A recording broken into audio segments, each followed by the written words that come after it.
Attention, stations on the network. Our broadcast will begin in 15 minutes from my mark. In 5, 4, 3, 2, 1, mark. That was your 15-minute time check, stations.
Attention, stations on the network. Our broadcast will begin in 10 minutes from my mark. In 5, 4, 3, 2, 1, mark. That was your 10-minute time check, stations.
Attention, stations on the network.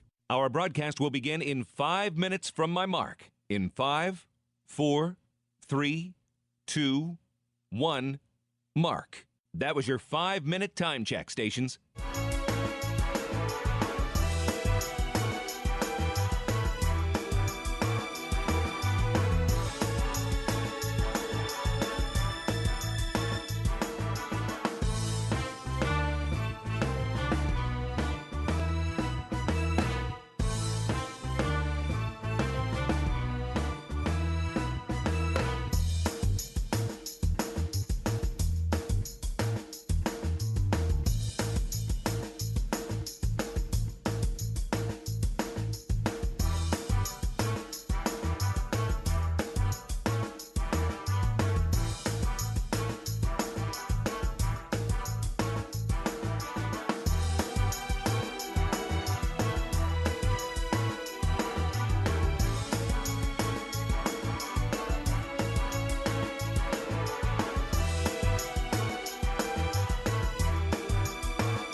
Attention, stations on the network.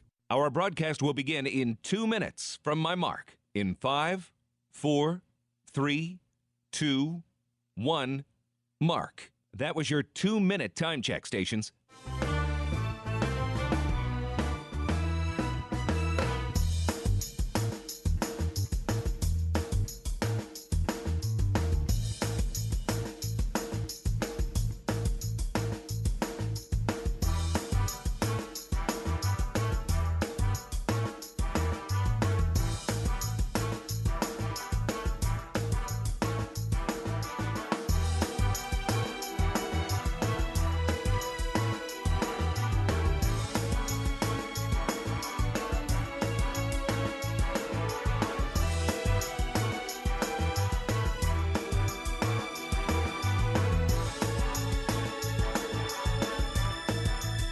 Attention, stations on the network. Our broadcast will begin in 1 minute from my mark. In 5, 4, 3, 2, 1, mark. That was your 1-minute time check, stations.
on the Hawkeye Sports Network from Learfield. This is Hawkeye Baseball. Iowa Hawkeye Baseball is brought to you by Bud Light, proud sponsor of Hawkeye Athletics. Easy to drink, easy to enjoy. Hy-Vee, where there's a helpful smile in every aisle. Iowa Corn. You might think Iowa just grows corn, but the truth is, corn grows Iowa. Brought to you by Iowa's corn farmers of the Iowa Corn Growers Association and the Iowa Corn Promotion Board. Also brought to you by Oak Knoll Retirement Community and by University of Iowa Healthcare. Changing medicine, changing lives. Hawkeye Baseball is on the air. From the campus of Indiana University, it's time for Iowa Hawkeye Baseball. Live from Bart Kaufman Field in Bloomington, it's the series finale between the Indiana Hoosiers and the Iowa Hawkeyes. Hello and welcome to the broadcast booth in Bloomington. I'm the voice of Iowa Baseball, John Leo. The series has been clinched by the Hawkeyes after 12-2 and 9-2 victories this weekend. Iowa has taken care of business and is climbing the Big Ten standings. Today, Logan Rundy gets the nod. He'll be backed up by Jaron Bleeker and Joe Husak. Indiana's going to throw Jackson Yarberry to start. They've got a couple of good arms still in the Hoosier bullpen. As the Hawkeye offense has exploded this weekend as outscoring Indiana 21-4 while blasting 6 home runs. The Hawks are 25-16, 9-11 in the Big Ten, while Indiana has fallen to 19-24 and 6-14 in league play. Iowa now in a tie for 8th, well above the cut line with the important games yet to be played. Indiana has fallen to 14th because of this weekend's outcomes. A chance at a series sweep for Iowa today, something that the Hawkeyes have not done this season. Won all 3 games in a weekend, and that includes the non-conference portion of the schedule. As today, it's the Hoosiers and the Hawkeyes, Indiana and Iowa, live from Bart Kaufman Field in Bloomington with first pitch coming up in about 30 minutes. Iowa's played its best baseball over the past week, including these 2 wins against Indiana. It started on Friday night with a 12-2 victory. Field back, obviously, the 1-0. Risley hits in the air, deep to left. Koski going back. He's at the track. He's at the wall. This one's gone. Miles Risley, 3-run shot to left. 5th home run of the year for Riz. It is 7-0 Hawks. Yes, he got all of that one. 2 balls and a strike. The pitch to Burt. Hit well, deep to left. Back goes Koski. He runs out of room. Max Burt. Ho-ho! That got out of here in a hurry. A Burt alert. Home run bomb. The Hawkeyes for most of the year as Carter Geffrey swings at the first pitch that he sees. He sends it deep to left. It's carrying. Get going, baby, and it's gone. Outstanding effort by Iowa in this one. Strohmeyer goes opposite field, deep to left, ball carrying. Get going, baby, and it's gone again for the Hawkeyes, the 4th home run of the game. This one from Kellen Strohmeyer. Opposite field to left, a solo shot for him. 0-2 with 2 outs. Olivo ready. He feels it and deals it. Here's a high fly ball lifted to center. Routine for Risley. He's camped. He's got it, and the Hawkeyes win it 12-2. Iowa takes the opener over Indiana in impressive, dominant fashion. A 12-2 win, and the Hawkeyes sprint out of the dugout. Good start to the weekend on Friday with the 12-2 win. Iowa backed it up with a series-clinching win yesterday, 9-2 over the Hoosiers. 21-20 overall. Strohmeyer hits one high to right field. It's deep. Right fielder turning. He's not even chasing it, and it's long gone. Strohmeyer crushed it to right. 106 off the bat. It traveled 385. Strohmeyer with his 2nd blast of the weekend. He touches them all. It's 5-0 Hawkeyes. Short lead at first base. Runner taking off. This is lined into right. Strohmeyer sprinting over. Kellen still running. He slides. He makes the catch. He's going to throw it to first. We're going to have a double play. Yes! Maddox looking to give Iowa 7 strong today. Another quality start for Freeze. One more out, and he can call it a day. Here comes the 3-2. Swing and a miss. He struck him out. Heck of a performance by Maddox Freeze this afternoon. Iowa's Saturday starter gives the Hawkeyes 7 strong.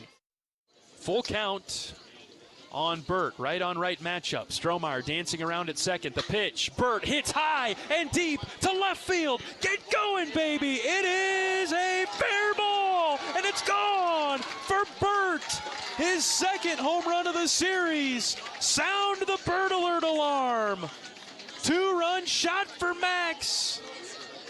Clobbered over the left field foul pole. Okay, maybe I like the left field foul pole a little bit more in this situation. A Burt bomb. We'll do it again at 2-2. Gannon looks in for the sign. He's got it. And out of the windup, he brings home the 2-2 pitch. And this is hit well in the air to left. Narrett going back to quickly find the wall. Joey leaping up. He caught it. He robbed a home run. And he ends the game with a web gem as he spills over the wall in left, making the catch. Oh my goodness, Narrett brought it back to win the game for the Hawks. Ricketts gave it a ride deep to left. Joey sprinted to the wall, he found it, leapt up, and spilled over the left field wall, the short wall out there to make the catch. And the game is over, and Iowa wins it 9-2. And now the Hawkeyes are in line for a sweep of the Hoosiers this afternoon. First pitch coming up in just over 20 minutes. We're back in 2 minutes on the Hawkeye Radio Network from Learfield. Can you think of anything that costs the same today as it did 10 years ago? There isn't much. That is, unless you're a Mid-American Energy customer. Thanks to all the renewable energy we're generating, our customers pay nearly the same rate for electricity today as they did back when we were all singing, "Call Me Maybe." And with Mid-American making even more investments in clean energy, you can count on enjoying those same affordable rates for the next decade. Now that's obsessively, relentlessly at your service. Cancer doesn't care. It doesn't care what you look like, how old you are, what you do, or where you live. We do. University of Iowa Healthcare is doing more to beat cancer than anyone in the state. From second opinions to life-saving treatments that happen here first. We lead the way in research, training, and care because we believe that UI Healthcare is here to make all of Iowa better. UI Healthcare, changing medicine, changing lives. Visit uihealthcare.org. Here come the Hawkeyes. And a Stockie racing to the basket, layup good. Iowa Athletics is gearing up for another amazing season filled with exciting matchups and electrifying plays. Working hard into the corner. Koch hits a three. Get your game face ready and come on out to cheer the Hawkeyes on all season long. Visit HawkeyeSports.com to find tickets, schedules, game times, and more on Iowa. Go Hawks. Touchdown! Touchdown, Iowa!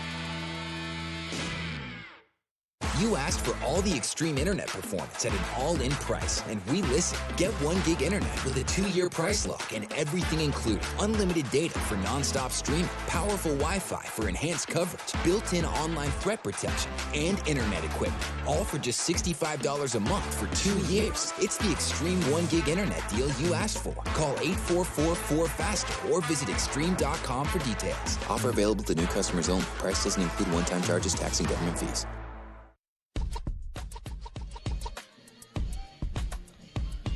John Leo with you from Bart Kaufman Field in Bloomington, Indiana, getting set for the series finale between Iowa and Indiana this weekend. It's been a good set of games for Iowa to this point, winning the opener on Friday night 12-2. Tyler Guerin got the start in that one. He went 5 innings, gave up 5 hits, 2 runs, walked 2, and had 4 strikeouts. Kyle Olivo came in after that, pitched the final 4 innings on Friday night, allowing 4 hits, no runs, 2 walks. He had 7 strikeouts as he shut down Indiana's offense as Iowa wins by 10 on Friday. The Hawkeyes hit it all over the park.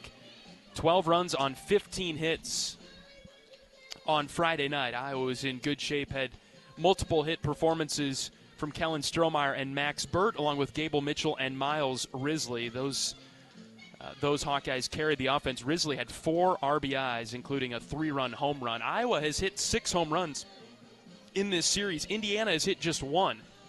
And we know that this ballpark, very hitter-friendly, but a lot of that has to do with some wind assistance, and there has not been any aid from the breeze this weekend. And we'll hear from Coach Heler in a little bit here, but the wind not blowing out as it typically is at Indiana. It's been blowing across the field or maybe even in a little bit too. And as Iowa won yesterday 9-2 behind a great start from Maddox Freeze, who went 7 innings, giving up 2 hits and 1 run. One of the hits was a solo home run for Indiana. The wind has played a factor on the Hoosier offense. We think that maybe it's played a factor in their mentality, and that they've hit a ton of fly balls yesterday. Maddox Freeze, he was able to get Indiana to get under the baseball, but it played into success for him because the ballpark held a lot of those fly balls with the exception of 1. I think for Indiana, Coach Heler echoed this thought as well. For Indiana, they're used to the fly balls that they hit yesterday leaving the yard. Whether it's a little bit of wind behind them or because they can muscle them out of here. But yesterday, just not the case. Indiana does very well against high velo pitching. Maddox Freeze, mid-80s to upper 80s, and the ball just didn't fly out of here for the Hoosiers yesterday as Iowa won it 9-2. And you just wonder if that factored into the mind games of Indiana's offense a little bit. Not seeing the ball leave the park as it typically does here at Bart Kaufman Field in Bloomington. Iowa won 9-2, got on the board right away yesterday with 3 runs in the first. As Brayton Thomas started for Indiana, he had a really poor first inning, then did very well in the second and third, got into the fourth, and the wheels finally fully came off of Thomas, and Indiana had to go to the bullpen. Iowa with 2 more runs in the fourth to go up 5-0. As it was a home run by Kellen Strohmeyer to pad the lead at that point. In the 6th, Iowa strung together a couple of hits and had a sac fly from Max Burt. Burt would later add his 2nd home run as a Hawkeye in the series as well, 2nd of the series, after Indiana committed a couple of crucial errors in the 8th. Burt lifted a high fly ball to left that cleared the wall over the foul pole in left. And Iowa would need that insurance then. Although the score was 9-2, things got a little dicey for the Hawks in the 8th. After Maddox Freeze came out, going to the bullpen, and Indiana had the bases loaded with nobody out, but Iowa gave up only 1 run out of that situation when Gannon Archer came into the game and settled things down. Archer would finish the game throwing 2 innings, not giving up any hits or runs. He walked 1 and did a nice job getting out of any trouble in the 8th and worked a clean 9th inning 1-2-3 fashion to win the game against Indiana. It's been a good series for Iowa. Friday and Saturday wins in the books. There's been some adversity. Friday, we had a delay before the game to start the game because of storms that rolled through. We were delayed by about an hour and a half. And then in the middle of the game, the lights went off on Friday. And we had, in the 8th inning, about 30 minutes worth of a delay. That was interesting. And by that point, the game had felt like it was pretty well in hand for the Hawks. So it didn't cause too much stress. But I had never seen that at the ballpark when the lights went out at the ballpark. The timer ran out, and so the lights automatically turned off. And then had to take a little bit of time to regen and recharge before we could resume action. So it's been Friday at least was a strange day. Fortunately, Iowa came out on top. The Hawks doing some damage now in the Big Ten standings, climbing up into a tie for 8th. We'll break that down with a little bit more detail as today's broadcast carries on. The Hawks on a 4-game winning streak. 2nd most wins in a row in the Big Ten right now behind UCLA, who's rattled off 6 in a row. Iowa playing some good baseball of late, 7-3 in the last 10 games for the Hawkeyes. Looking to sweep Indiana today. It would be back-to-back seasons that Iowa has swept Indiana if the Hawkeyes can get it done. Iowa does not have a 3-game weekend sweep this season. Looking to get that done as we wind down in the month of April. We'll be back in after this to talk with Coach Heler when we return on the Hawkeye Radio Network from Learfield. Our mission at Oak Knoll is to provide exceptional retirement living and health services through life care. I'm Steve Rowe, CEO. We are a not-for-profit life plan community and have served the Iowa City area for 58 years. Oak Knoll is located near the University of Iowa hospitals and clinics, Kinnick Stadium, Carver Hawkeye Arena, Hancher Auditorium, and downtown Iowa City. Visit our website at oakknoll.com to learn more. We are a proud sponsor of Hawkeye Athletics. Go Hawks! Hawkeye Nation, here's something big. U.S. Cellular is now part of T-Mobile. That means Iowa fans are now on America's largest 5G network, bringing even more strength and coverage to every game day and every day. As the official wireless partner of the Iowa Hawkeyes, we're proud to power every call, every post, every celebration. U.S. Cellular and T-Mobile, better together. The silly moments, the proud moments, even the hard moments. They're what make life remarkable. And they're why Wellmark Blue Cross and Blue Shield is here for every moment. Committed to making healthcare better, more affordable, with more choices for care. And service and coverage that give you peace of mind no matter what comes your way. So you can show up for every tender moment, every brave moment, and every wouldn't miss it for the world moment. Knowing that Blue is here for you. Go to wellmark.com/every moment to find a plan right for you. Go for 0.99% financing at your local Honda dealer during the Honda Spring event. Go for all Hondas in stock and on sale. Cars, trucks, vans, and SUVs. Save thousands with 0.99% APR financing on 2026 Prologues. Search your local Honda dealer today. See dealer for financing details. Financing on credit approval offer ends 4/30/26.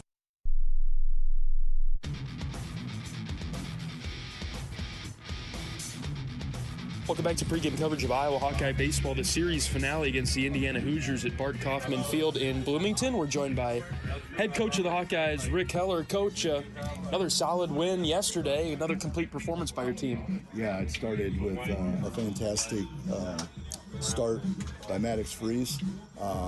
It was funny because he labored a little bit for Maddox. He didn't have command of all of his pitches. He couldn't find his changeup. He was at times missing, spiking his breaking ball. And then you look up in the fifth inning and they got one hit. And he just gutted it out is what he did. He just toughed it out and found a way, and our defense played outstanding behind him. Which the defense yesterday was incredible. But, Joey made two unbelievable catches. Joey there in left field, and Caleb Wolf made some awesome picks at first base. And then double play.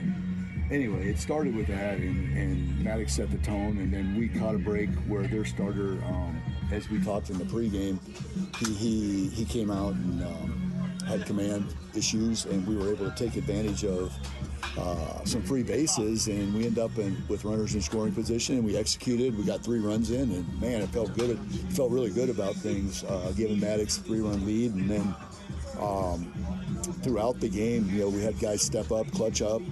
Strohmeyer hits a big home run, and then Max Burt stayed hot. Max hits a big home run.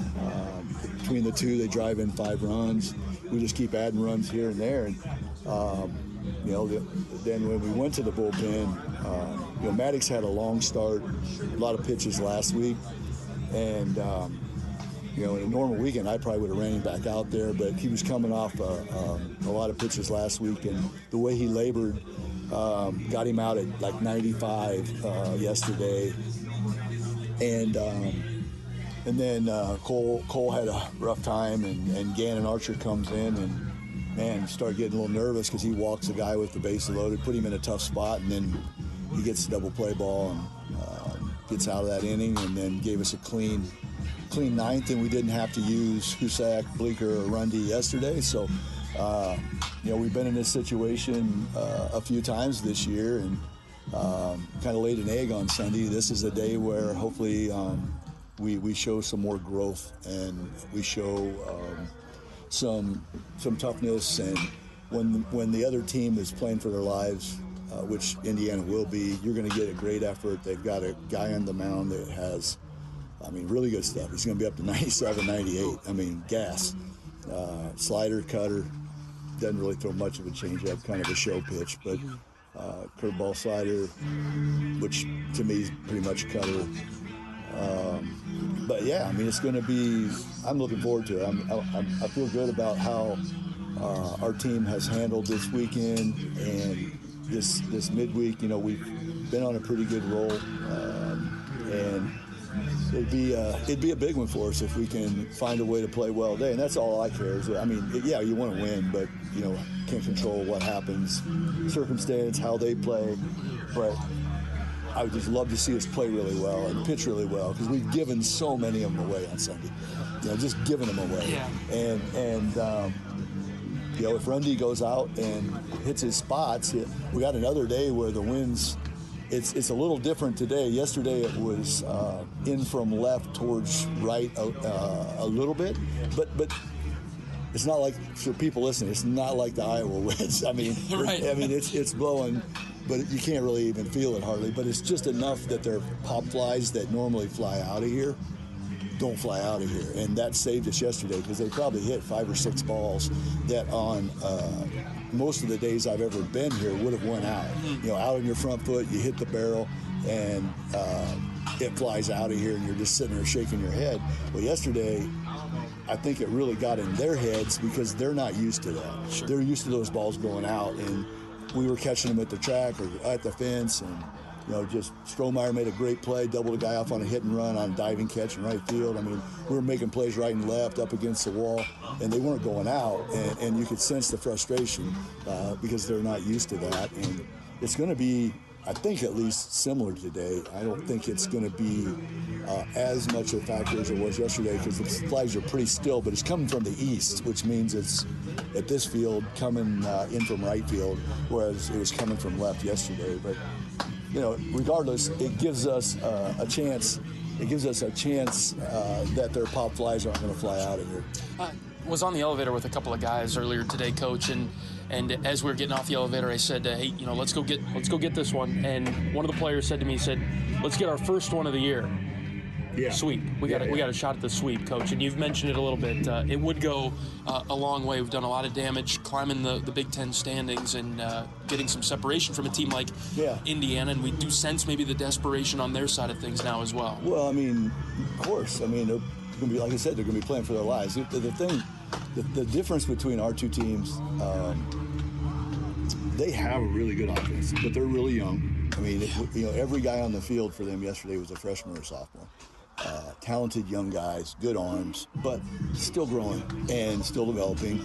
And unfortunately, if you're a Hoosier fan, they're kind of hitting that spot where the offense isn't clicking for the first time all year, kind of like we did way back at Michigan State. You know, you're going to have those ebbs and flows, and you hope when that happens, you know, the pitching picks you up or something happens where you're able to win even though you're scuffling a little bit. And we're kind of coming out of it, which is a good thing because we got a spark. Max Burt gave us a big spark. I mean, he really did. Max gave us a spark. I thought Jay-Z's given us a spark. You know, different guys in the lineup that are playing well. And we're getting production, you know, consistently up and down the lineup. And hopefully that continues because we're not really as hot as we were, you know, that first 15, 20 games, but we're trending more that way than the other way, and I hope that continues because, as you know, it's baseball. It could flip today, and the other thing is, when we were going through our kind of lull offensively, when guys were starting to struggle a little, we had about a 9-game conference run where teams pitched us like incredibly well. Like we were facing really good arms, and then they didn't waver. They didn't give us anything, no freebies to speak of. And even though, you know, Indiana has some really good arms, we've been able to take advantage of the freebies and steal some bags and do some things and get our offense going. When we were scuffling and not hitting, we weren't getting any walks, we weren't getting hit by pitches, they weren't making any errors. We caught some breaks yesterday, they made 2 errors in that inning, we got a couple runs. I mean, we we just weren't getting that when things were going rough for us, and that's baseball. It's just life. I mean, sometimes it doesn't work out the way you want, and, but like you heard me say a million times, just keep playing, and it'll come back to us if we do it right. And I feel like this past 6-7 games is starting to come back to us. Well, that's what your message was after the USC series was, hey, we'll be okay, and you've been exactly right. Exactly. Right. As we look ahead to this one, Coach, Logan Rundy, he gave you a decent start last weekend. Yeah, he very similar to what Maddox did, except he didn't go as long, but 4 innings, 1 run, and against a really good offense, and he just labored. I mean, he wasn't hitting his spots, but he was finding a way to get them out, and it was a great start. The bullpen just collapsed, and that was the frustrating part. Today we've got Bleeker to go to, we've got Husak to go to, and then a host of other guys. A lot of the freshmen are all ready to go. So ideally, be those three, and maybe like a Leisure or Hackett that gets the job done for you today. Hope so. All right. Or Brolin Frost. He's been really. He has been really good. Yeah. All right, Coach. Good luck against the Hoosiers today. Let's take care of business. Right, thanks a lot, John. Head coach of the Hawkeyes, Rick Heler, on our pregame show from Bart Kaufman Field in Bloomington, Indiana. The Hawkeyes with an opportunity for a sweep today over Indiana after taking the first 2 games of this series 12-2 and 9-2. Full bullpen behind Logan Rundy, and an offense that's finding its stride as we close out the Big Ten season over this next month. We'll be back in 60 seconds on the Hawkeye Radio Network from Learfield. You might think Iowa grows corn, but the truth is, corn grows Iowa. Corn can even fuel your drive to watch the Hawkeyes play when you choose Unleaded 88. It's a fuel that's cheaper, cleaner, and greener. Plus, it's homegrown, making Unleaded 88 the clear choice at the pump and totally worth the hype. So as you head to cheer on the Hawkeyes this season, don't just fuel up. Pump it up with Unleaded 88. Find Unleaded 88 at a station near you. Go to iowacorn.org/88. If you love great Hawkeye stories, don't miss the Fight for Iowa podcast with Gary Dolphin. Each week, Dolph brings you in-depth conversations with the athletes, coaches, and community members who define the Hawkeye spirit. From big moments to personal journeys, it's the stories that make Iowa special. Catch new episodes every week. Search Fight for Iowa wherever you get your podcasts.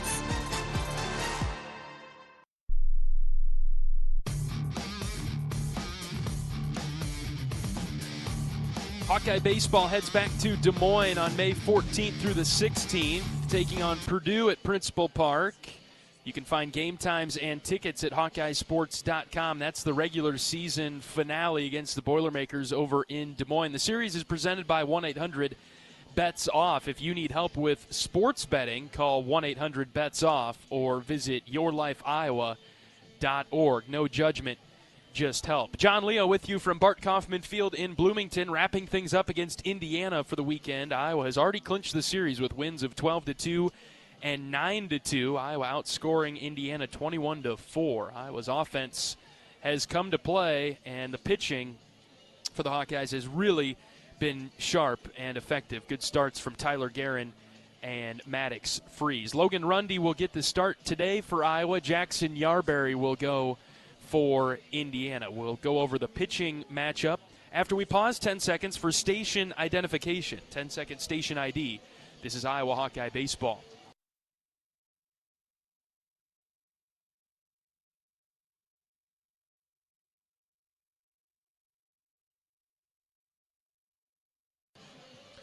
Starting pitcher for Indiana today is Jackson Yarberry. He's a right-handed junior from Lake St. Louis, Missouri. Started his career at St. Louis and has spent the last 2 seasons in Bloomington. Yarberry on the season with a 7.14 ERA, 15 appearances. This will be his first start of the year. Typically a bullpen guy. He's thrown 29 innings in 15 appearances this season. And we look at his game-by-game stats. Really has pitched anywhere from 1 to 2 2/3 innings. But has been stretched the last couple of weekends for Indiana. At Maryland 2 weekends ago, he went 4 1/3, giving up 5 hits, 3 runs, 3 walks, and he had 4 strikeouts. in the Indiana loss 8-6 on the finale when Maryland hit a walk-off grand slam to win the series against the Hoosiers. And then last weekend he went 5 innings, gave up 3 hits. He had 8 strikeouts and 1 walk against Abilene Christian. That was the best outing of his season, and most importantly for Indiana, it was his longest. So they know that Yarberry can go for a few innings. In conference, though, he struggled. 6 appearances, an 8.76 ERA, and 12 1/3 innings pitched, a whip north of 2, allowing 17 hits with 15 strikeouts and 8 walks. Yarberry going for Indiana to start. Expect to see Gavin Siebold. He's the bullpen ace for Indiana. Haven't seen him this weekend because Iowa has rendered the Hoosier bullpen rather useless with the offensive production and the strong pitching by the Iowa side. That really, with the Hawkeyes jumping Indiana early on Friday and Saturday, the Hoosiers really haven't been in either of the first 2 games, and so why waste Siebold in a losing effort? That's just the conventional thinking between the 2 programs in this one. Not that Indiana has conceded or punted, but they need to win a game in this series, and so they are desperate to get the one today to wrap up the 3-game set against Iowa. The Hawkeyes looking for a sweep. It would be the first weekend sweep of the season for Iowa. Very few chances, though, for the Hawkeyes. Had one at Florida Atlantic earlier this season, lost by 1 to the Owls in Boca Raton on Sunday. Had a chance to sweep Maryland last weekend, and the bullpen struggled, and Maryland won on Sunday to get out of town, avoiding the sweep. So just a few chances for Iowa in a Sunday opportunity to get the sweep, and they'll have another opportunity today against Indiana, see if the Hawkeyes can get it done. Logan Rundy is the starting pitcher for Iowa today, with Jaron Bleeker and Joe Husak good to go in the bullpen. Starting lineups are being announced. They've just wrapped up, and we'll step aside for the national anthem. We're back in 60 seconds on the Hawkeye Radio Network from Learfield. You power your day with passion and purpose. It's the same for Alliant Energy. We're modernizing the grid, blending new, renewable, and traditional energy sources to meet growing demand safely and reliably. We're rising to the challenge to meet your energy needs today and for generations to come. Visit AlliantEnergy.com/poweringbeyond to learn more. You're a Hawkeye. You named your dog Kinnick and your cat Herky. Your morning alarm is back in black. Yep, you're a Hawkeye. And now it pays to be a Hawkeye with a Hawkeye account from Community Choice Credit Union. Low fees and great perks, plus Iowa exclusives like your choice of a Hawkeye-powered Visa debit card, Iowa merchandise, and exclusive giveaways. You've spent more time at Finkbine than you have at your office, so we know you're a Hawkeye. Now make it pay with a Hawkeye account from Community Choice. Learn more at HawkeyeAccount.com.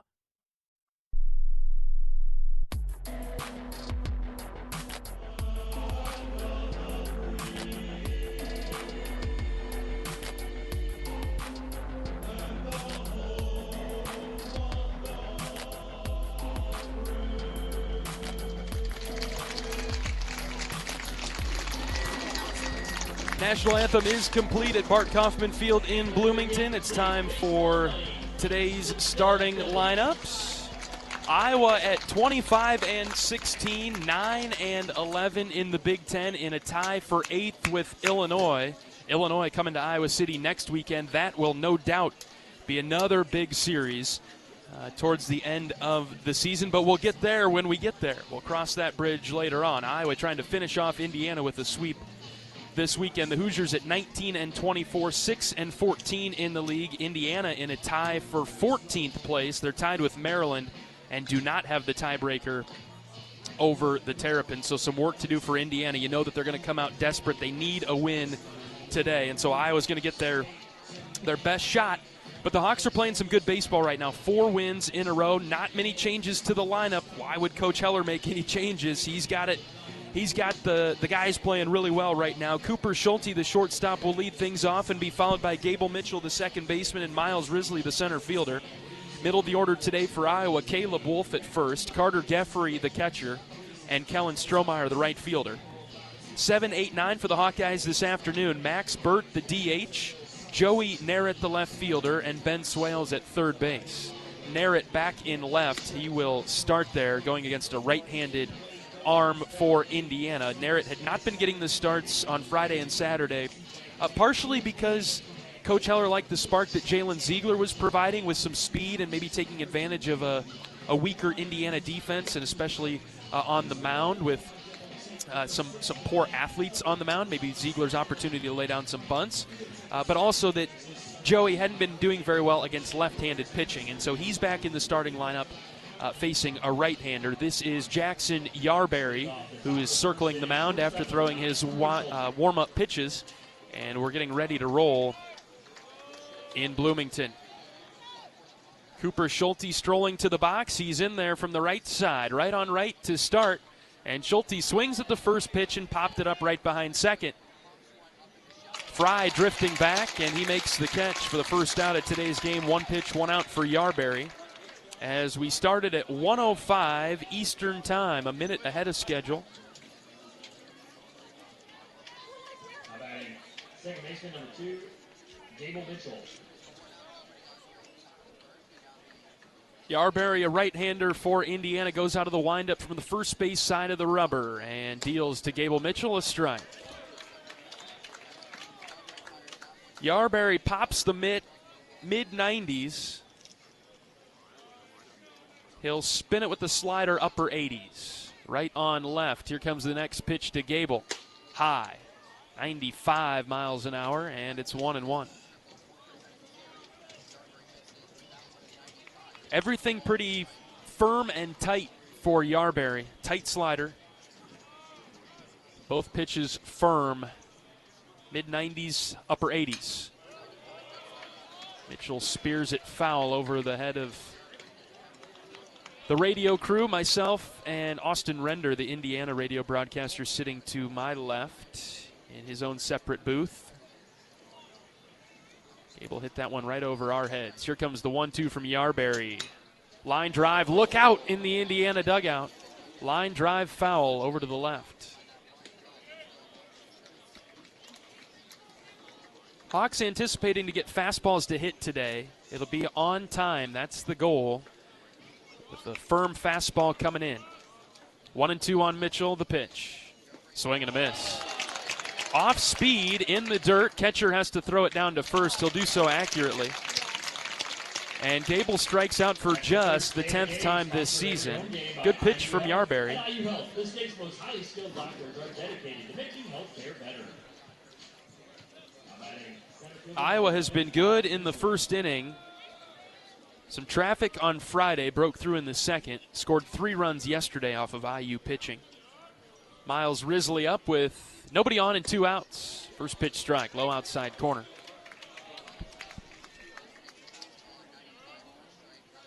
Iowa got to Tony Newbeck early on Friday. The ace of the Hoosiers. He only lasted 4 innings. Risley underneath and fouling off the 0-1 pitch. Brayton Thomas, he gave the Hawks a lot yesterday in the first. And Iowa scored 3 runs, chased him after 3+. Yarberry looks like the best arm out of the Hoosier bullpen and pitching staff so far this weekend, working a clean first.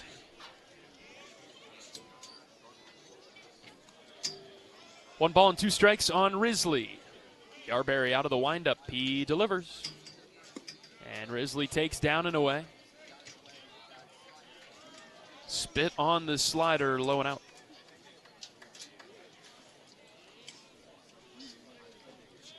Risley batting .317 for Iowa. And the 2-2 from Yarberry, low and away. Went back to the slider and missed. Risley's had a productive weekend. He didn't have a hit yesterday, but was hit by a pitch and walked. He had 2 hits on Friday night. Full count pitch to Risley. Here it comes. High fly ball, shallow left. Malamazian, the shortstop, drifting back towards the line. He dropped it, and it goes into foul ground. Risley will get to second base. He was running hard out of the box. Malamazian, no doubt about that, had trouble with the sun. as he drifted towards the foul line in shallow left. It went off his glove and then off his chest and kicked over to the left side. And Risley got to second. It is charged as an error on Malamazian. We'll see if Iowa can make that hurt. Surprised that the left fielder Koski didn't come down to help his shortstop out there. So here's Caleb Wolf. Inning should be over. And the first pitch to Wolf is down and in, just about hit him on the shoelaces. Indiana committed 2 errors in the 8th inning yesterday. In what should have been a 1-2-3 inning for IU, ended up being a massive inning for the Hawkeyes. Max Burt unloaded a 2-run home run in that one. Iowa scored 3 in the 8th. Here's the 1-0 to Wolf. Line drive, base hit into left field. Risley at third, he's getting the wave. Here comes the throw. Play at the plate is off of Risley as Miles scores.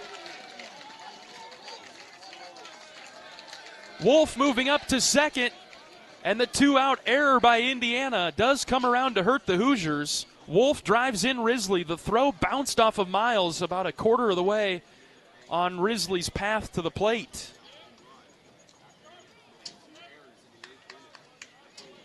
Iowa on the board again in the first inning. Back-to-back games that the Hawkeyes have done that.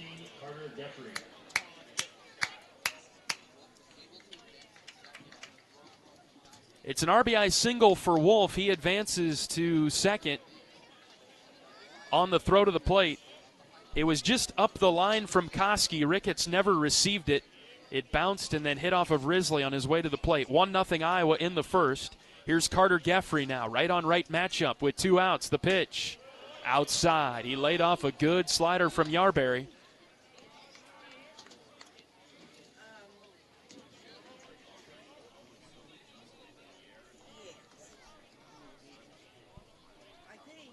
.1-0 pitch. Geffrey with a good cut fouled it back.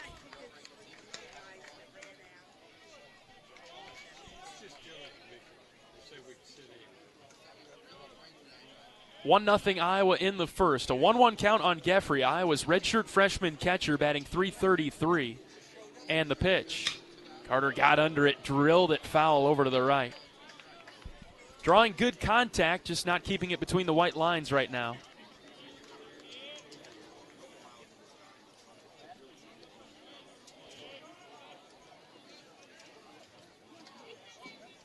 Wolf standing at second base. He's got a wide lead. A ball and 2 strikes. The pitch to Geffrey. Way outside with the fastball. 2-2. What should have been a 1-2-3 inning for Indiana's defense has turned into a gritty effort by the Iowa offense and a 1-0 lead for the Hawks in the top of the first. Geffrey's got a lot of room on the right side. He closes his stance. Here comes the 2-2 in the dirt. Great play by Ricketts behind the plate. Wolf was thinking of third base on the pitch in the dirt, and I'm not sure how Ricketts stopped that. He didn't turn his glove over to the backhand. He kept it in front of him anyway. And the count's now full.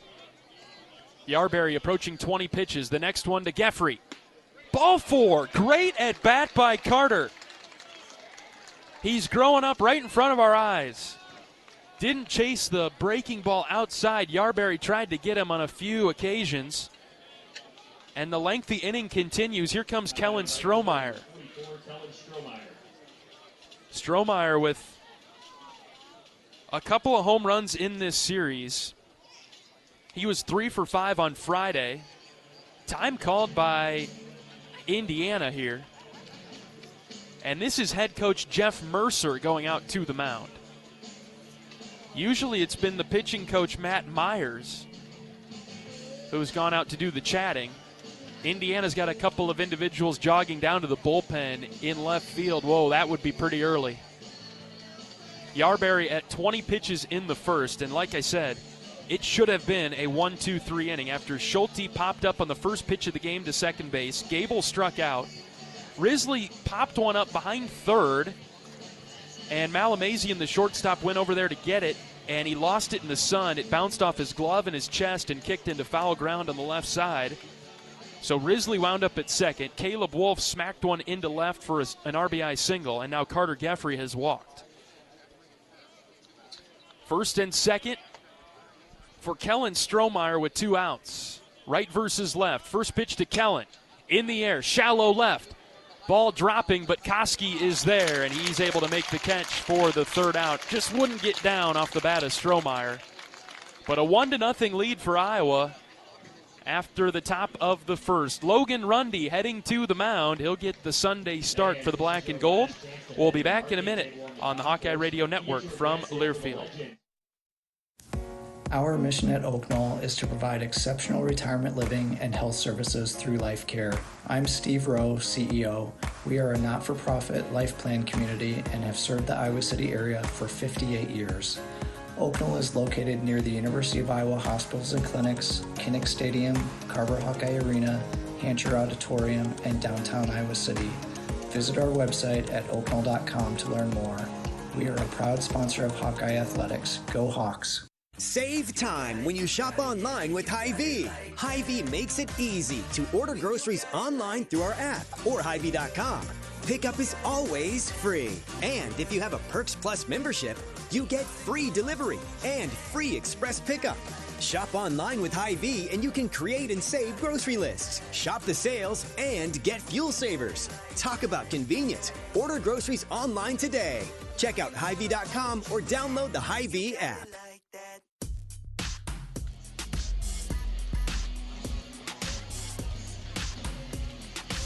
Hawkeye Baseball is brought to you by Riverside Casino and Golf Resort. Stop by today for a relaxing massage at the spa, fine dining at Ruthie's Steak and Seafood, and so much more. Visit Riverside Casino and Golf Resort today, located minutes south of Iowa City. 1-0 Hawkeyes as we go to the bottom of the 1st inning. Logan Rundy will get the chance to pitch with a bit of a lead here, with Indiana's batting order looking like this today. Pretty similar to what we've seen throughout the weekend. Just a little change at the bottom. Hogan Denny, the right fielder, will lead things off. Cole Decker in center will bat second. In the 3-hole is Caleb Koski, the left fielder. Middle of the order for Indiana today, Jake Hanley, the first baseman, Cooper Malamazian, the shortstop, and Owen Tenuver, the DH. 7, 8, 9 for IU. Braden Ricketts, the catcher, Will Moore, the third baseman, and Landon Fry, the 9-hitter and second baseman for the Hoosiers, will wrap up the order. Iowa defensively today, Ben Swales back in the starting lineup at third. Middle infield, Cooper Schulte and Gable Mitchell. Caleb Wolf at first. Outfield left to right, Joey Narrett, Miles Risley, Kellen Strohmeyer. Today's starting catcher is Carter Geffrey. And on the mound is right-handed grad senior Logan Rundy. He's from Piasta, spent the most recent part of his career at Florida International after starting at Iowa Western and then going to Kirkwood. Rundy, the right-hander, pitching to Hogan Denny, who stands in the right-handed batter's box. Rundy's first pitch is high and tight for ball 1. Rundy with a 5.30 ERA, making his 11th start of the season, a 2-3 record for Logan. Slider down and away. 2 balls and no strikes. Rundy's thrown 35 2/3 innings, 33 strikeouts, 11 walks. And the 2-0. Hit well into the left center gap. Risley on the run. He's able to track it down and make the catch in the gap. Well struck by Denny. He has cranked a few pitches this weekend, but really hasn't done a lot. Yesterday he was 0 for 2 with a walk and a hit by pitch. On Friday night he was 1 for 5 with a single and 3 groundouts to Cooper Schulte. And he starts today with a fly ball to Risley. Cole Decker in the box now for Indiana. Left-handed bat. And the first pitch from Rundy is down. Again, same thing for the Hoosiers. Very young team. First 5 hitters are sophomores, and then they go freshman, freshman, sophomore, freshman. Future bright for Indiana if this crew can stick together. 1-0 pitch from Rundy. Decker went through the zone, couldn't hold up. It's 1-1.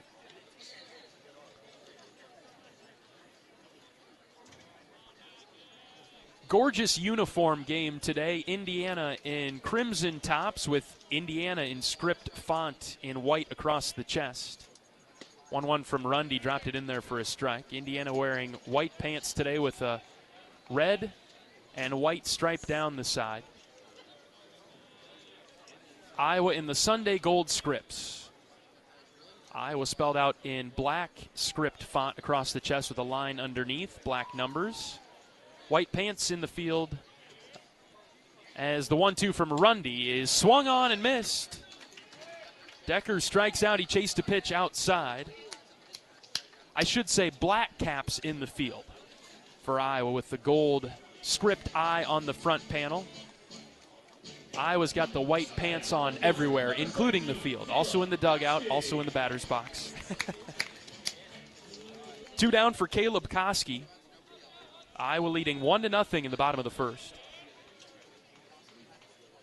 Right versus right. Koski, Indiana's best hitter. Takes strike one. Top of the zone. Off speed from Logan. Rundy's got a fastball, upper 80s for the most part. And the next pitch is lined to Mitchell at second, who makes the catch. A quick 1-2-3 inning for the veteran Logan Rundy. Very well done. And Iowa leads 1-0 through 1 in Bloomington. We're back in 60 seconds on the Hawkeye Radio Network from Learfield. Hey fans, I know you'd do anything for a win on game day and an ice-cold Bud Light. Because whether you're tailgating in the parking lot or parked on the couch, sitting on your lucky stool at the bar, or standing in the fan section all game long, the clean, crisp taste of Bud Light turns a win into a win-win. And there's nothing easier to enjoy than that. Bud Light. Easy to drink, easy to enjoy. Enjoy responsibly. Anheuser-Busch Bud Light Beer, St. Louis, Missouri. Here come the Hawkeyes. And a Stocke racing to the basket, layup good. Iowa Athletics is gearing up for another amazing season filled with exciting matchups and electrifying plays. Working hard into the corner. Catch, it's a 3. Get your game face ready and come on out to cheer the Hawkeyes on all season long. Visit HawkeyeSports.com to find tickets, schedules, game times, and more on Iowa. Go Hawks. Touchdown! Touchdown, Iowa!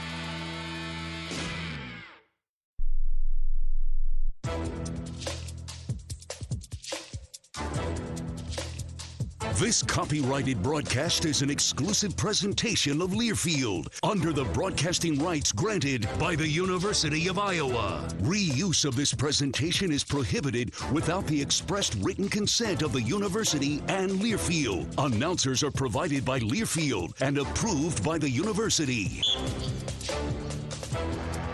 7-8-9 due up for the Hawkeyes in the second. Iowa 1-0 with Max Burt leading things off. He'll be followed by Joey Narrett and Ben Swales.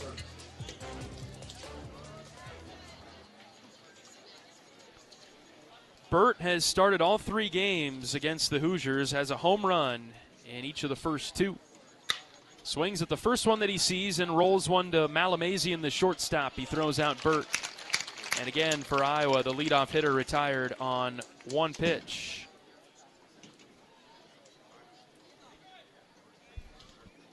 Indiana, when they're in the field, has white caps with red bill and the red IU logo on the front panel.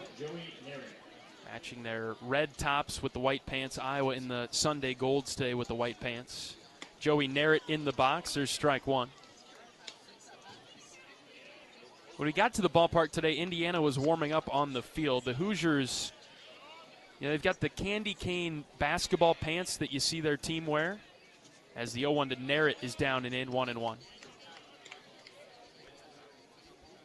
The red and white striped pants that you're so accustomed to seeing at Assembly Hall just across the way.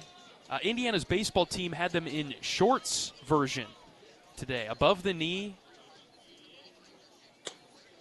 5-inch seam shorts. They were warming up in the candy cane red and white striped shorts today. An interesting look. 2 balls and a strike on Narrett. Iowa's left fielder batting .299. Check swing. I'm afraid he went. He did. Pitch was high. It's 2-2. Coach Heler shaking his head. He didn't like it. I asked Coach Heler what he thought about the shorts. We shared a chuckle. 2-2 to Narrett. Here it comes. Low. Good job by Joey not to chase the off speed.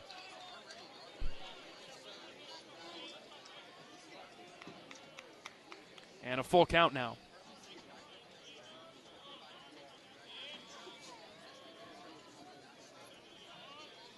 Next pitch, Narrett swings and misses over the top. Yarberry went back to it, and this time Joey could not resist. 2 down for Ben Swales.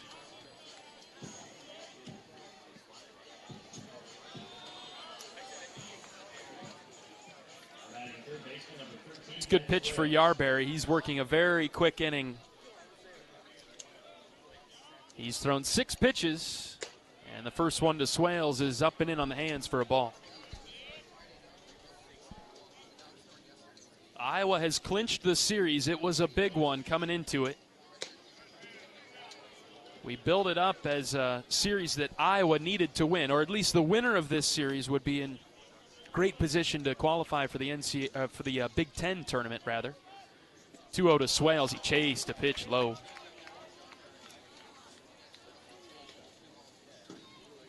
And Iowa has taken care of business to that point, but if we're going to play 3 games, might as well try to win them all. Have won the first 2.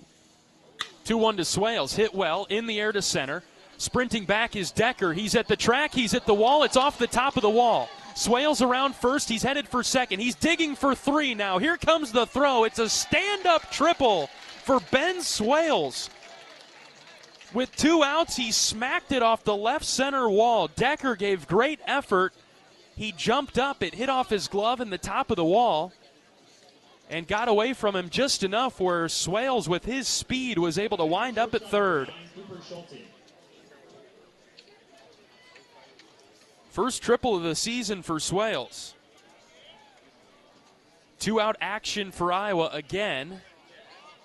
Capitalized on an Indiana error in the first. Top of the order, Cooper Schulte. He only saw 1 pitch from Yarberry in his first at bat. He shows the bunt and pulled it back, wisely so. Pitch sailed high. Schulte and Mitchell were retired to start the game, and then Risley reached on an error and Caleb Wolf drove him home. That's how Iowa scored in the first with 2 outs. Similar situation here. A 2-out triple from Swales. Next pitch to Schulte. Good breaking ball across for a strike. Schulte watched it go by. Cooper batting .297. He's dipped below 300 for the first time in a while. Ball on the strike with 2 outs, trying to drive home a run. It's 1-0 Iowa. Schulte takes this one in the air to right and foul.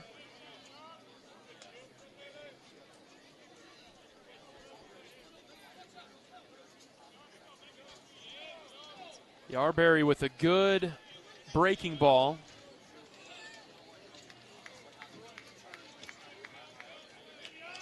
Cooper in the right-handed batter's box, ready for anything at 1-2 with 2 outs. Yarberry from the stretch with the runner at third. And he pitches high. Fastball at 94.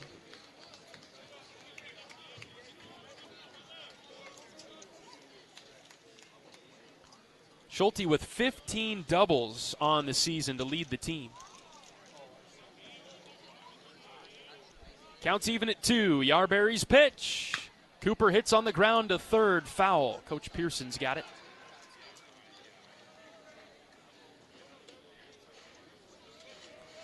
Part of the scout on Yarberry, you'll get fastballs to hit, and he can make some mistakes in the middle of the zone. Iowa went through a period of time where the Hawkeyes could not hit middle fastballs, couldn't barrel them up. Had a pretty good offensive run here the last week or so. The 2-2 to Schulte. Pulled foul, left side again.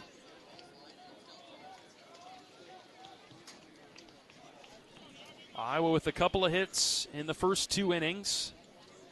Wolf with an RBI single in the first. Swales moments ago, a triple off the left center wall. 2 balls, 2 strikes, 2 outs. The runner at third, the pitch to Schulte.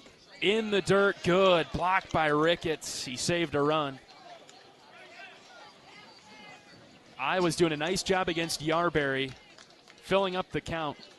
This has been an entire weekend's worth of great effort from Coach Heler and Coach Sutherland's offense. Grinding out at bats, driving up pitch count. Yarberry approaching 40. 3-2 to Schulte. Check swing. He did not go, and he walks. Ooh, it was close. They sent it down on the appeal to first. Donnie Smith said, no, it's all right.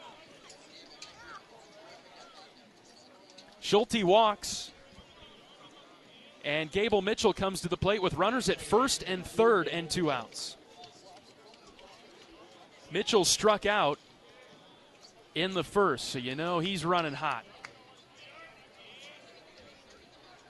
See if Iowa plays some games on the base paths. Yarberry set, the pitch. Gable watched it drift low, right around the ankles for a ball. Mitchell hitting .395 for the Hawkeyes. He started all 41 games for the black and gold. 14 doubles, 5 home runs, 3 triples. He's drawn 22 walks and been hit by 8 pitches. Smart base runners out there for Iowa. Schulte at first, Swales at third. We'll see if Iowa does anything getting the runners in motion. 1-0 pitch to Gable. Line drive, base hit into the right field corner. Swales touches home. Schulte, he's at third. He's getting the wave around third. Mitchell's headed for third, too. Here comes the throw. It's cut off at the mound. Schulte scores from first. Gable Mitchell comes through with a triple. His 4th 3-bagger of the season. And he drives home 2 into the right field corner. It's 3-0 Iowa. More 2-out damage for the black and gold. Again, Indiana is shifted over in the outfield to left, and it's puzzled us all weekend. Gable pulled it into the right field corner. 2 more 2-out RBIs. As Risley is up. And Yarberry might be rattled. He spiked the fastball. A ground out by Burt and then a strikeout of Narrett had Yarberry looking like he was in good shape in the second. And then it was a triple by Ben Swales. A long at bat that Cooper Schulte battled through and drew a crucial walk. Iowa had runners at the corners, and Gable Mitchell just yanked one into right for a 2 RBI, 2-out triple. Iowa doing everything right this weekend. And now a mound visit for the Hoosiers. This is pitching coach Matt Myers in his first season. He joined the program similar to, well, a similar situation with Coach Obermueller. It was a midwinter ad for Indiana. Coach Obermueller had already been in Iowa's program on the pitching coach side of things, but Indiana's pitching coach left in the fall, and so it was a midwinter ad, just as Coach Obermueller got promoted to the pitching coach for the Hawkeyes. 1-0 pitch to Risley. Miles bunts, he popped it up, and Yarberry will make the catch. The pitcher came off the mound and made the catch sprinting forward. Miles popped the bunt up for the 3rd out. Another productive inning. More 2-out RBIs for Iowa in the second. It's 3-0 Hawks after the 2-out, 2 RBI triple to right from Gable Mitchell. Iowa 3, Indiana nothing. We're back to the bottom of the second after this on the Hawkeye Radio Network from Learfield. Slide into Pearl Field and catch Iowa softball in action. Head coach and former Hawkeye student-athlete Stacey May Johnson leads the black and gold on the diamond. Tickets and more can be found at HawkeyeSports.com. On Iowa, and go Hawks. You power your day with passion and purpose. It's the same for Alliant Energy. We're modernizing the grid, blending new, renewable, and traditional energy sources to meet growing demand safely and reliably. We're rising to the challenge to meet your energy needs today and for generations to come. Visit AlliantEnergy.com/poweringbeyond to learn more. Former Hawkeye student athlete and current head coach Stacey May Johnson leads the charge for Iowa softball. Pearl Field is the place to be this spring. Iowa softball games provide entertainment the entire family can enjoy. Single game tickets are currently available and can be purchased via HawkeyeSports.com. At the game or at home, Wimmer's premium quality hot dogs and sausages will score with family and friends. Take the highest quality beef and pork, and you get the best tasting hot dog.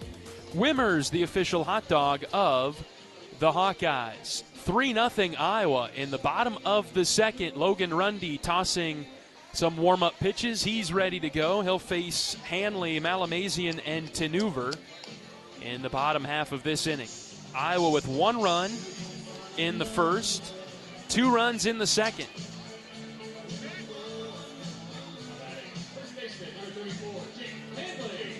Iowa is 19-5 when scoring first this season. Rundy pitching to Hanley, left-handed hitter.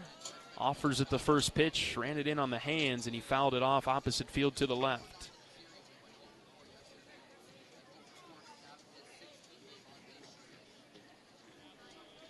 Iowa shifting now on the infield. Swales abandons third base, and he plays just to the right of second. Gable Mitchell in shallow right. Cooper Schulte, the only infielder to the left of second, playing his natural position at short.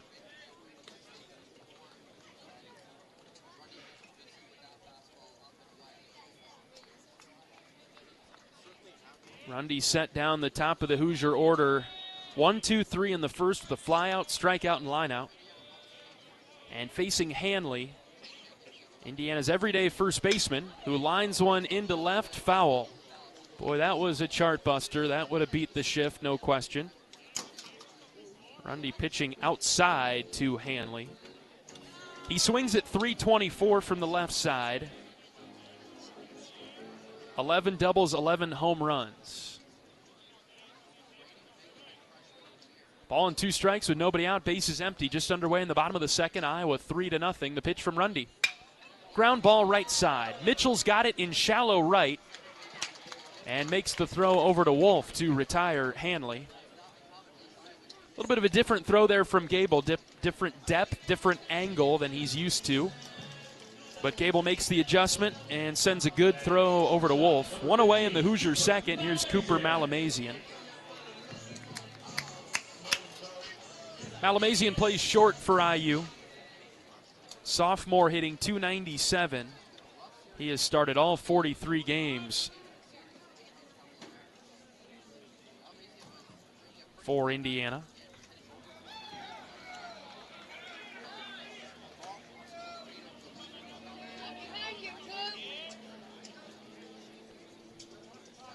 Rundy out of the windup, pitches a strike. Popped out of Geffrey's mitt, but the home plate umpire, John Sapphire, had a good read on it.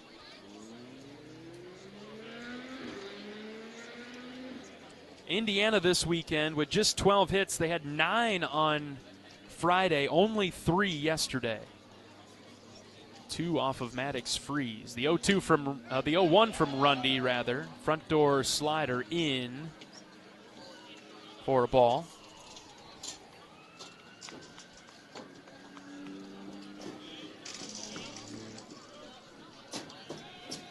Count is actually 1-2 after Malamazian was hit with the time violation. Here's a line drive over a leaping Mitchell into center. And it is a single for Malamazian. First hit of the game for Indiana.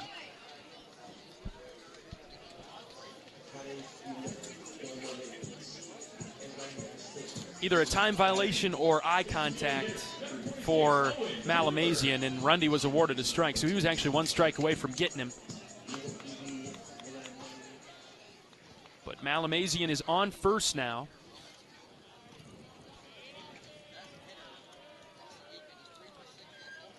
With 1 away, here's Owen Tenuver. Tenuver's the DH for Indiana.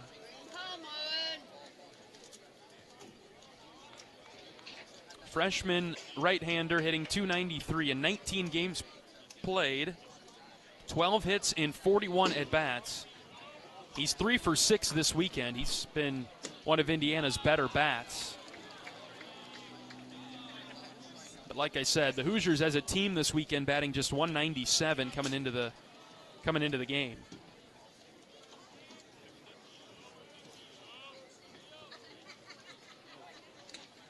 Ball and a strike on Tanuver as Rundy comes set.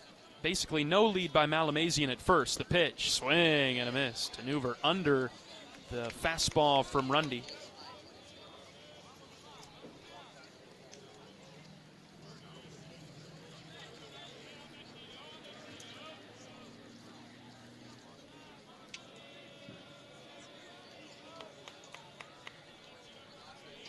One out in the inning. The 1-2 from Rundy. Called third strike. Fastball low outside corner. He rung him up on the edge.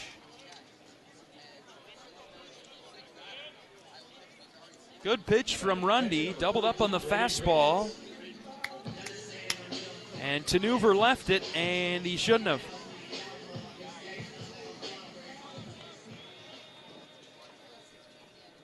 Two down for Braden Ricketts, left-handed hitter for Indiana. He swings over the top of a good breaking ball from Rundy. Sent it in at 79.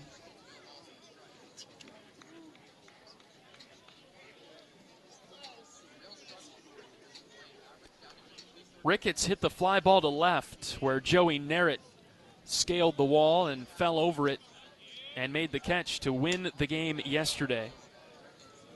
It ended the game. Iowa got out of here with a 9-2 victory. Great photos by our SID, Sam Bosler, who captured the moment. 1-1 pitch to Ricketts. Here it comes from Rundy. Low. Good pitch from Logan, but downstairs and Ricketts left it.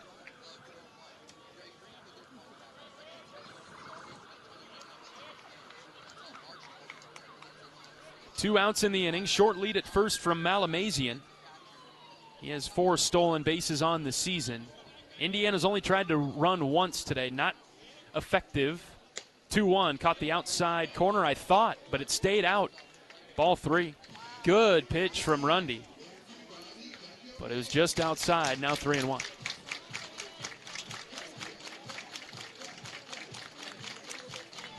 Jeffrey threw out a runner yesterday. Indiana has had very few base runners this weekend. 3 balls and a strike and a throw over to first. Rundy could feel Malamazian creeping towards second.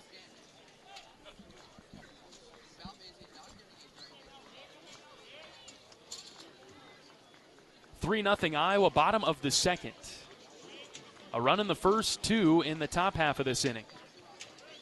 Rundy ready to pitch. The 3-1 is low and in for ball 4. A little bit of traffic here for the Hoosiers. Rundy had a hard time pitching to Ricketts after getting ahead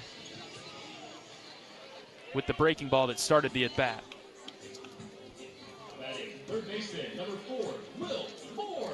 This is where Indiana has made the change today. Will Moore, he was batting 9th yesterday.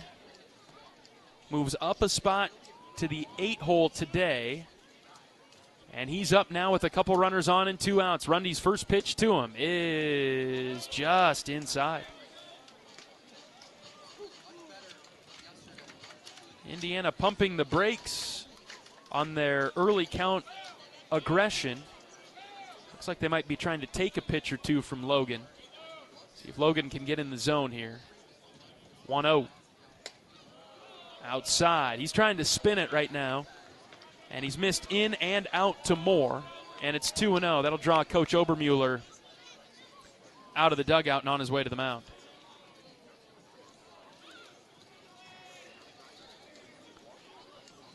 Logan's right around.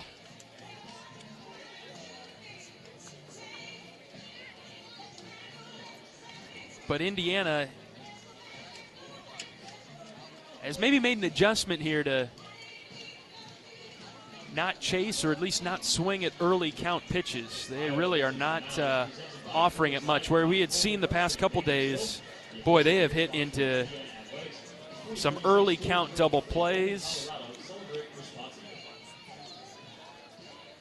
Crucial situations that they have struggled to be productive in because they're swinging at early count pitches. Not really the case today.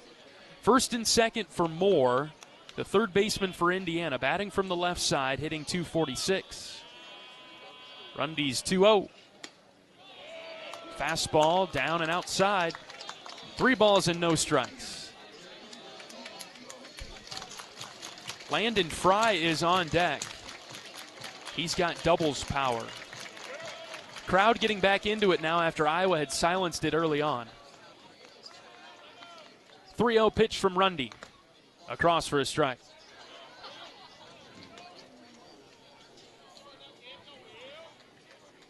Big spot early in this game, so momentum hanging in the balance.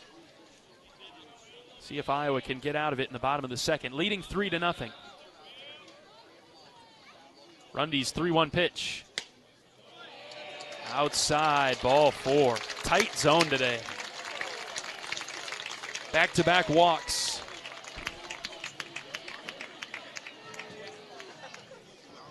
And they're loaded up for Landon Fry.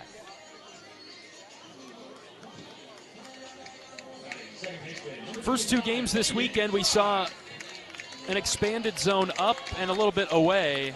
Not much expansion today. And now 2 outs for Landon Fry, the 9-hitter, but he's a good batter for Indiana. First pitch, high, ball 1. Boy, that's close. Rundy takes a deep breath on the backside of the mound, looks out at the scoreboard and left, and now gets back on the rubber. Rundy stays in the stretch to pitch with the bases loaded and 2 outs. Right versus right here, big spot early in the game. The 1-0 check swing, he went. Home plate umpire calls it himself. No need to send it down to first. Count even at 1. Fry hitting .277 from the right side. 148 at bats, only 16 strikeouts. This guy puts it in play. Rundy from the belt, kicks and fires the 1-1, and it's fouled off to the right. Rundy in the driver's seat at 1-2.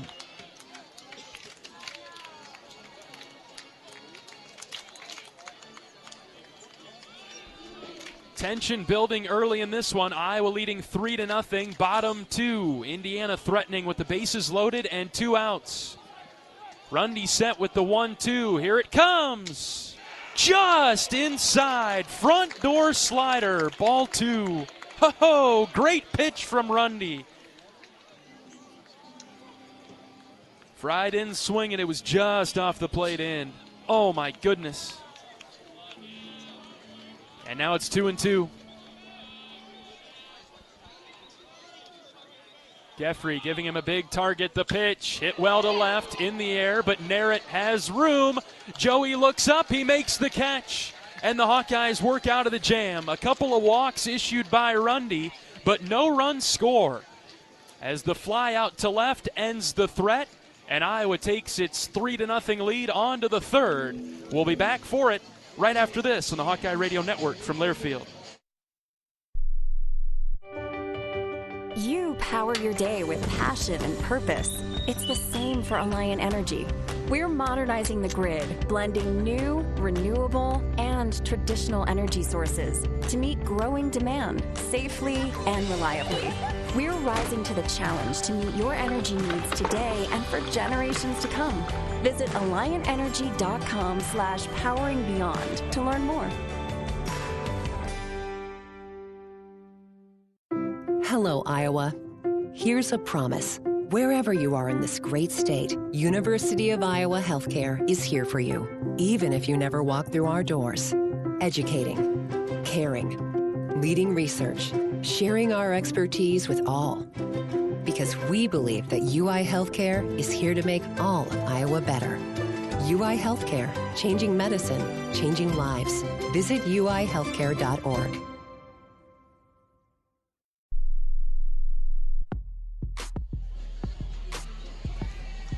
Oak Knoll's mission is to provide exceptional retirement, living, and health services through Life Care, a not-for-profit life plan community serving the Iowa City area for 59 years. Oak Knoll is conveniently located near the University of Iowa Healthcare Campus, Kinnick Stadium, Carver Hawkeye Arena, and downtown Iowa City. A proud sponsor of Hawkeye Athletics. Visit oakknoll.com to learn more. Iowa 3, Indiana nothing. As we move on to the top of the third, Caleb Wolf will lead this off. He'll be followed by Carter Geffrey and Kellen Strohmeyer. Jackson Yarberry out to work another inning for Indiana, as the first pitch to Wolf is in there for a strike at 92. 2 innings pitched so far for Yarberry, Indiana's starter. 3 hits, 3 runs, 2 of them earned. 2 walks, 2 strikeouts. He has now thrown 45 pitches. Iowa hit 2 triples in the second inning, as all 3 of Iowa's runs have come across with 2 outs.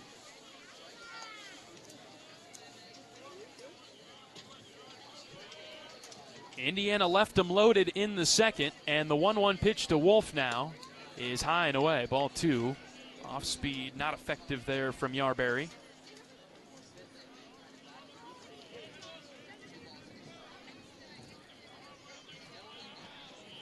Wolf had the RBI single with 2 outs in the first to get Iowa on the board. He sends one into the right center gap this time. Moving forward is the right fielder. Stumbling and diving is Denny, who makes a nice catch in the gap.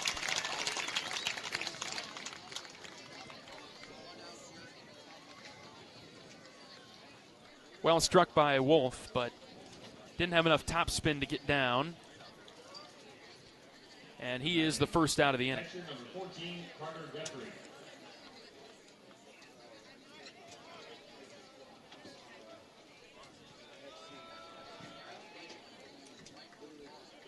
One away for Carter Geffrey.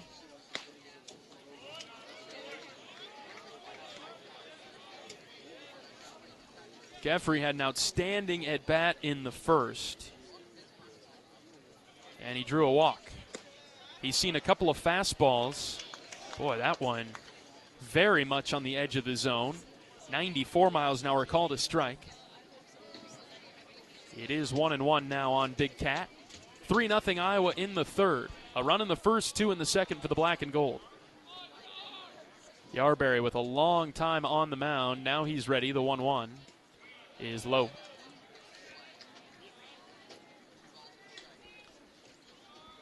Nobody throwing in Indiana's bullpen. They're going to go with Yarberry for a little while here.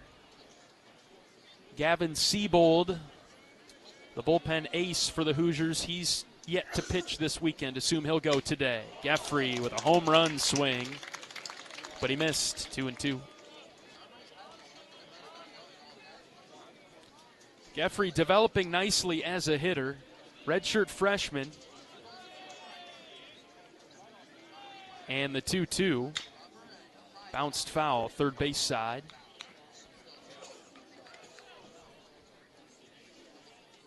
Carter has 4 doubles and 4 home runs this season. Missed the first 21 games and was good to go once we started to play Michigan State. 2-2, Geffrey chased the slider. He's down on strike. Good pitch from Yarberry. As we mentioned at the top of the broadcast, this arm for Indiana today, everything is firm. Fastball mid-90s, slider upper 80s. And it's a pretty sharp slider that lives off of that fastball. Kellen Strohmeyer at the plate. He flied out to left to end the first.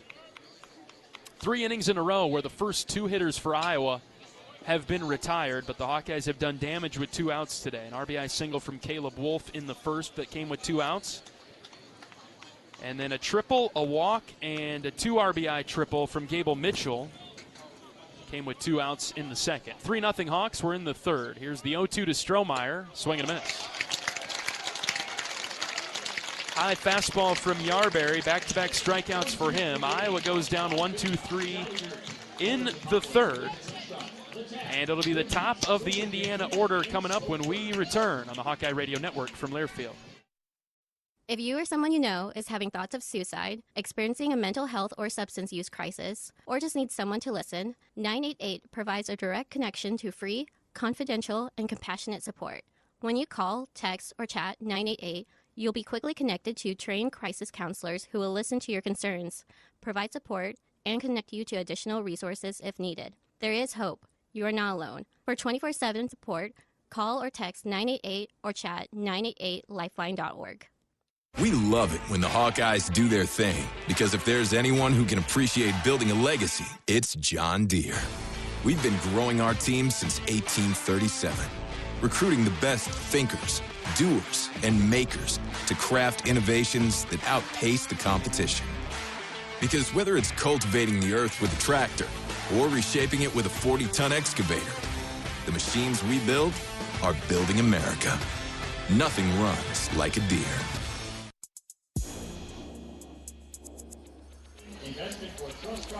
New this spring, Brown Deer Golf Club in Coralville has partnered with Bread Garden Market for food and beverage operations.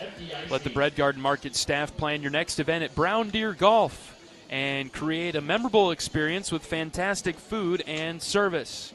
Divots Bar and Grill opens up on May 1st with delicious entrees for those who golf and those who love a good meal with a view.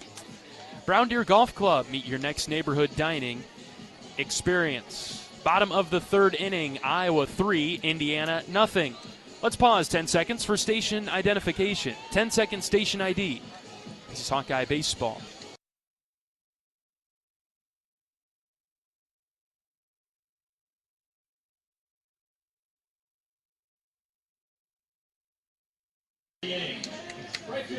Logan Rundy back to work as he's thrown 2 innings, given up 1 hit. He did walk a couple in the second.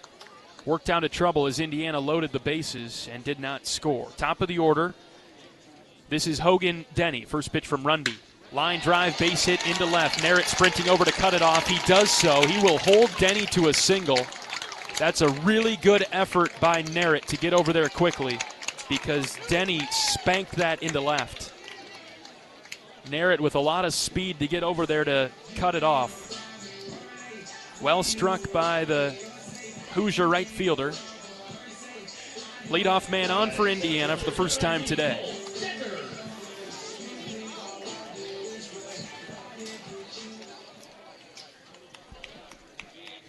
And now to Cole Decker, whom Rundy struck out in the first. Slider just outside for ball 1. Good looking pitch from Logan. Didn't quite come all the way through the back door.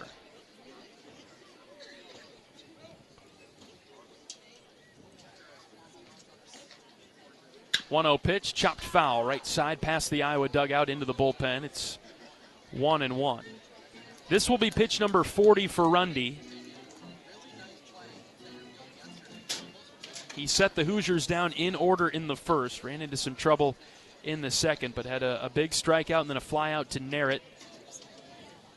Nothing across for Indiana in that second inning. Leadoff single for the Hoosiers in the third, though, and the 1-1. Down and away, ball 2.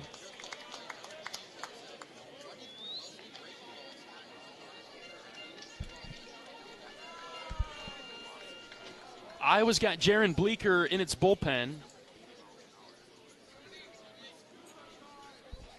Another arm that can eat a few innings. 2 balls and a strike, the pitch. Swing and a miss. That came across at 72 miles an hour. Maybe the slowest pitch that Logan's thrown all season. The curveball out of the hand, and he had Decker way out in front. Nobody out, runner at first. Rundy set with the 2-2. He'll throw it over to first base. Denny was not hardly off the bag.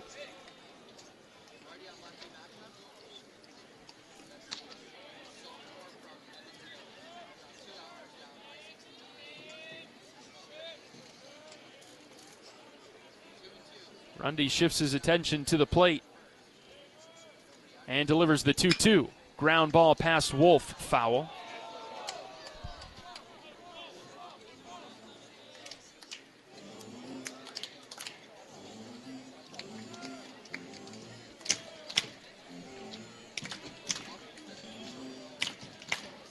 Rundy's gotten to 2 strikes a few times today. He has 2 strikeouts through 2+ innings.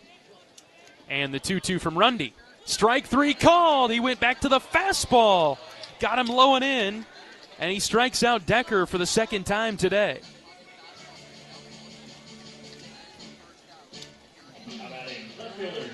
One down for Caleb Koski now. Good job by Rundy to settle in.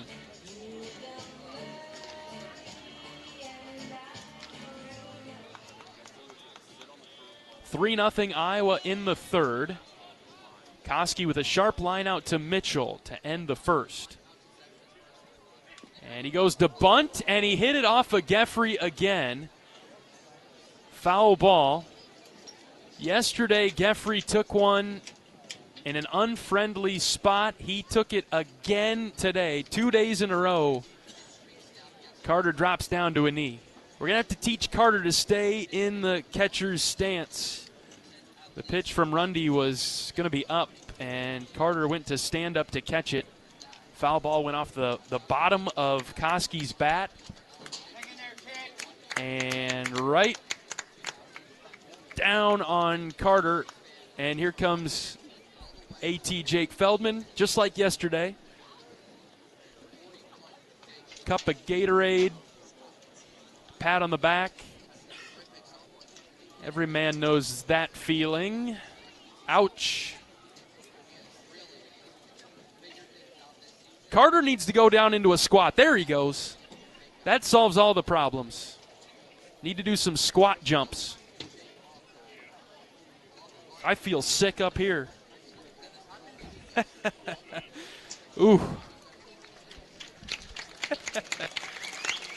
Kind gesture by the Indiana fan base. Round of applause from predominantly the males in attendance today. All right, here we go. Runner at first for Indiana and 1 out. Koski in the box, batting .373. Really good hitter for the Hoosiers. He's at the top of the team in batting average. 9 doubles and 6 home runs on the season.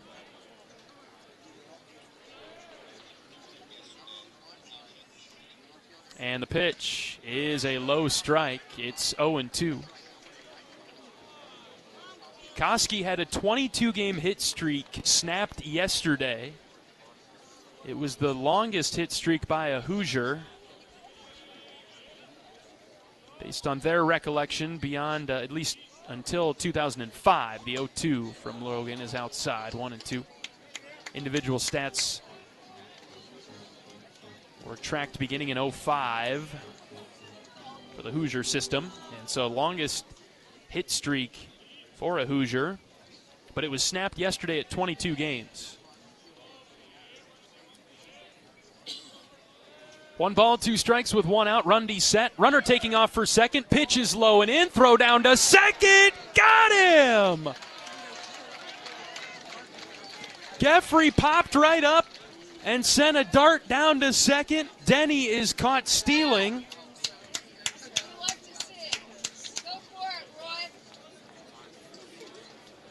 And at some point, people are going to figure out you can't run on Carter. He sent that down on a line. Schulte didn't have to move his glove after he caught it. And now the next pitch from Rundy is down and away. The count's full. Logan can get out of this facing the minimum if he gets Koski. Indiana's tried to steal twice this weekend on Geffrey. 0 for 2 for the Hoosiers. Full count pitch from Rundy. Here it comes. Fly ball into shallow right. Strohmeyer coming forward. Kellen looks up. He's got it. And it turns into a 1-2-3 inning for Rundy. After the leadoff single from Denny, Rundy strikes out Decker. Geffrey catches Denny stealing. And a couple of pitches later, Koski flies out to right to end the 3rd. Everything going right for Iowa today and this weekend. It's 3-0 Hawks. We're back for the 4th after this on the Hawkeye Radio Network from Learfield. Whether they roll the dough or pour the joe, bake the bread or greet instead, Your team goes the extra mile, and they deserve healthy eyes and a healthy smile. For plans that cover businesses of all sizes, Delta Dental customizes. With employer costs as low as $0, you can offer benefits and be a hero. Affordable coverage is a click away. Visit deltadentalia.com today. Hey everyone, David Kahn here. It's time to play ball. The 2026 season is upon us, and the best way to get in the game is by listening to College Sports Now's official baseball podcast, Dugouts, Dumbbells, and Dingers. Each week, we'll have exclusive interviews with players and coaches that take you inside the locker room as we unpack the top stories of teams all across the country. We're delivering our best fastball, so step into the batter's box and tee us up. Available wherever you podcast on the College Sports Now feed or on YouTube. Just search Dugouts, Dumbbells, and Dingers.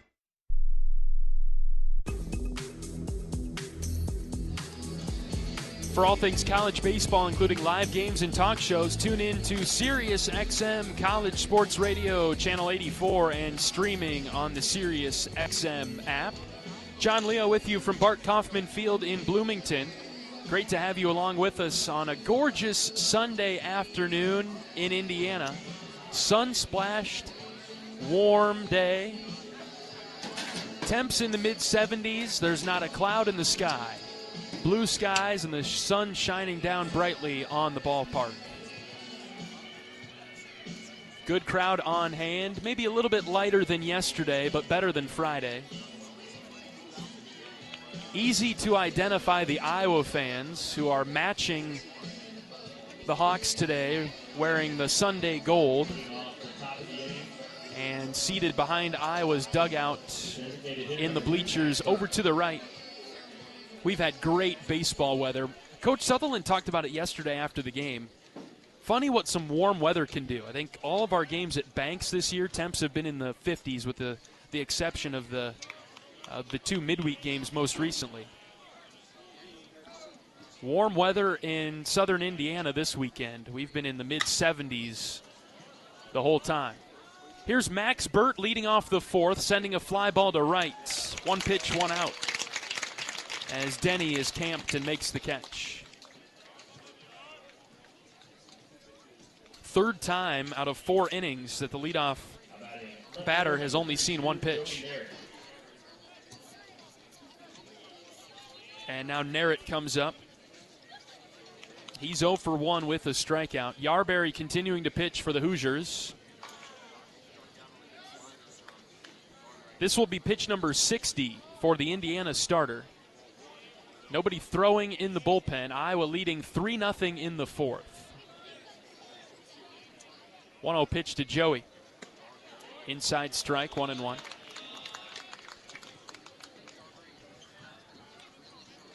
This weekend, Iowa has done a nice job scoring early, and then in the middle, and then late in each of the first 2 games. A ground ball sent to the right side where Fry gloves it and throws it over to Hanley. The second out of the inning.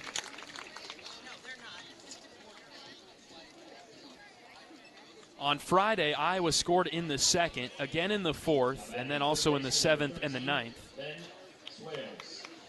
Yesterday, Iowa got on the board with 3 in the first, 2 in the fourth, another in the 6th, and some more in the 8th. We're in the 4th today. And Iowa leads 3-0, scoring in the first and second.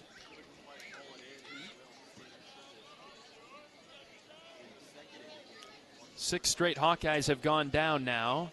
Yarberry trying to settle in. Swales pokes one in the air down the right field line. Long run for all 3 Hoosiers. It is a foul ball just to the right of the line. Nobody was going to get there had that landed fair. Swales was already around first, headed for second. He'll have to come back to the plate.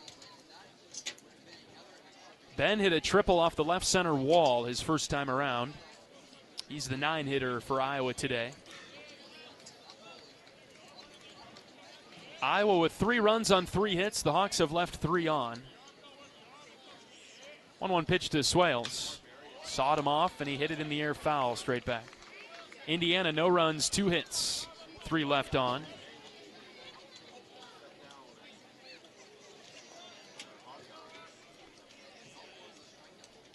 Indiana has committed one error. Iowa clean defensively. Yarberry out of the windup with a long wait, and now he brings home the 1-2 to Swales. High and out. Yarberry has 4 strikeouts, 2 walks today. He's faced 17 Iowa hitters and has thrown 65 pitches. The 2-2. Swales hits a ton deep to left field. Back goes Koski. He will watch it go. It's long gone off the bat of Ben Swales over the bullpen. 4-0 Hawks on a solo shot with 2 outs from Ben Swales. Yes. Again, 2-out damage for the black and gold. All 4 runs have come across with 2 outs. Swales clobbered it. 395 feet. Now Schulte lays down a bunt, third base side. Moore picks it up. Nobody can make a play as Schulte lays down the perfect bunt down the third base line. Yarberry just got in the way, and Moore hesitated. By the time he picked it up, he had no play.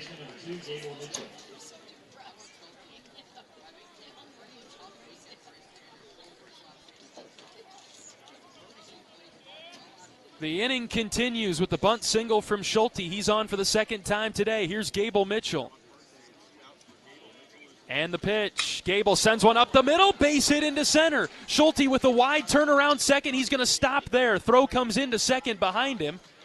And he's back safely. Mitchell rolled one right, returned to sender right up the gut. And another 2-out hit for Iowa. Miles Risley coming to the dish.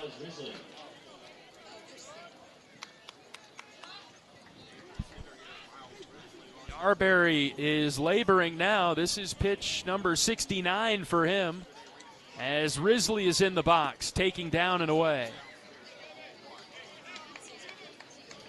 Risley reached on an error in the first. It got the scoring started. He was the run that came across moments after with an RBI single from Caleb Wolf. First and second with 2 outs for Risley. 1-0 pitch in the dirt again.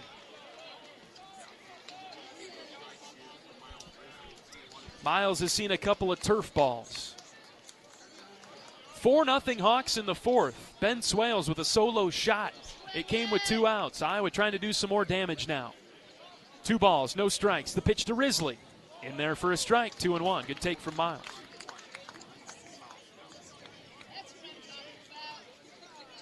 Three straight hits in the inning after a fly out and a ground out.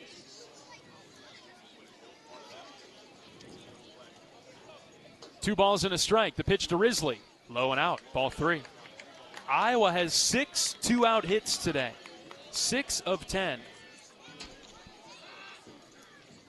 In fact, all of their hits have come with 2 outs. 3 balls and a strike on Miles. Yarberry set, checking the runner at second. Now pitches. Miles hits into the right center gap. It's on a line. It's down for a base hit. Schulte around third. He'll score with ease. Gable Mitchell heading for third. He's safe there. The throw comes into second. Risley dives, and he's into second base with an RBI double. 5-0 Hawks. 4 straight hits in the fourth.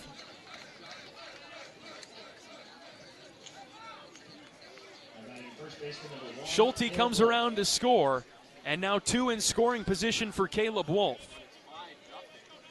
All Iowa again. 5-0, top 4. Wolf with an RBI single. He also has a flyout today. He's 1 for 2. Yarberry continuing to pitch for the Hoosiers. Second and third with 2 outs. First one to Caleb. He'll step off the mound and reset the clock. And now the catcher Ricketts will jog out and talk with the pitcher, Yarberry. I'm not sure that Yarberry will see another Iowa batter. We'll see if he throws to Wolf. They've got Siebold going in the bullpen, right-hander getting loose. He was not warming up to start the inning. And we'll see if Coach Mercer makes the change now with Ricketts returning to the plate, or if they'll let him pitch to Caleb. All right, they're going to stick with Yarberry. Second and third with 2 outs. Iowa trying to extend the lead even more. It's 5-0 Hawks. First one to Caleb. Low and in. Wolf batting .373 this season. 11 doubles, 3 home runs. A lot of room in right center for Caleb. 2 in scoring position for him. The 1-0 pitch. Caleb hits on the ground, right side, and to Hanley, the first baseman, who gloves it, and he will take it to the bag himself for the 3rd out. Couple runners left on for the Hawks, but another big inning. Started off with Ben Swales, a 2-out solo home run to left, and then 3 straight hits after that. Single by Schulte, single by Mitchell, and an RBI double from Miles Risley puts 2 more runs on the board for Iowa. 5-0 Hawks. We're back for the bottom of the 4th when we return on the Hawkeye Radio Network from Learfield.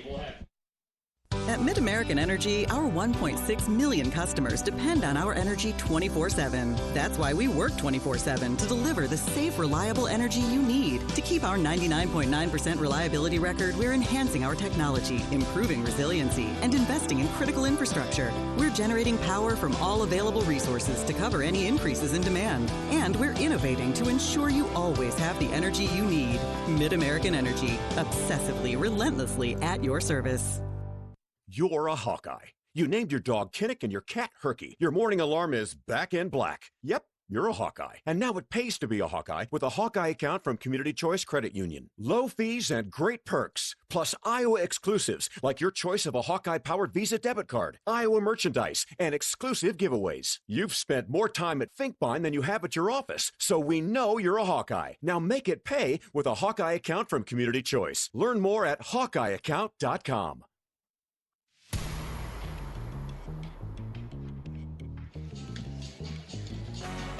Hawk fans, experience your home away from home at Coralville's finest all-suite hotels. Homewood Suites and Home 2 Suites by Hilton each offer guest spacious suites, complimentary breakfast, 24-hour fitness center, pool, hot tub, guest laundry, and convenient locations. Let their warm and friendly staff take care of you and your family when you visit Hawkeye Country. 5-0 Iowa in the bottom of the 4th. And Logan Rundy coming back to the mound for the Hawks. He's pitched 3 innings, given up 2 hits, 2 walks, 3 strikeouts, no runs. And this will be pitch number 50 when he throws to Jake Hanley, who grounded out to Mitchell back in the 2nd.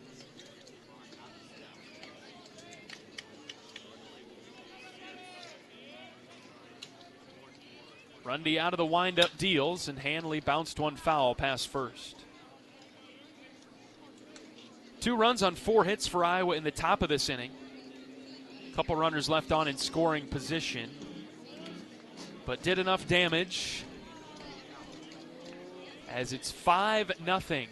Iowa has scored in 3 of the 4 innings today. Hanley showing the bunt, pushing it left side. Rundy comes off the mound. He fields it, throws it to first. Got him. Good idea by Hanley with the big shift onto the right side. There was nobody at third, but he just didn't push it far enough to get past Rundy. And Logan fielding his position well. PFP, pitcher fielding practice, comes into play. And Rundy threw it to Wolf for out number 1 at the bottom of the 4th. Malamazian up. He singled. In the 2nd, he has one of Indiana's 2 hits. Again, good idea there by Hanley, with Swales vacating on the shift, but just didn't push it far enough. Line drive off the bat of Malamazian. It is tailing right to Strohmeyer. Out there in right field, Kellen makes the grab. 2 down.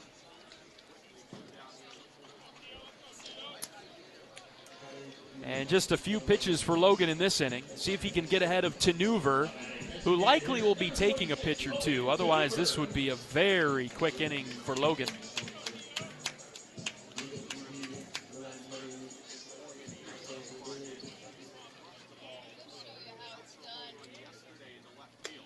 Tenuver chasing pitch number 1. High fastball from Rundy. Tenuver 0 for 1 today with a strikeout looking. Right versus right. Rundy's pitch. Outside. Count all even now at 1. That was pitch number 55 for Logan. Bleeker was in the bullpen for Iowa, lightly tossing. He was throwing 1 every 3 or 4 pitches from Rundy. But now he has sat down. 1-1. Scoop foul in the air, right side, and out of play.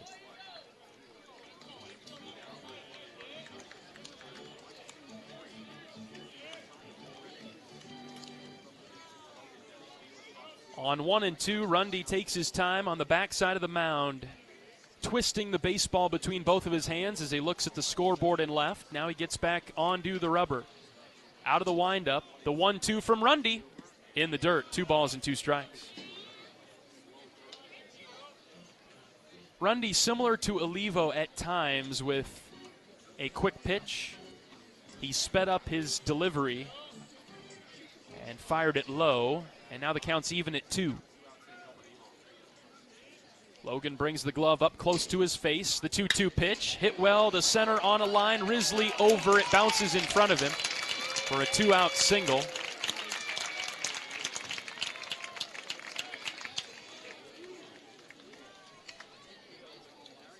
And Tenuver is on with 2 away. Miles made a good play on that. It bounced and kicked high on him, and he had to reach up to grab it. It was well struck by Tenuver.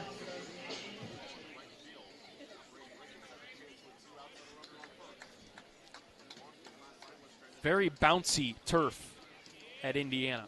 2 outs for Ricketts. And Rundy took a lot off there at 75 and threw it low.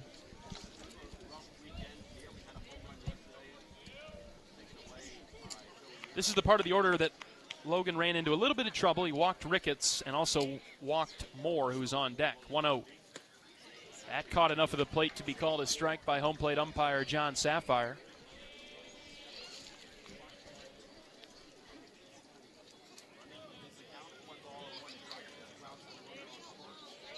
Two-out single for Indiana in the 4th. Iowa leading 5-0. Rundy's next pitch. A lot of movement. It dropped off the table and was low. 2-1.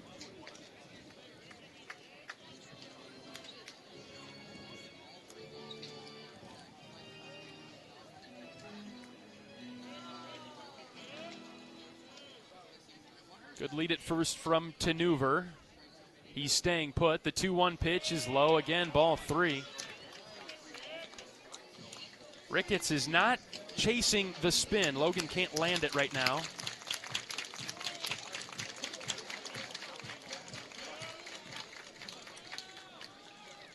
And we'll see what he throws on 3-1. The pitch. Ground ball. Wolf drops to his knees to make the snag. Picks it off the carpet and walks over to first, tapping his right foot on the bag for the 3rd out. Nice play by Wolf. And the 2-out single from Tenuver does not hurt Rundy or the Hawkeyes. 4 complete in Bloomington. Iowa 5 and Indiana 0. Back in 60 seconds on the Hawkeye Radio Network from Learfield. You power your day with passion and purpose. It's the same for Alliant Energy. We're modernizing the grid, blending new, renewable, and traditional energy sources to meet growing demand safely and reliably. We're rising to the challenge to meet your energy needs today and for generations to come. Visit AlliantEnergy.com/poweringBeyond to learn more. Cancer doesn't care. It doesn't care what you look like, how old you are, what you do, or where you live. We do. University of Iowa Healthcare is doing more to beat cancer than anyone in the state. From second opinions to life-saving treatments that happen here first. We lead the way in research, training, and care because we believe that UI Healthcare is here to make all of Iowa better. UI Healthcare, changing medicine, changing lives. Visit uihealthcare.org.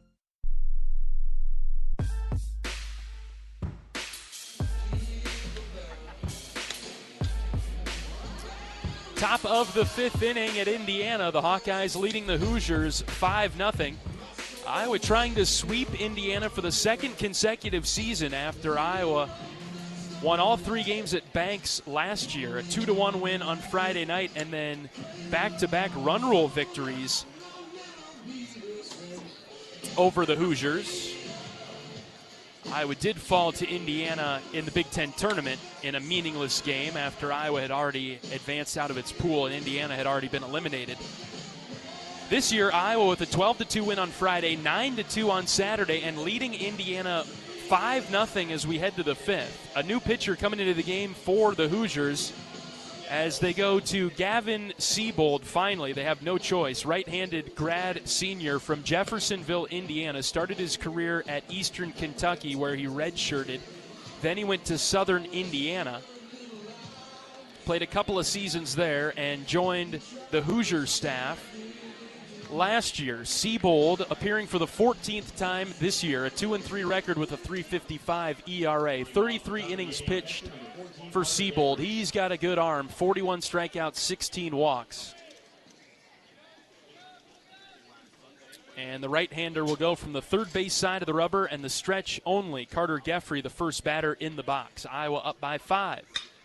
Geffrey swinging at the first pitch and lining it sharply foul over to the right. Siebold with a good fastball, low to mid-90s.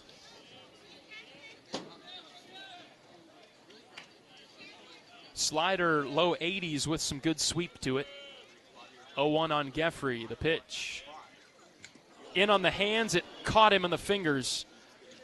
And Geffrey is going to walk down to first. He got clipped pretty good by that one. Carter's taking a beating. The poor kid. Coach Heller, the first one out of the Iowa dugout along with Coach Sutherland. We've seen that before. Iowa catchers getting hit in the hands. It happened to Matt Delgado this year. A few years ago, Iowa ran into a terrible string of injuries to catchers' hands. Cade Moss, one of them. Geffrey seems to be okay. Hit by the pitch, he's at first. Kellen Strohmeyer into the box now. And the first one to Kellen is low.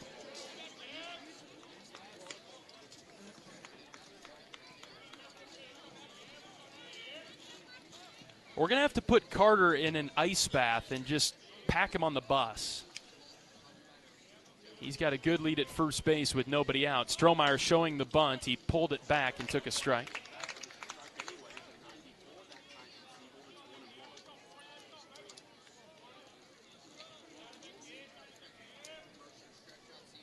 Strohmeyer 0 for 2 today, a flyout and a strikeout. I don't mind the bunt decision from Kellen if he sticks with it. We'll see.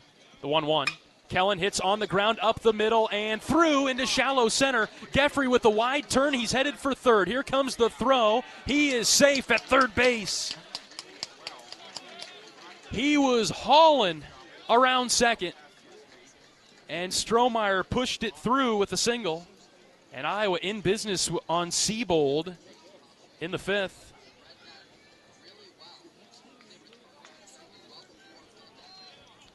Pretty slow roller there by Strohmeyer, but effective. Fry dove for it and just passed his outstretched glove.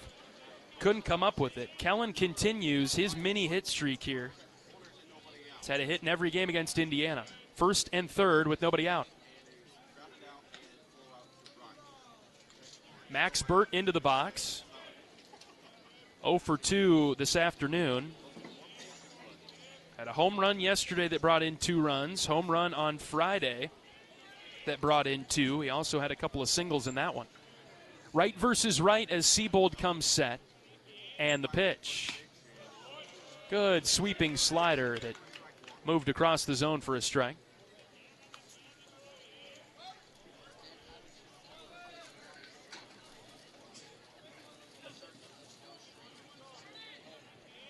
Siebold last pitched against Abilene Christian last weekend, 2 2/3. Strohmeyer taking off for second. The pitch is outside. The throw to second is into center field. Geffrey will come down to score. Strohmeyer for third. The throw to third goes into the Indiana dugout, and Strohmeyer will score. 2 runs across on that play. Indiana throwing it across the yard.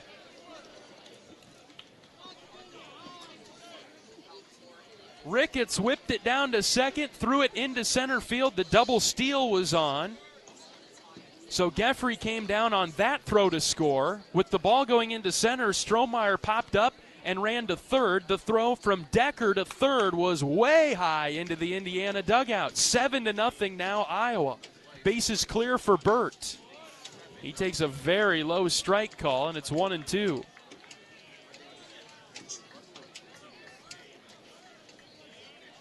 Sloppy baseball from Indiana.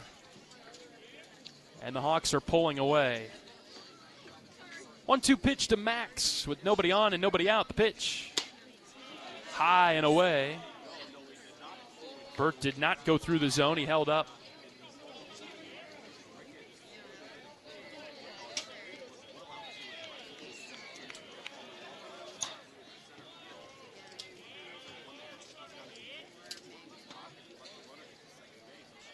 Count even at 2. Seabold ready. The pitch to Burt. Swing and a miss. Max strikes out. Seabold last pitched against Abilene Christian, as I was saying last weekend. 2 2/3 for him. ACU got to him a little bit. 5 hits, 3 runs. He walked 4 and struck out 5. He had a rough go, but Indiana won the game 5-4.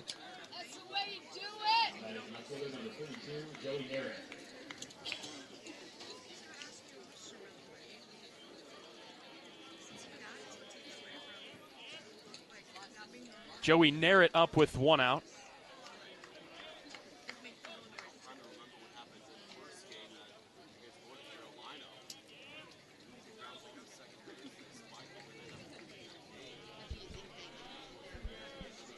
Hawks are pulling away from Indiana. Middle innings of the finale. Iowa looking to sweep the Hoosiers. 1-1 pitch to Narrett is outside. That was the 1-0 pitch. It's now 2 balls and no strikes on Joey. Geffrey hit by a pitch to start the inning. Strohmeyer singled him over to third after that, and then a double steal on. Both runners came home to score on a couple of Indiana errors on the same play. 2-0 to Narrett is low, but called a strike. Woo.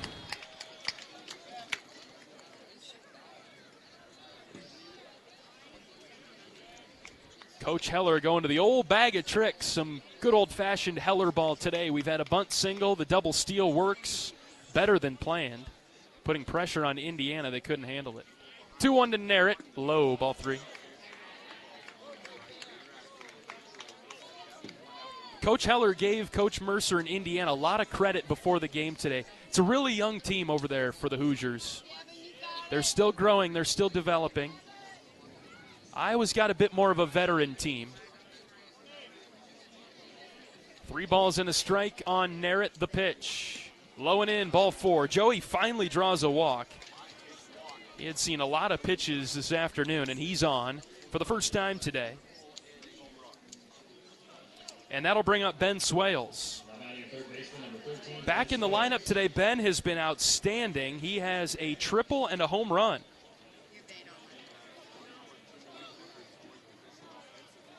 He got the start on Friday and got on a couple of times. Narrett, the runner at first with 1 out. And the first pitch to Swales is a strike at the knees. Good pitch from Seabold. Caught the outer edge as well.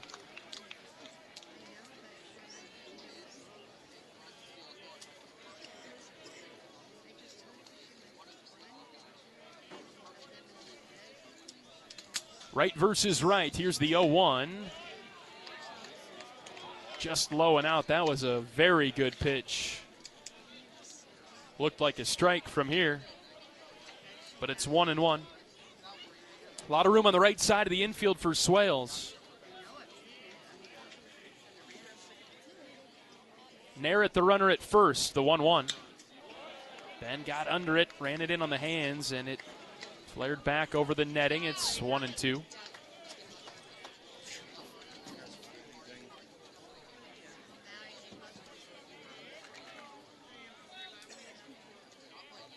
7-0 Iowa, top of the 5th. What a weekend so far.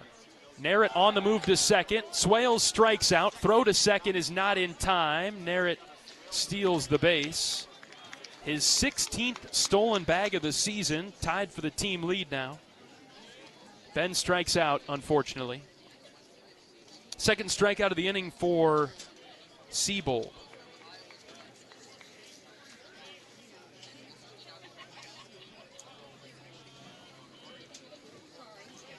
Back to the top of the order now for Cooper Schulte, who's been on twice today.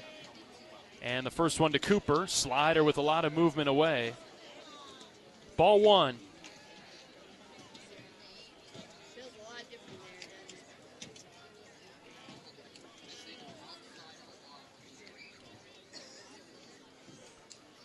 Narrett with a mega lead at second base. With 2 outs, the 1-0 to Schulte, up and in around the shoulder.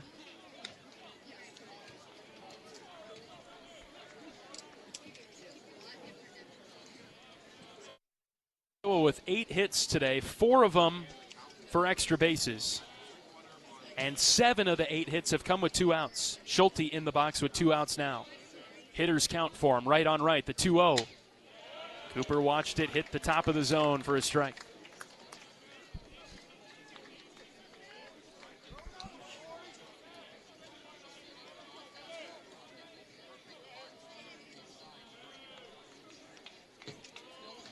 Narrett extending his lead at second.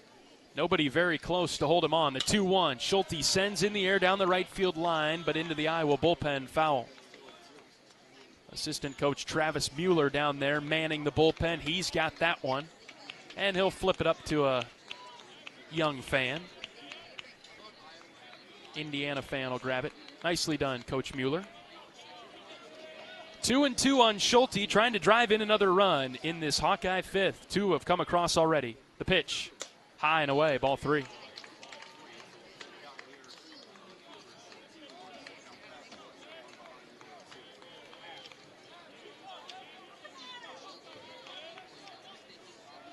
Full count on Cooper, who singled and scored his last time up. Seabold ready, the pitch. Cooper hits in the air, deep to left. Back goes Koski. In front of the wall, he's able to make the catch. Cooper just missed it. He pulled it hard into the corner. Koski had to sprint over to the line to make the catch, but he's able to track it down and grab it for the 3rd out. 2 runs come across for Iowa. The lead is 7-0. And we're back in a minute as we bring you the bottom of the 5th after this on the Hawkeye Radio Network from Learfield. You might think Iowa grows corn, but the truth is, corn grows Iowa. Corn can even fuel your drive to watch the Hawkeyes play when you choose Unleaded 88. It's a fuel that's cheaper, cleaner, and greener. Plus, it's homegrown, making Unleaded 88 the clear choice at the pump and totally worth the hype. So as you head to cheer on the Hawkeyes this season, don't just fuel up. Pump it up with Unleaded 88. Find Unleaded 88 at a station near you. Go to iowacorn.org/88. Unwind in style at Riverside Casino and Golf Resort, where luxury and excitement come together. Tee off on a world-class golf course, savor gourmet dining, and enjoy premier entertainment and amenities that are second to none. Feeling lucky? Hit the slots or try your hand at our table games. There's always action on the floor. Whether you're here to relax, play, or indulge, Riverside offers more than just a getaway. It's an unforgettable experience. Visit Riverside Casino and Resort.com to learn more. Hawkeye baseball heads back to Des Moines May 14th through 16th, taking on Purdue at Principal Park.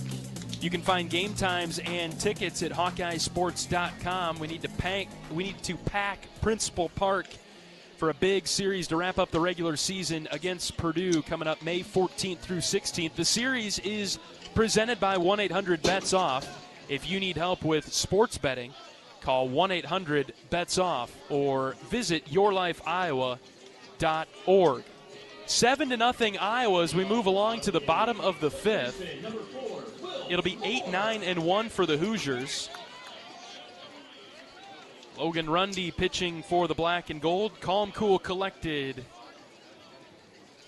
Rundy on the mound. First one to Moore is outside for a ball. He walked him back in the second.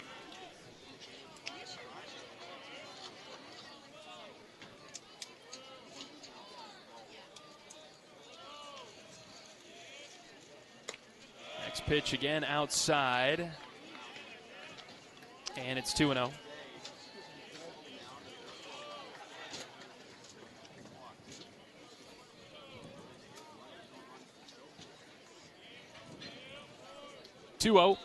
Slider outside, ball 3.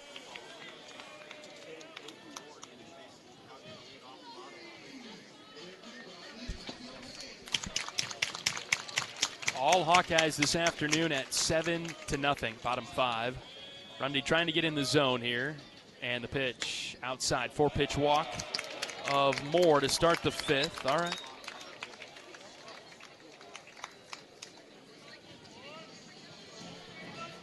Coach Heler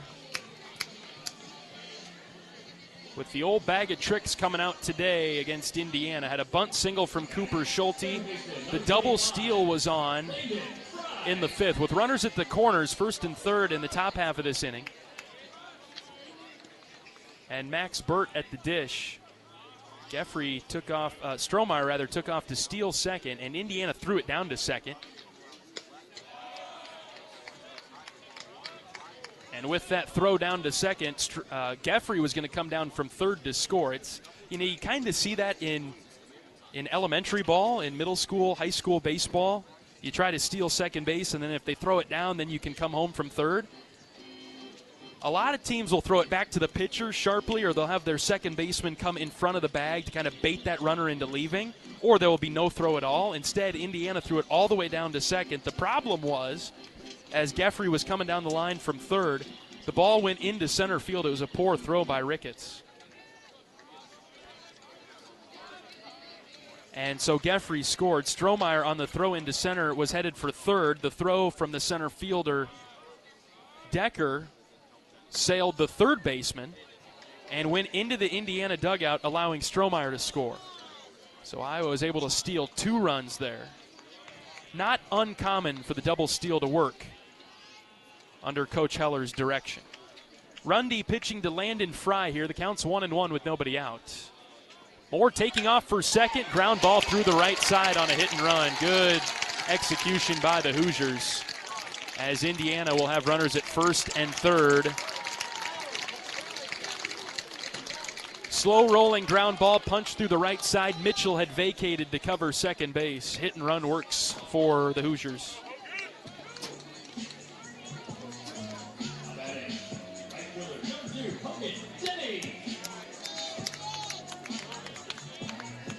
Time called here. I think this is going to do it for Logan. Coach Heller making his way to the mound.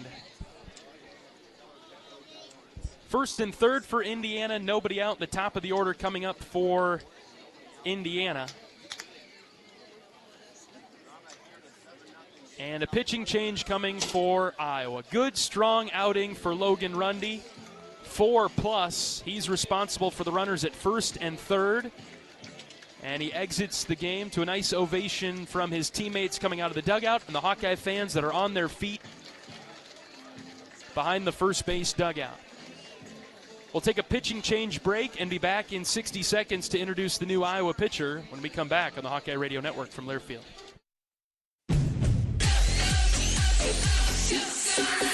Go for 0.99% financing at your local Honda dealer during the Honda Spring event. Go for all Hondas in stock and on sale. Cars, trucks, vans, and SUVs.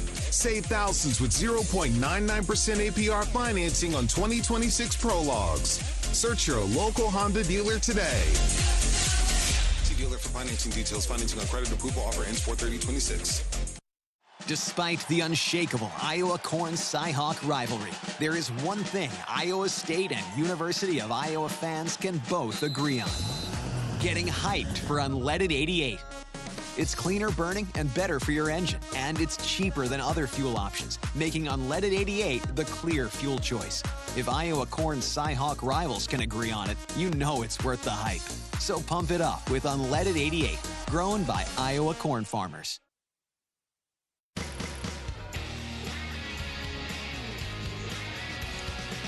Iowa makes a pitching change in the bottom of the 5th. The Hawkeyes in front 7-0. And Jaron Bleeker will be Iowa's new pitcher. He comes into a little bit of a jam here with 1st and 3rd for IU and nobody out, and the top of the order coming up. So Real tough spot here for Jaron. Have to try to limit the damage. Bleeker making appearance number 13 on the season. A 4-4 record, 5.91 ERA for Bleeker. 42 2/3 innings pitched, 39 strikeouts, 13 walks. He's given up 10 doubles and 5 home runs. Opponents bat .295 against Bleeker. And he'll be facing the top of the order, and so Indiana can sense a little blood in the water here. And boy, you feel like if Iowa can get out of this with only giving up a run or two, that might just extinguish any thought of a comeback for Indiana. It's 7-0 Hawkeyes. As Rundy exits after 4+, started the 5th, but a walk and a single has runners at 1st and 3rd.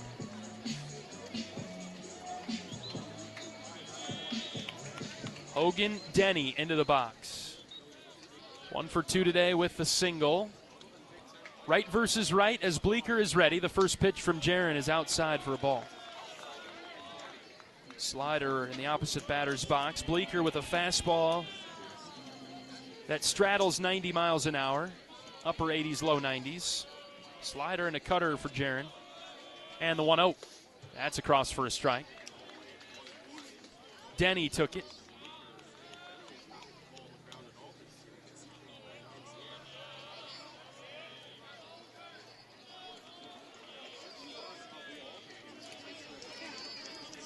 First and third, the 1-1, hit on the ground to third. Swales has it, he throws to second for one, over to first! Double play! 5-4-3. Nice turn by the Hawkeyes. The run does score for Indiana as Moore comes down the line. He touches home. The Hoosiers are on the board. But you'll take that. Just one run across, 5-4-3 on the double play. Swales had to wait an eternity for that ball to come down into this atmosphere. Another high bouncer to him, but he sent one right on a line to Mitchell, who twisted it over to Wolf. And so the double play turned by the Hawkeye defense. They've had a handful this weekend. It's a big one in the 5th. 7-1 is our score now. And Bleeker pitches to Decker.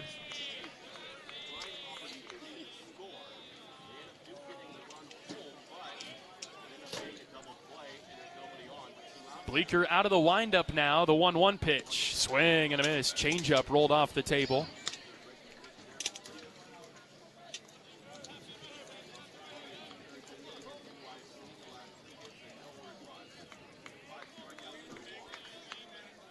Bleeker has the sign that he likes. He delivers the 1-2 on the ground to Mitchell. Gable charging, fields it off to the side, throws it over to Wolf for the 3rd out. Absolutely great job by Bleeker and the Hawkeye defense. Only one run comes across for Indiana, and it comes down the line to score as Iowa was turning a 5-4-3 double play. 5 complete in Bloomington, and Iowa leads Indiana 7-1. We'll be back in just a minute on the Hawkeye Radio Network from Learfield. Whether they roll the dough or pour the joe, bake the bread or greet instead, your team goes the extra mile, and they deserve healthy eyes and a healthy smile. For plans that cover businesses of all sizes, Delta Dental customizes. With employer costs as low as $0, you can offer benefits and be a hero. Affordable coverage is a click away. Visit deltadentalia.com today. Can you think of anything that costs the same today as it did 10 years ago? There isn't much.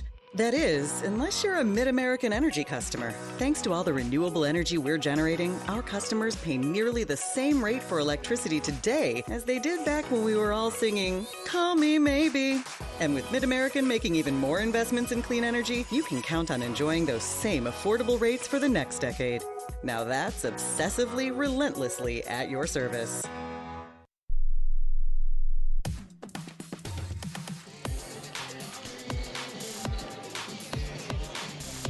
Gable Mitchell will lead off the 6th for the Hawkeyes. 7-1 Iowa. as Siebold continues to pitch for the Cream and Crimson. Right versus left. Mitchell takes upstairs for a ball. Big shift on the infield for Indiana. They've got 3 infielders over to the right. Malamasian, the shortstop, right behind second base. Everybody else over there to the right. Moore all alone at third. Big gap in right center. The right fielder has stayed in true right now. And the 1-0 to Gable is high, 2-0. Gable got in front of a pitch from Yarberry in the second and tripled into the right field corner. Indiana has adjusted a little bit with their right fielder, Denny. Not shifted over towards the gap as much anymore. Top of the 6th, 7-1 Hawks. Mitchell has not seen a pitch to hit. Yarberry got the start for Indiana. He went 4 innings, gave up 7 hits, 5 runs, 4 of which were earned, 2 walks and 4 strikeouts. Siebold working his second inning now. 3-0 on Gable. And the pitch. Inside edge for a strike. Gable's got a couple of hits today. Singled in the 4th.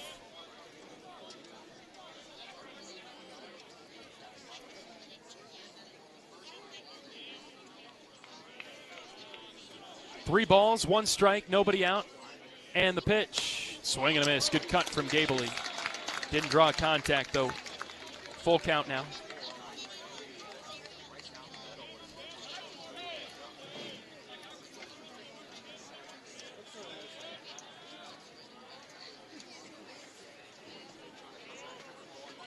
Siebold set and delivers the 3-2. Gable punched it foul into the netting.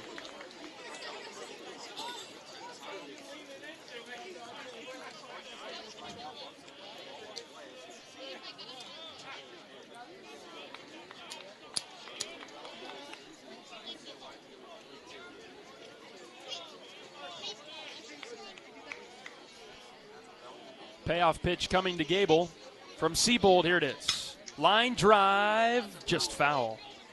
Over to the left. Gable stays alive. 2-strike pitch at 94, low and away. Gable threw his hands at it.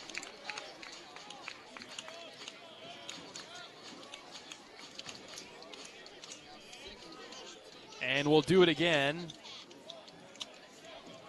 At 3-2. Next pitch to Mitchell. Swing and a miss. Gable strikes out for the 2nd time today.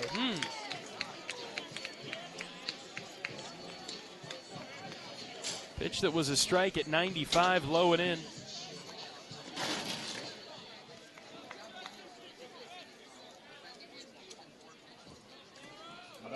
One away now for Miles Risley. An RBI double back in the 4th. Iowa has scored in 4 of 5 innings today. Risley has a run scored and has drove in a run. He has driven in 1 with a double in the 4th. No balls and a strike, right versus right matchup. Siebold kicks and fires. Risley takes away 1-1.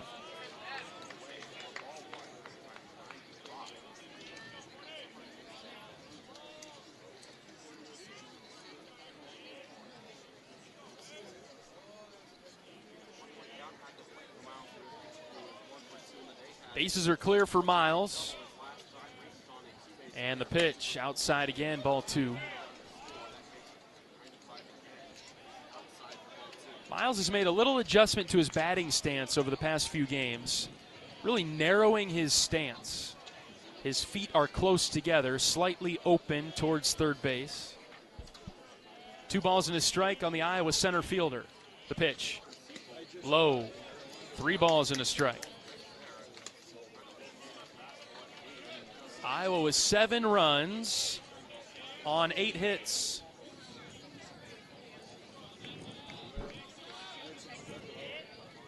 Risley in the box. He's worked a 3-1 count. Siebold taking his time, now pitching the 3-1 that Miles takes right down Main Street.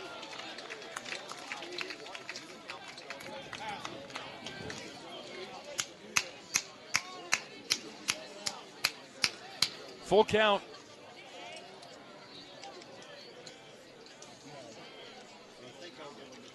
Deep breath from the Indiana pitcher, and he delivers. Miles smacked it high to right. That's out of play, foul.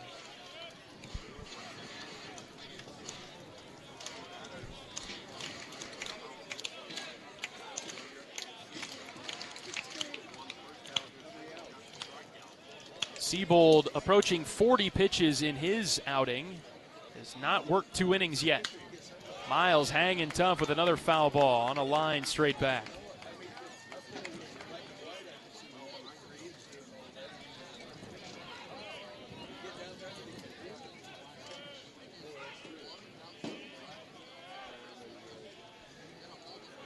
Wind picking up a bit, blowing out to left. As the full count pitch to Risley is on its way home. Another foul ball. Straight over our heads in the press box.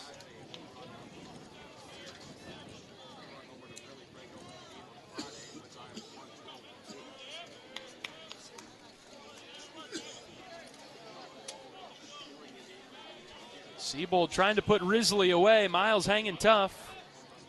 Siebold's going to have to hurry with the pitch clock winding down. And he gets it off just in time. Risley cranked it deep to left. Will it stay fair? It's deep. It is just foul. Couldn't keep it fair down the left field line. He was just out in front.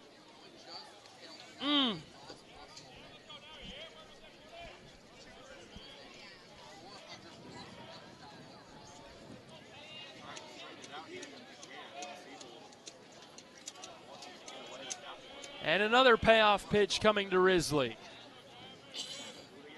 Siebold brings it home. Miles hits on the ground to third. Backhand stop by Moore. Long throw to first. Gets Risley. Good at bat. But Risley grounds out.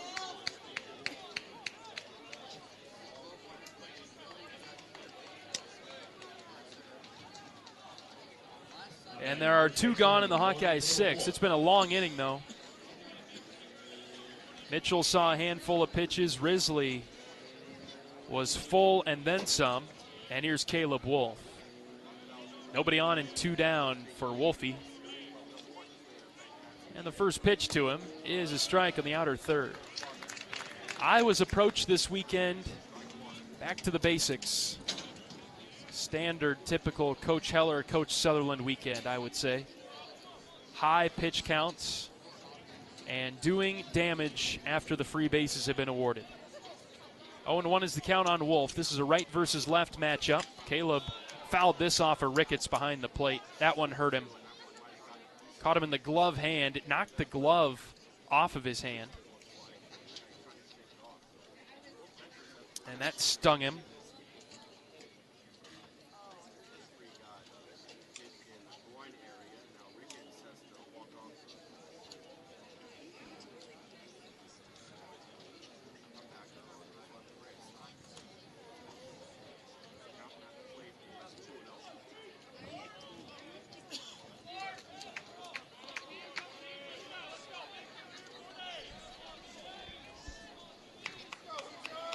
Siebold headed 0-2 on Wolf.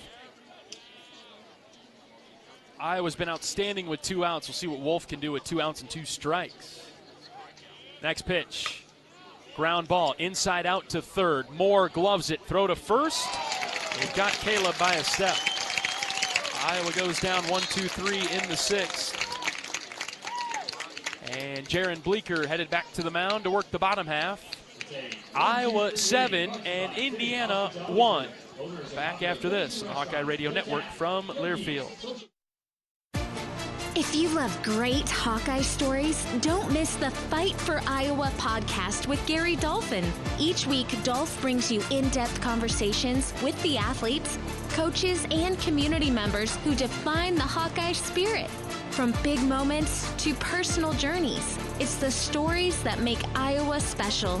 Catch new episodes every week. Search Fight for Iowa wherever you get your podcasts.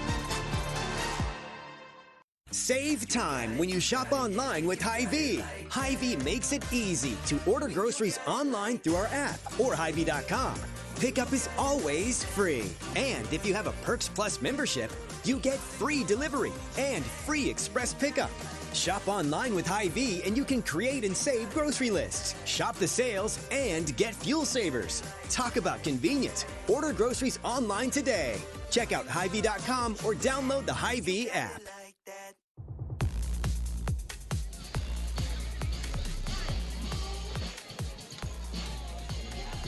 Bottom of the 6th inning, Iowa leads Indiana in the series finale 7-1. We need to pause to let our stations identify themselves. 10-second station ID. This is Iowa Hawkeye Baseball.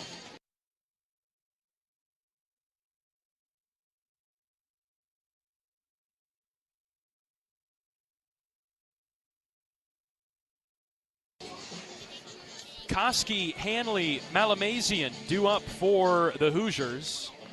Iowa in front 7-1 this afternoon, looking to sweep Indiana for consecutive seasons.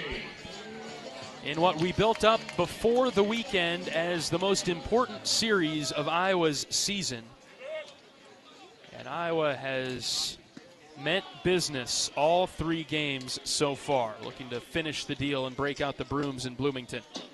Bottom of the 6th, Iowa 7-1. John Leo with you from the broadcast booth in a great press box at Bart Kaufman Field.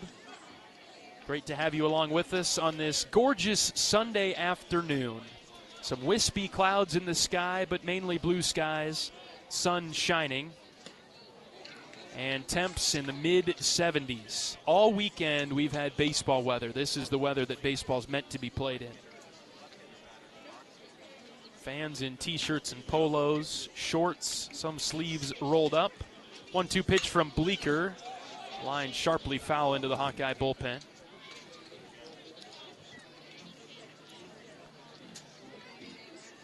Need some sunscreen this weekend. Iowa will be at home next weekend to take on Illinois. 1-2 pitch from Bleeker, hit on the ground, left side, backhand stop. No, it got through Swales and into left. Koski with a hard turn around first. He's got a single. We'll see how it's scored. I don't know. Maybe the last hop was a bit funky on Ben. Looks like he was in great position to make a backhand stop, and it clicked off his glove into left. We'll see how Jarrett scores it. The fine SID of Indiana. Good friend of mine as well. Nice to catch up with him. Always a treat to come visit Bloomington. We get to run into old buddies. Jared also the SID for volleyball. That's where I cross paths with him the most. Iowa leading 7-1 in the 6th. Here's a line drive base hit into right. Back-to-back hits for the Hoosiers now. And the ball got by Strohmeyer all the way to the wall. Runner will score from first, and Hanley will wind up at third. A lapse by Strohmeyer in right at 7-2.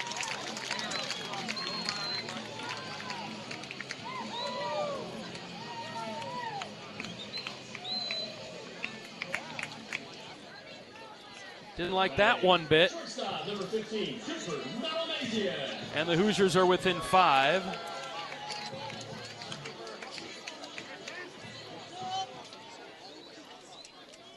Runner at third and nobody out. Here's Malamazian taking a strike from Bleeker, low inside corner.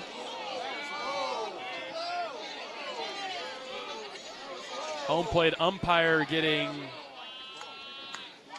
chirped into the next galaxy. 0-1 from Bleeker. Chopped on the ground to third. Swales gets this one, turns his body, throws to first in time to get Malamazian. Hanley scores, and it's 7-3 now.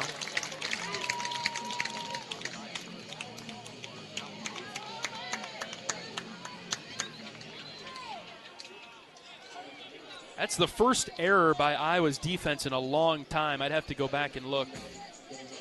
But Strohmeyer's error in right makes that an unearned run as Koski and Hanley have come around to score. Bases clear for Tanuver. It's 7-3 now. Bleeker delivers a ball low and out.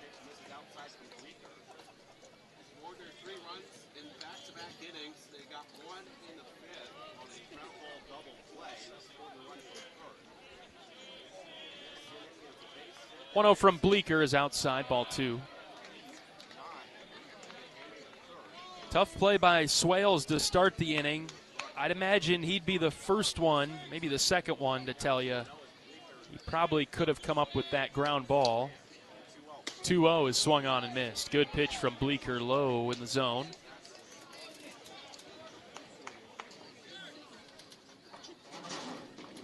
And then a ball that got through Strohmeyer in right.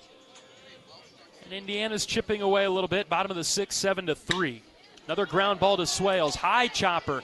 Fielded deep from the hole. He throws a roller over to first. Tanuver beat it out. Swales is struggling at third base right now.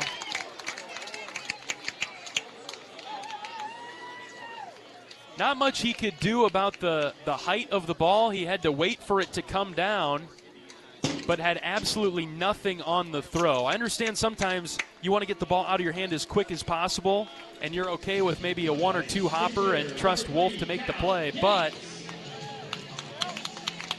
there wasn't enough behind it from Swales, and Tanuver legged it out, infield single. Bleeker pitching to Cal Gates, who's a pinch hitter.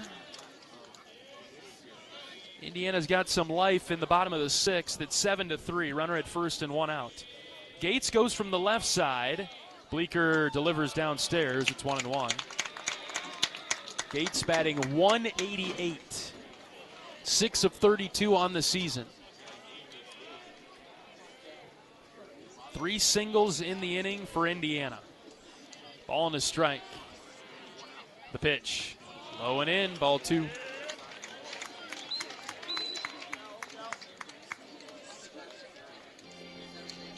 Bleeker is working very quickly. We'll see if he slows down and focuses here. The 2-1 pitch is over for strike 2. First at bat of the weekend for Gates.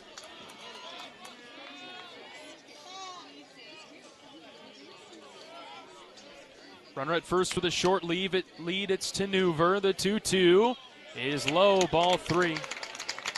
All right, Jaron, let's get in the zone here. A .188 hitter in the box. Indiana fans are back in it. The lead for Iowa down to 4. Signs of life from the Hoosiers. Full count pitch. Line drive, base hit into left. Merritt over, he dives to knock it down. It gets by him all the way to the wall. Hoosiers are on the run. Getting the wave around third is Tanuver. He's going to score on the RBI double from Cal Gates, who is batting .188 on the season. And Bleeker's getting hit now.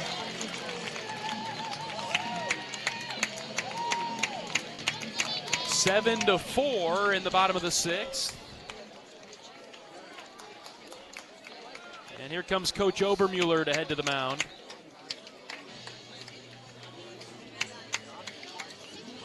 This Iowa visit to the mound is presented by Coors Light. Iowa led 7-0 after the 5th. Indiana has scored the last 4 and is making things interesting now.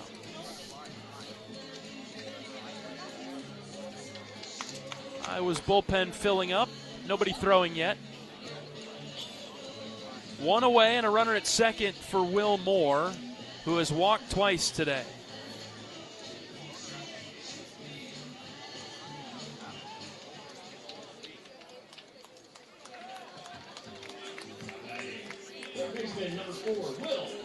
Long talk there by Coach Obermueller, trying to get everybody to settle down. It's all good. Iowa's lead is 3 in the bottom of the 6th. Indiana punching back a bit in this inning. Bleeker throws it low to Moore. Moore has 2 walks today. Still nobody throwing in Iowa's bullpen. Bleeker ready with the 1-0. Here it comes. strike at the knees. Good spot from Jaron.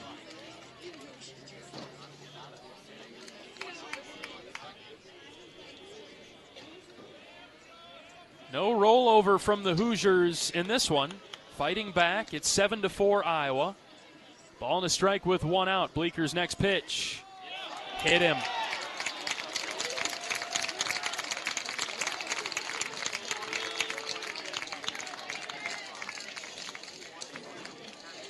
And the tying run will come to the plate now in the 6th.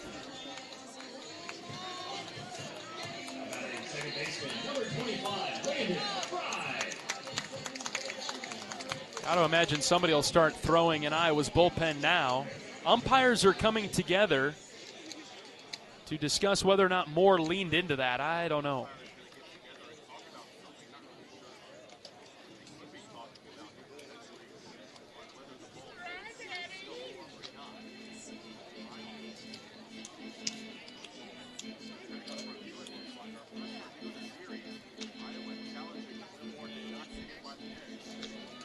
Joe Husak is the first Hawkeye up in the bullpen. We're in the bottom of the 6th. Iowa 7, Indiana 4. The Hoosiers have scored 3 in this inning to make things interesting. Bleeker has given up 4 hits in this inning. 3 singles and a double.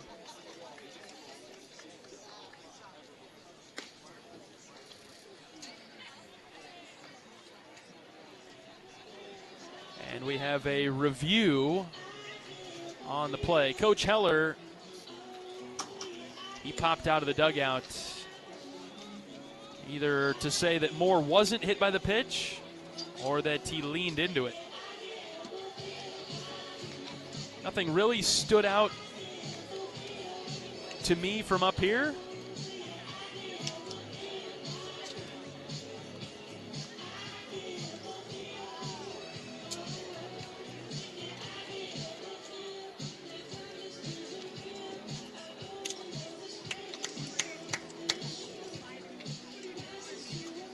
Umpires have tucked away past the Indiana dugout third base side. Hoosiers are going to have the tying run at the plate in Landon Fry in the top of the order on deck. A lot of work to do here for Iowa. Wind blowing in from center.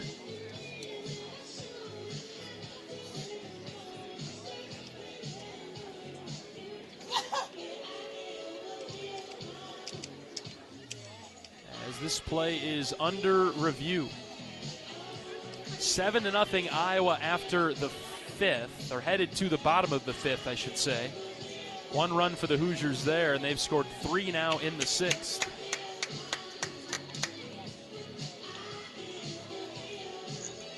Indiana playing for its life this weekend.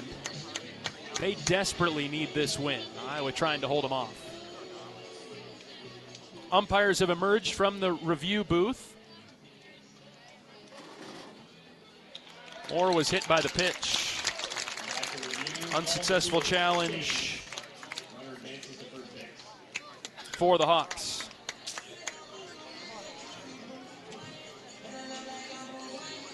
Husak loosening rapidly in Iowa's bullpen. And we'll see what Iowa elects to do here with Fry up. He's the 9-hitter. Boy, could really use a ground ball, Jaron. To a middle infielder, preferably. Bleeker set, first pitch. Fouled back to the screen. Those in the front row flinching. Fry is 1 for 2 today. Singled in the 5th. First and second for Indiana and 1 out in the bottom of the 6th. Iowa 7, Indiana 4. Bleeker's 0-1 is a strike called on the outside corner. 0-2.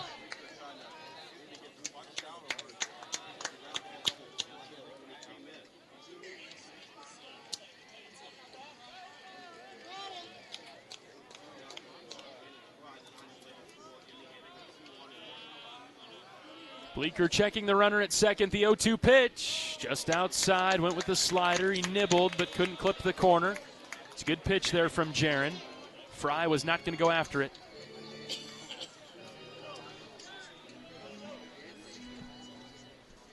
to keep it down. 1-2.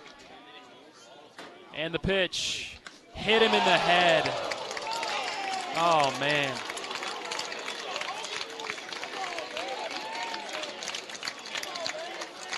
A 1-2 hit by pitch.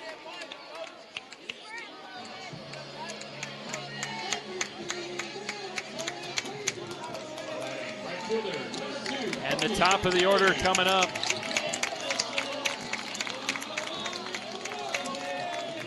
I don't think Jaron will pitch to Hogan Denny.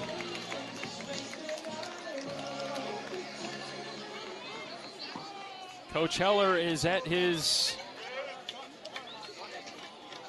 music stand where he keeps score, and Carter Geffrey is headed to the mound. He'll talk to Jaron. That's got to be just to keep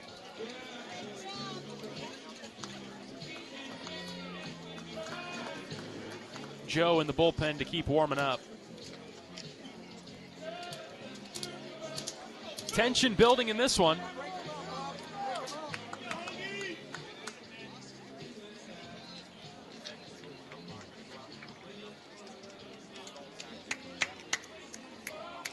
Husak has thrown about 5 warm-up pitches in the span of 30 seconds down there.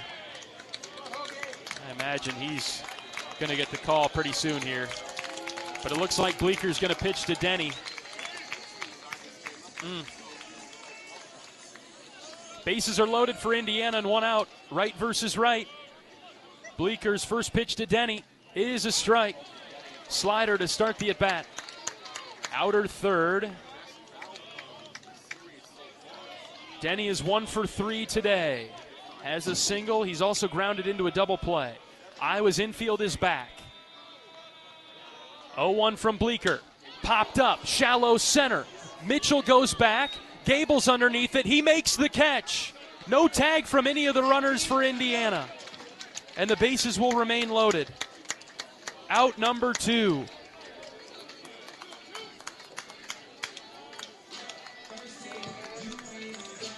Here comes Cole Decker. Time called by Indiana. Coach Mercer out of the Indiana dugout. Everybody coming in for the Hoosiers. An offensive timeout for IU. Big out number 2 on the pop-up to Mitchell.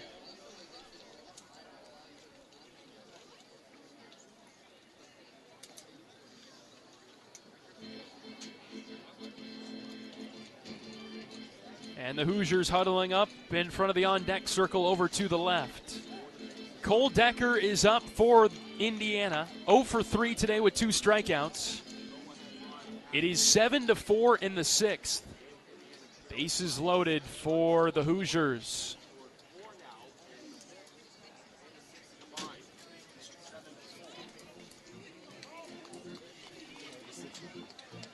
Iowa's offense with 1 run in the first, 2 in the 2nd, 4th, and 5th to build a 7-0 lead. Indiana scored the last 4 runs. Tying run is on base for the Hoosiers. Go-ahead run is Cole Decker in the left-handed batter's box. Here we go.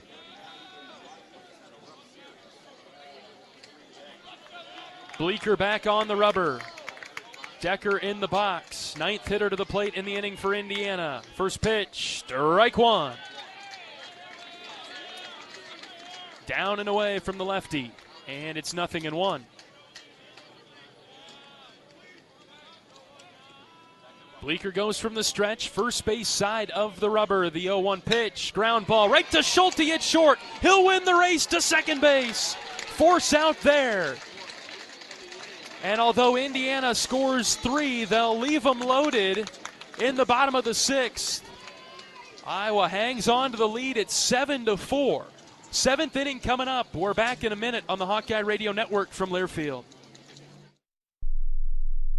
The silly moments, the proud moments, even the hard moments. They're what make life remarkable. And they're why Wellmark Blue Cross and Blue Shield is here for every moment. Committed to making healthcare better, more affordable, with more choices for care. and service and coverage that give you peace of mind no matter what comes your way. So you can show up for every tender moment, every brave moment, and every wouldn't miss it for the world moment, knowing that Blue is here for you. Go to Walmart.com/every moment to find a plan right for you. You're a Hawkeye. You named your dog Kinnick and your cat Herky. Your morning alarm is back in black. Yep, you're a Hawkeye. And now it pays to be a Hawkeye with a Hawkeye account from Community Choice Credit Union. Low fees and great perks, plus Iowa exclusives like your choice of a Hawkeye-powered Visa debit card, Iowa merchandise, and exclusive giveaways. You've spent more time at Finkbine than you have at your office, so we know you're a Hawkeye. Now make it pay with a Hawkeye account from Community Choice. Learn more at HawkeyeAccount.com.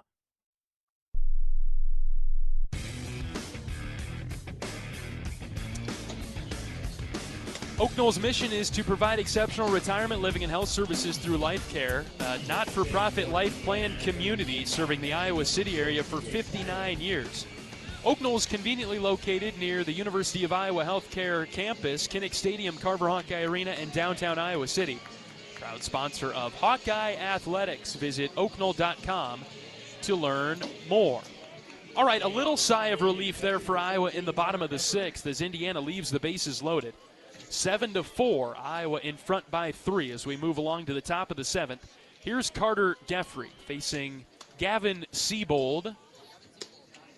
Sat in the dugout for quite some time as that bottom of the sixth took a while. 3 runs came across for Indiana. 4 hits, 3 runs, 3 left on. 1-0 pitch to Jeffrey. High and away, ball 2. Iowa could use a couple more runs here, just to get some of that momentum back.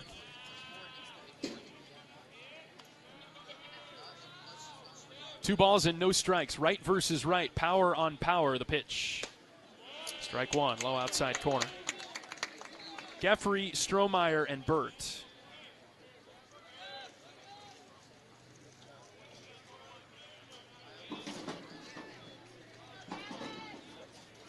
Carter is 0 for 1 with a walk and a hit by pitch today. And the 2-1 is outside. 3 balls and a strike.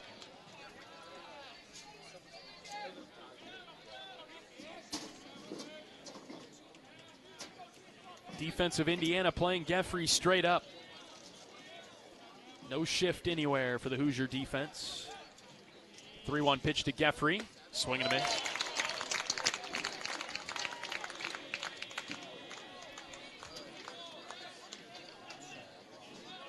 Full count. Jeffrey trying to get on base to start the seventh. Indiana's got a bit of momentum right now. 3-2. Strike 3 called.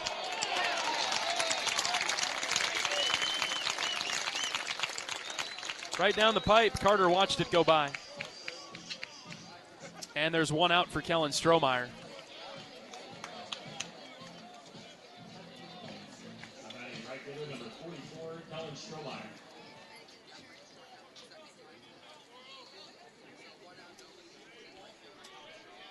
Kellen singled and scored in the 5th. We'll see what he does in the 7th. Up 7-4 are the Hawkeyes. Siebold pitches. Kellen smacked one foul. Sharply hit on a line left side.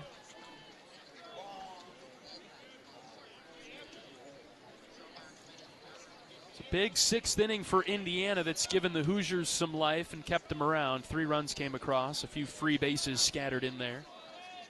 No balls and a strike. The pitch to Strohmeyer. Here it comes. Swing and a miss. Kellen was looking at the right field foul pole, and it's 0-2.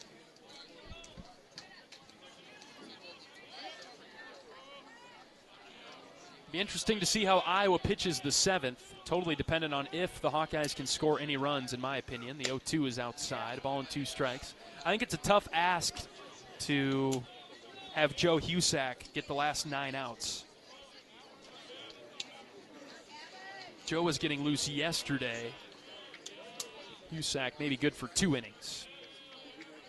Ball and 2 strikes. Siebold ready, long pause, and he pitches to Strohmeyer. High, 2-2.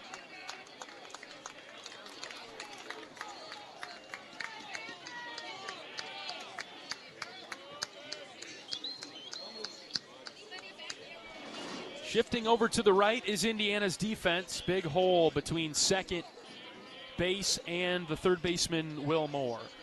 2-2 is the count. Next pitch to Strohmeyer. That's rifled foul over the Indiana dugout.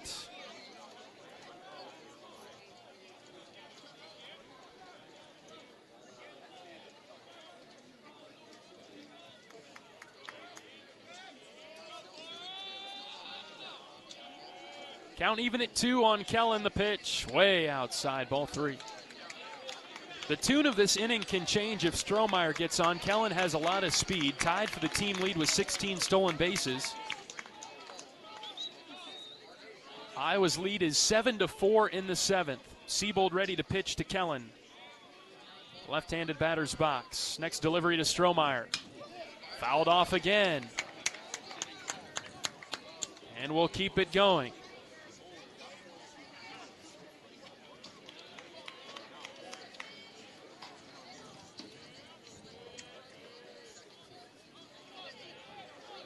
Siebold has thrown nearly 60 pitches in this outing. Full count to Strohmeyer, the pitch. Low and out, ball 4. Good spot, but not with 3 balls. And it's out.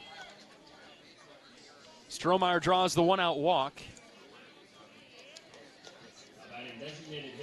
Season high for Siebold is 80 pitches at Nebraska when he went 3 1/3, giving up 8 hits and 6 runs in a 12-4 loss.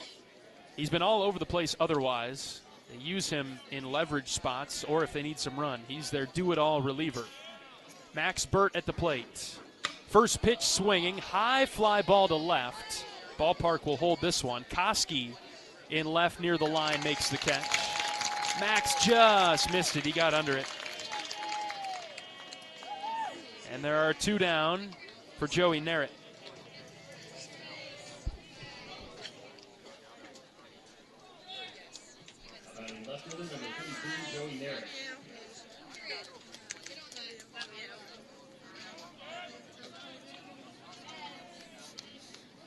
Narrett 0 for 2 with a walk this afternoon. Strohmeyer at first with a big lead. And the first pitch to Narrett is in for a strike. Good changeup from Siebold.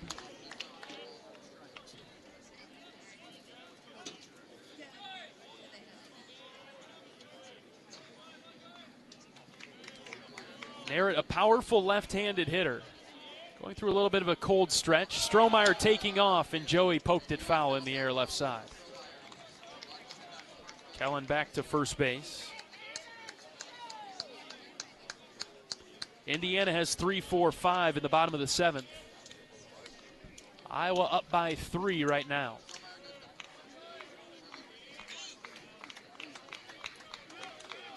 Nothing in 2 on Narrett, the pitch. High. Whew. Yesterday and Friday, that was a strike. Not today.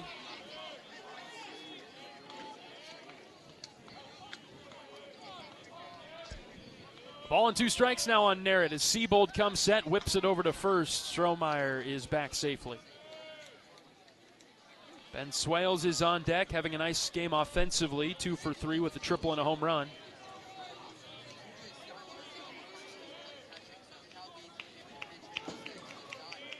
One-two to Narrett. Long pause and the pitch. High fly ball, same place over to left. Koski over, and he's got it. Made the catch in foul ground. And the 1-out walk does not hurt the Hoosiers. Time for the 7th inning stretch. Iowa 7 and Indiana 4. We're back after this on the Hawkeye Radio Network from Learfield. Here come the Hawkeyes. And a Stockie racing to the basket, layup good. Iowa Athletics is gearing up for another amazing season filled with exciting matchups and electrifying plays. Working hard into the corner. Catches a 3. Get your game face ready and come on out to cheer the Hawkeyes on all season long. Visit HawkeyeSports.com to find tickets, schedules, game times, and more on Iowa. Go Hawks. Touchdown! Touchdown, Iowa! If you or someone you know is having thoughts of suicide, experiencing a mental health or substance use crisis, or just need someone to listen, 988 provides a direct connection to free, confidential, and compassionate support. When you call, text, or chat 988, you'll be quickly connected to trained crisis counselors who will listen to your concerns, provide support, and connect you to additional resources if needed. There is hope. You are not alone. For 24/7 support, call or text 988 or chat 988lifeline.org.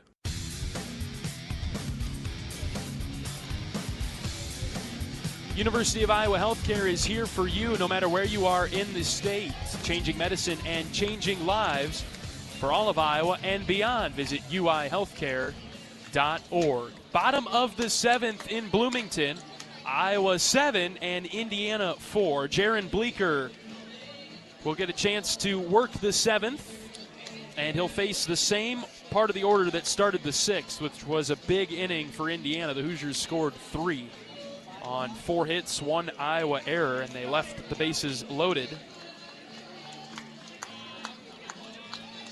See if Bleeker can figure out Koski, Hanley, and Malamesi and get some help from the defense. Iowa was a bit sloppy there in the 6th. Jaron ready to pitch, and the first one hit on the ground is short. Schulte slides, knocks it down, throw to first. He got him! Brooks Wallace, award semifinalist, makes a sharp play, smooth as butter from Schulte. And that's a big first out in the 7th.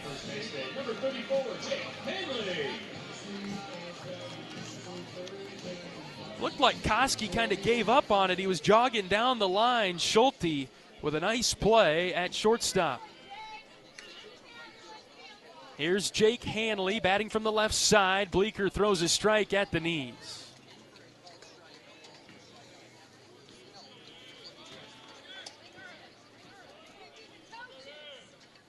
Hanley with a single and a run scored today. Iowa's got the defensive alignment pulled over to right for him. Swales has abandoned third. He's to the right of second. Gable is in shallow right. 1-1 dropped low. Schulte stays at shortstop. Wolf deep at first and close to the line. 2 balls and a strike. Bleeker goes from the windup and the pitch. Swing and a miss. Hanley needed his sand wedge for that one.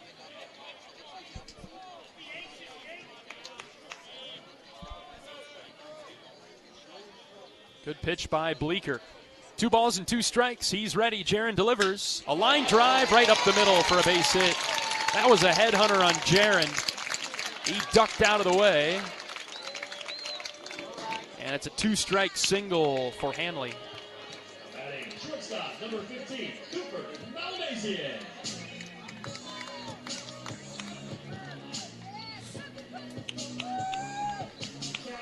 Cooper Malamesi in the batter. 1 for 3 today. 7-4 Iowa, bottom of the 7th. Indiana now out hitting Iowa 9-8. First pitch from Bleeker inside. Malamesian turned away. Ball 1.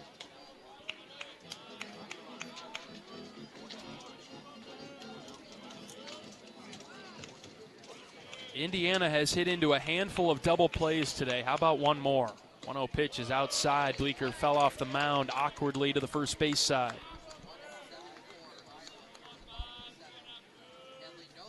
Tanuver is on deck. He's been a thorn in the Hawkeyes' side all weekend. 2 balls and no strikes on Malamesi in the pitch. Outside corner for a strike.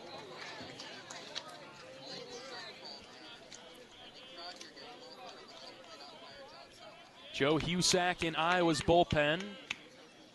He's warm and ready, but Bleeker looking to close out this inning. 2-1, hit down the line in right, tailing towards the line into foul ground. It is foul. Over the half wall down the line. 2-2 now.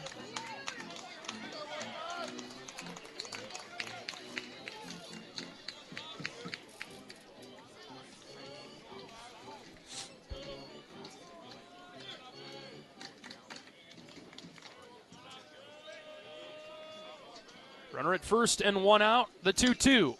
Tapped foul.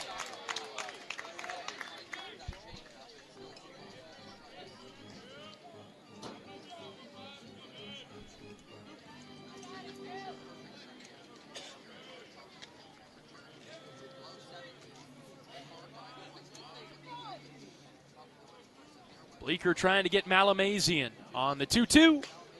Just outside, ball 3.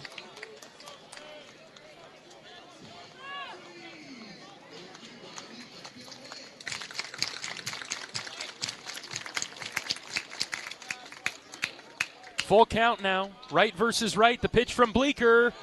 Strike 3 called. He punched him out. Outside edge. He brought it in just enough relative to the last pitch, and he froze Malamazian on the corner. Woo.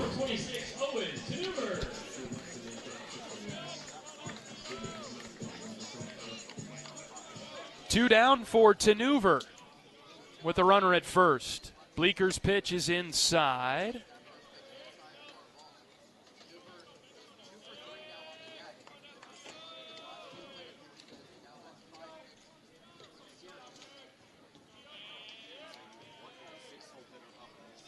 Right versus right with 2 outs. The 1-0 yanked hard down the left field line and foul. Way in front of 84. All right, take note of that.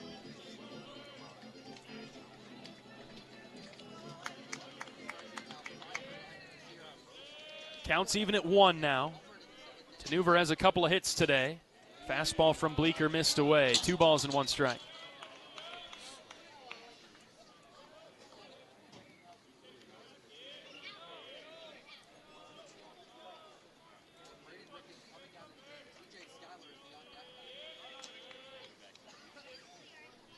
Two balls and a strike with 2 outs. Bleeker's pitch hit on the ground, right side and through into the outfield.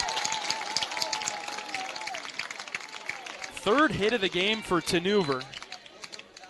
I'm not sure if he's been injured or what the scoop is for him, why he has only played in 20 games this year, but he is swinging it pretty well this weekend for the Hoosiers. And now TJ Schuyler will bat.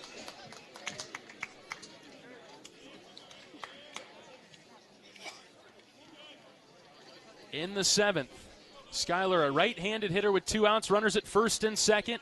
Bleeker deals a strike.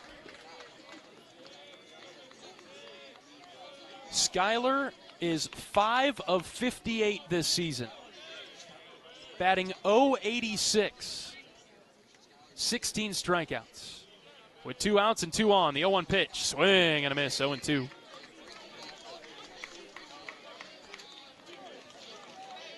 Conviction and confidence here, Jaron. Bleeker in the driver's seat at 0-2 on Schuyler. With 2 outs, Jaron set the pitch. Line drive into right, foul. Heads up.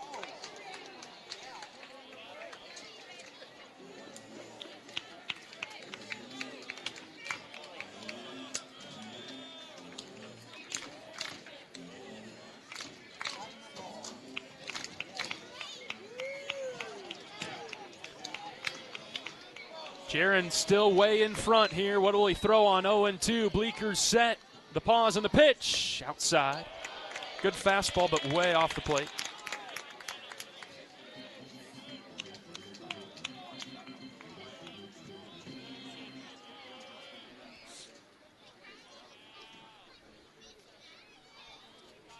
Time called as Tanuver at first base is retying his cleat.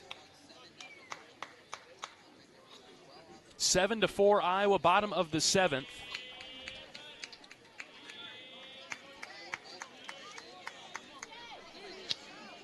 And Jaron in front of Schuyler, 1-2. Bleeker's pitch is right down the middle, and Schuyler watched it go by. Bleeker struck him out. And the Hoosiers leave a couple more on. We're through 7. It's 7-4 Iowa. The Hawkeyes looking to tack on a couple more runs in support of the pitching staff down the stretch here. 8th inning coming up. Swales, Schulte, and Mitchell when we return on the Hawkeye Radio Network from Learfield. If you or someone you know is having thoughts of suicide, experiencing a mental health or substance use crisis, 988 provides the direct connection to free, confidential, and compassionate support. When you call, text, or chat 988, you'll be quickly connected to trained crisis counselors who will listen to your concerns, provide support, and connect you to additional resources if needed. There is hope. You are not alone. For 24/7 support, call or text 988 or chat 988lifeline.org. A message from Iowa HHS. Hello, Iowa. Here's a promise. Wherever you are in this great state, University of Iowa Healthcare is here for you, even if you never walk through our doors. Educating, caring, leading research, sharing our expertise with all. Because we believe that UI Healthcare is here to make all of Iowa better. UI Healthcare, changing medicine, changing lives. Visit uihealthcare.org.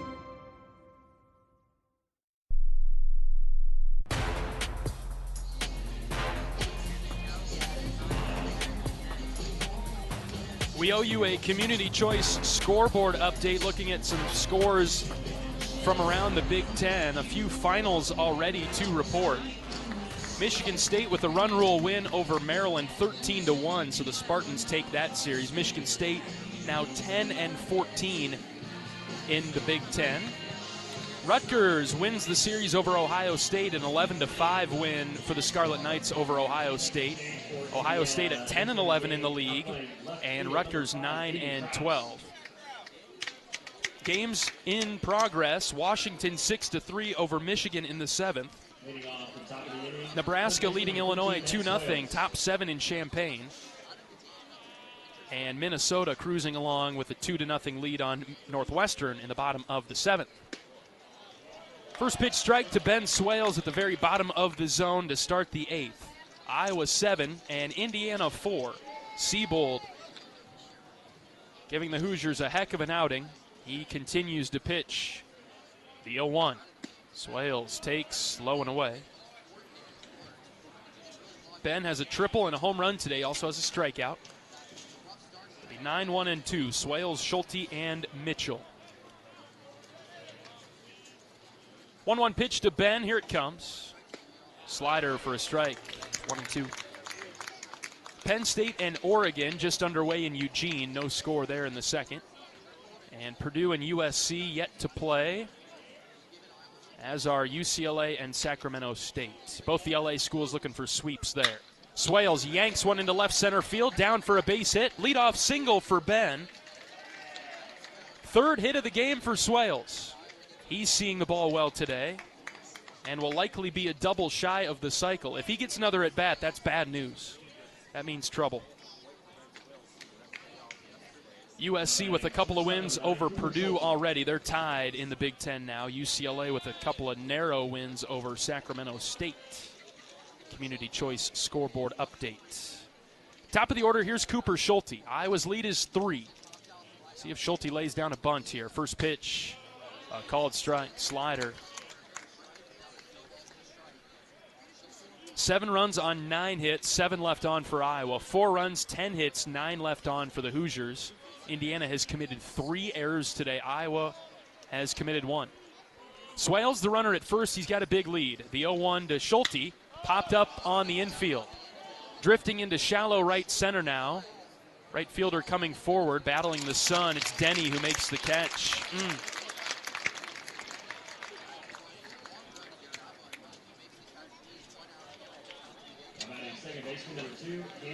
And now Mitchell is up.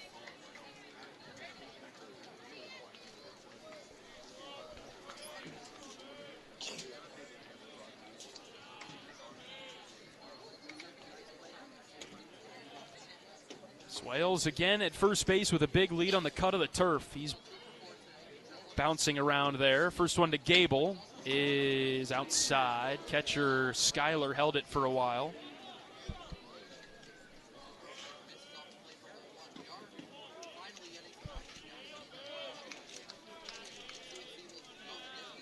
Top of the 8th. Iowa looking to sweep Indiana for back-to-back seasons. It's 7-4 Hawks. Swales takes off. The pitch is high and out. Throw to second. Got him.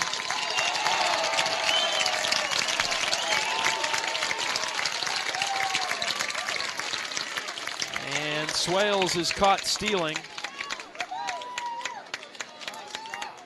for out number 2.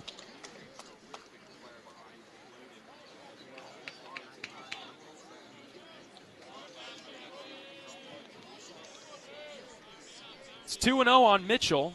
We'll have to get things started by himself now with 2 outs. Siebold kicks and fires. Gable watches ball number 3 miss low.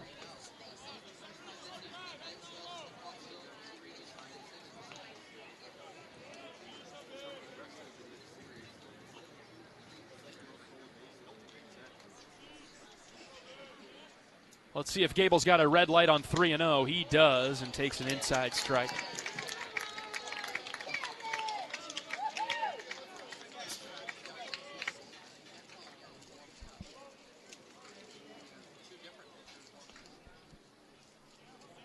Two outs in the Iowa 8th. The lead is 3 for the Hawks. 3-1 from Siebold. Mitchell hits off the end of the bat in the air. Out of play, third base side.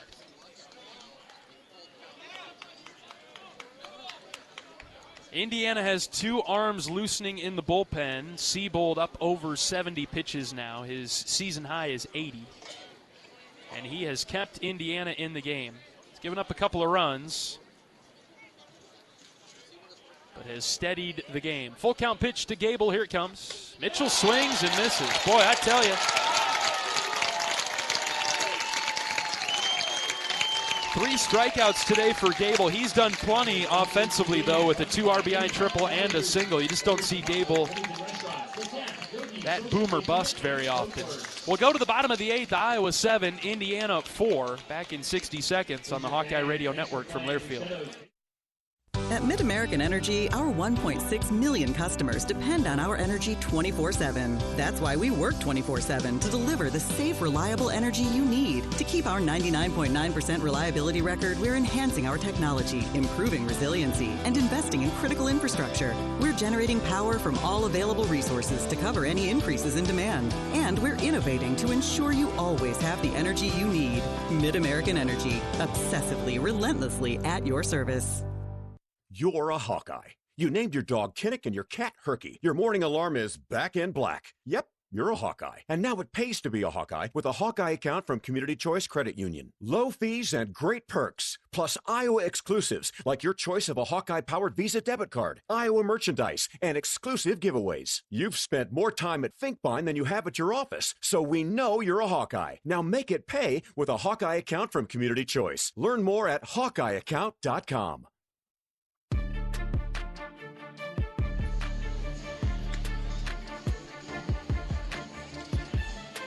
John Leo with you from Bloomington, Indiana, and the home of Hoosier baseball, Bart Kaufman Field.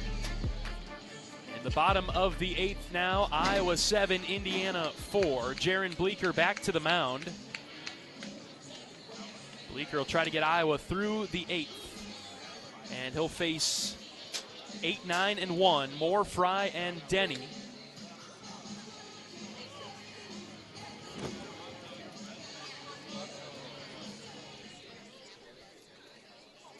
Moore is the leadoff man for the Hoosiers. Third baseman, left-handed hitter. 2 walks and a hit by pitch. Haven't been able to throw to this guy for whatever reason today. Bleeker starts him off with a high fastball called a strike. Jaron has thrown 3 innings for the Hawkeyes today, given up 6 hits and 3 runs. He has thrown 59 pitches through 3 innings. And out of the windup delivers the 0-1, which is fouled back.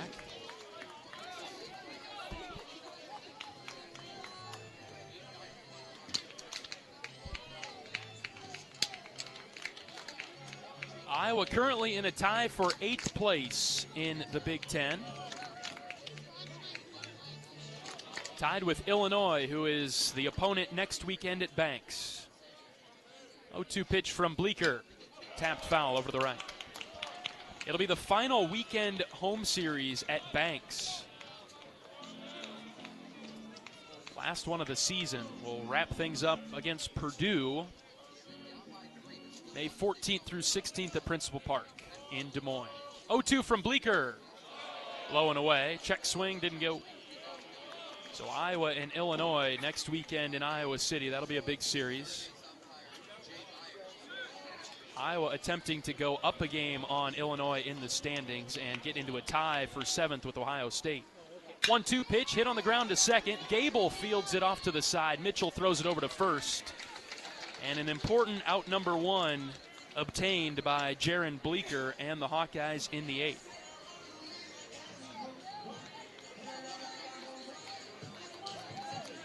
Second baseman, number 25, Brandon Fry.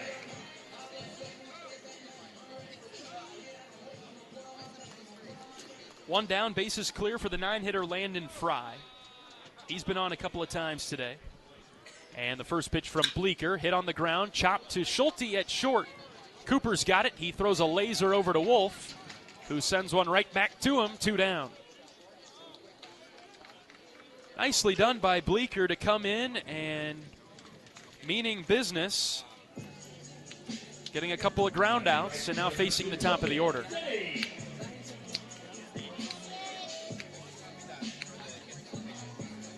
Seven to 4, Iowa, bottom of the 8th.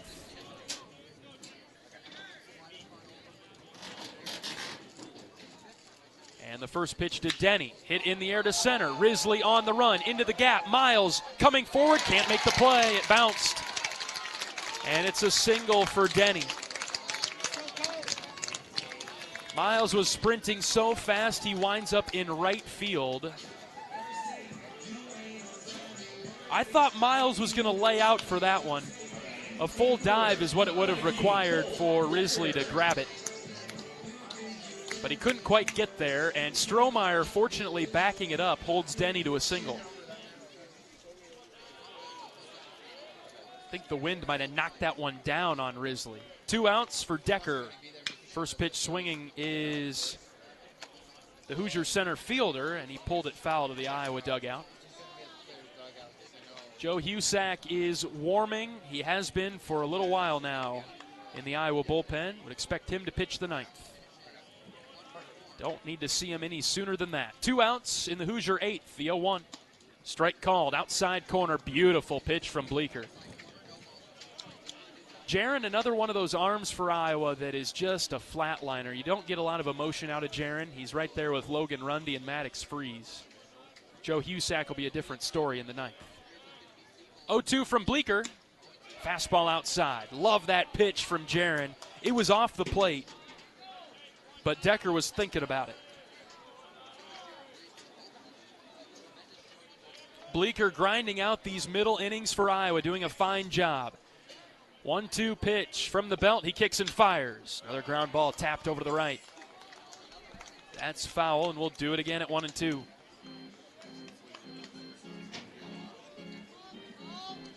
Iowa's lead is 7-4, bottom of the 8th. The Hoosiers trying to come back. They've scored the last 4.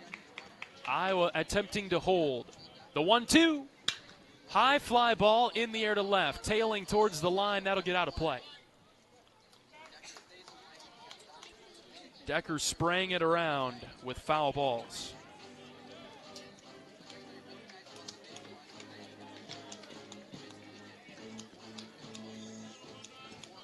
We might get a little something out of Jaron if he gets Decker here.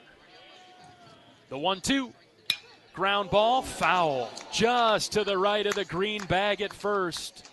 Woo!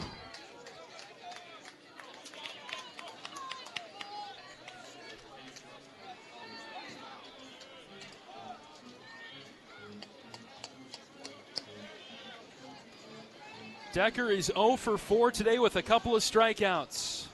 Bleeker has got him on the ropes. The 1-2, outside.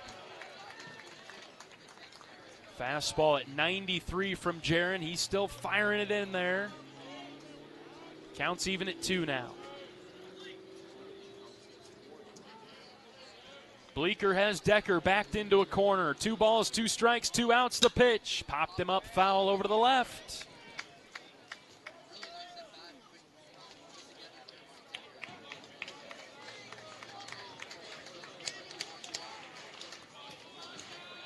Decker has been a tough out all day, but he has not reached. Good hitter for the Hoosiers in the left-handed batter's box. Bleeker set from the belt, the 2-2. Topped foul.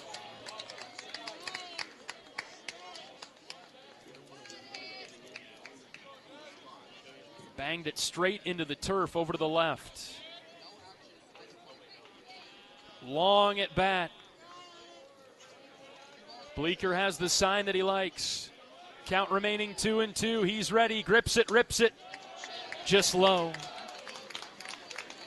Great fastball from Jaron at 93, just below the knees. Full count, runner will be on the move from first with 2 outs. Jaron ready, he pitches. High fly ball to left, carrying a bit, but Narrett in front of the track, looks up, Joey's got it for the 3rd out. Ball stayed in the yard, and Narrett made the catch. Routine fly ball to left, and we'll go to the 9th with Iowa leading 7-4. Back in 60 seconds on the Hawkeye Radio Network from Learfield. Whether they roll the dough or pour the joe, bake the bread or greet instead, your team goes the extra mile, and they deserve healthy eyes and a healthy smile. For plans that cover businesses of all sizes, Delta Dental customizes. With employer costs as low as $0, you can offer benefits and be a hero. Affordable coverage is a click away. Visit deltadentalia.com today. Hey everyone, David Kahn here. It's time to play ball. The 2026 season is upon us, and the best way to get in the game is by listening to College Sports Now's official baseball podcast, Dugouts, Dumbbells, and Dingers. Each week, we'll have exclusive interviews with players and coaches that take you inside the locker room as we unpack the top stories of teams all across the country. We're delivering our best fastball, so step into the batter's box and tee us up. Available wherever you podcast on the College Sports Now feed or on YouTube. Just search Dugouts, Dumbbells, and Dingers.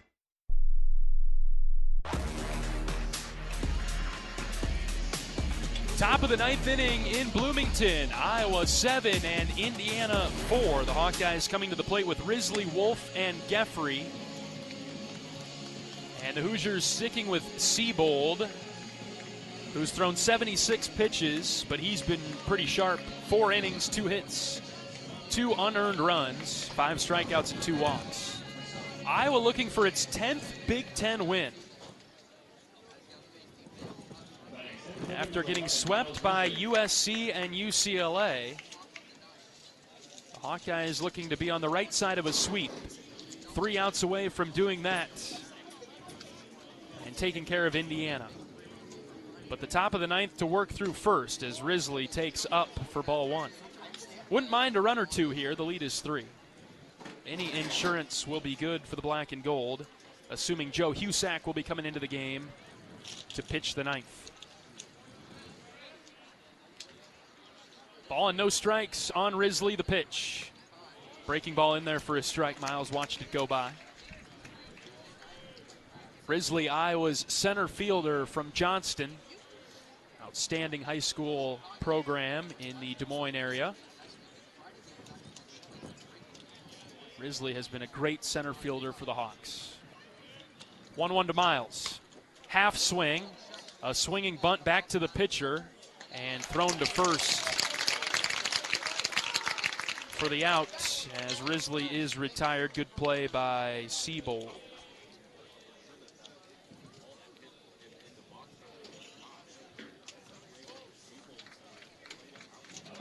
First baseman number 1, Caleb Wolf. 1 out for Caleb Wolf. Wolf has a hit today. Iowa getting out hit by Indiana in this one, 11-9. Hoosiers have left 10 on, Iowa 7. As Wolf in the left-handed batter's box. Goes through the zone and chased a high pitch. 0-1.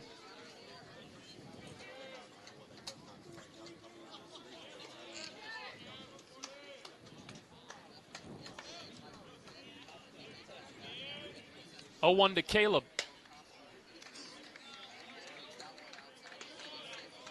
That's outside.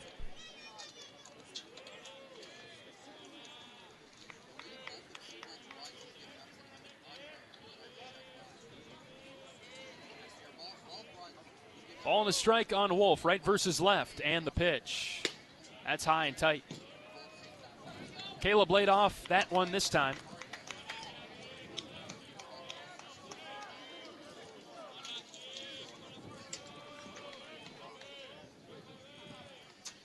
2-1. Siebold looking in. And the pitch. High, ball 3.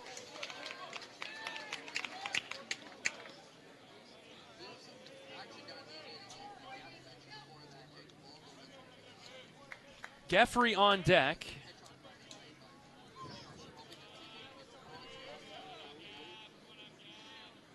And the 3-1 delivery to Caleb is swung on and missed, 3-2.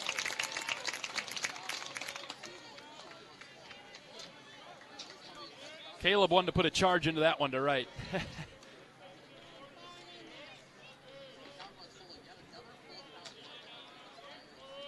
Count is full on Wolf, who's been an action guy today. He's put the ball in play, all 4 at bats. 3-2 is inside. He walked him close, but low and in.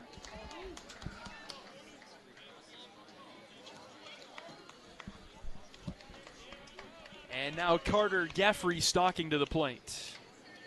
Taking a lap around behind the dish. Takes a practice swing and gets into the box. Couple of free bases for Carter. A walk and a hit by pitch. He's toggled back and forth between walk, strikeout, hit by pitch, strikeout. Wolf at first with 1 out. Carter watches strike 1 go by.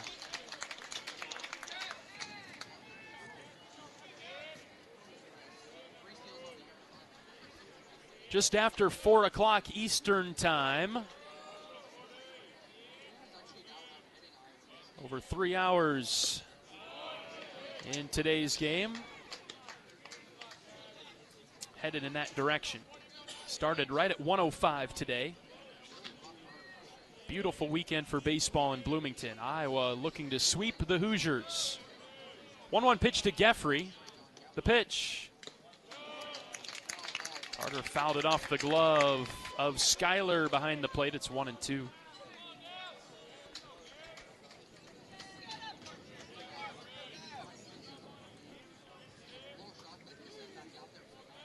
Time called.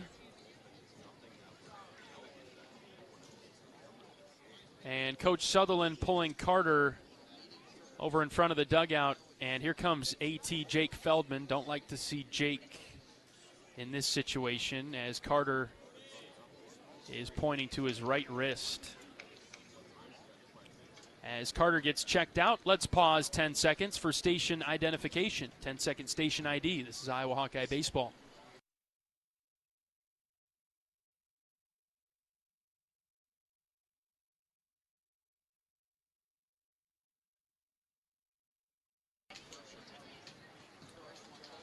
Iowa's athletic trainer Jake Feldman tending to Carter Geffrey and his right hand in front of the Hawkeye dugout. Remember, Carter was hit by a pitch back in the 5th in the hand.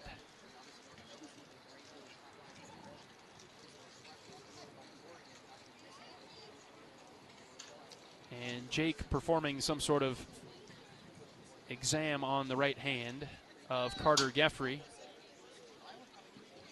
Fan base from Indiana urging something to happen here, and Carter's going to come out of the game.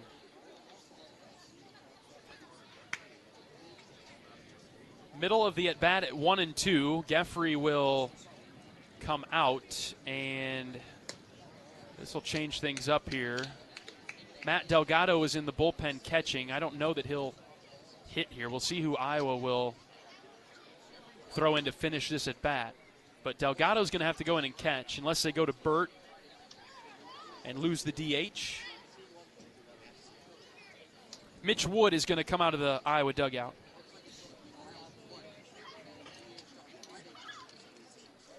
And you just don't like to see that for Geffrey. Iowa plagued by injury before the season, right before the season, and also at the beginning of the year. They've done pretty well for a little while now. And the injury bug biting Carter Geffrey. All right, Mitch Wood is going to come finish this at bat. The count will be 1-2 on Mitch.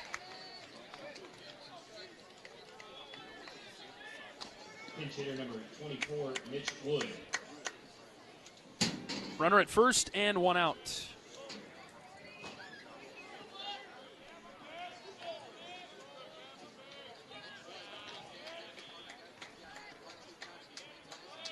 Wood in the right-handed batter's box. The pitch outside, 2-2. Tried to get him with the slider.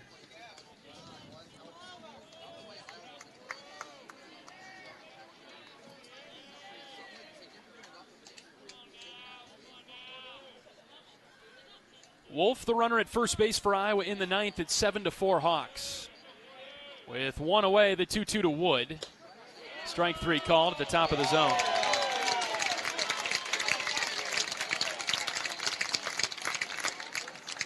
We have not really seen that pitch be called a strike today. Unfortunate for Mitch. And now two gone for Kellen Strohmeyer. He's reached in each of his last two plate appearances. Single in the fifth, walk in the seventh. What will he do in the ninth? With two outs, first pitch to him, ripped back into the netting. Headed our direction if the screen wasn't there and if we didn't have this glass in front of us.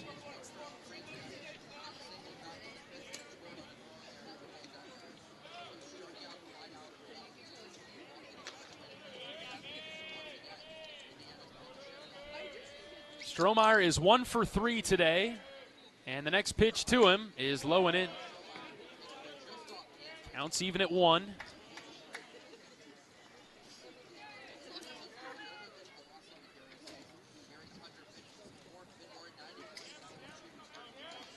Seven to 4 Iowa in the ninth.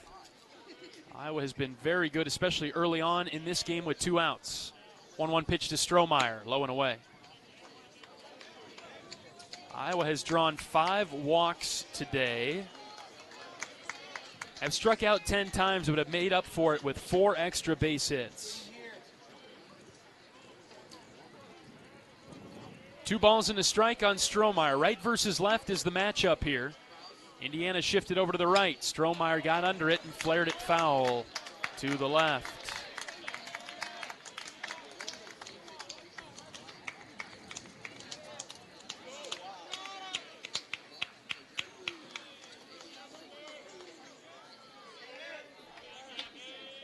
Two balls, 2 strikes, and 2 outs on Strohmeyer, battling tough.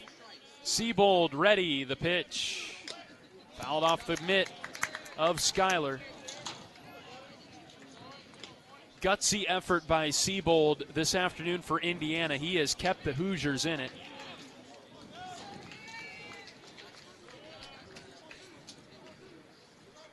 He entered in the fifth, gave up 2 unearned runs. Iowa hasn't really touched him since. Another 2-2 on its way home to Strohmeyer from Siebold. And here it comes. Kellen popped it up in the air and foul off the light pole to the left of third.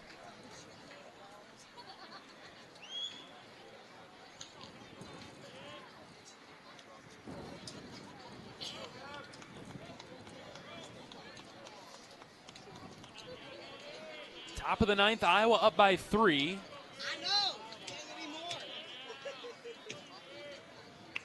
And another 2-2 pitch coming to Strohmeyer. Here it is. Fly ball. This is between the white lines. Shallow left. Koski coming forward. And he's got it.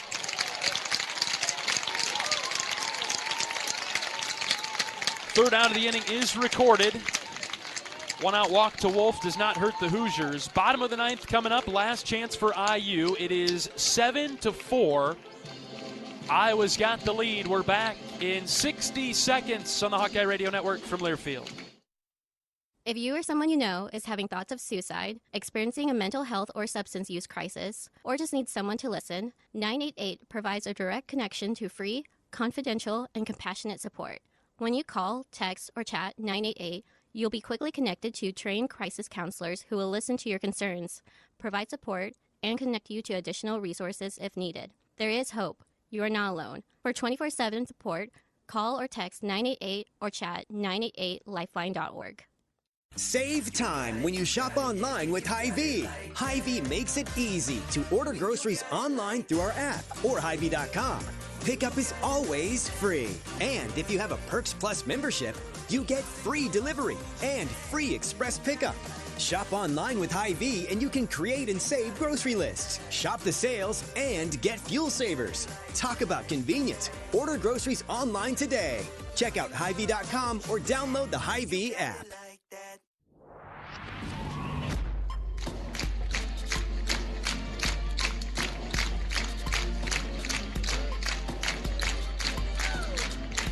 Joe Husak heading to the mound, right-handed grad senior from Cambridge.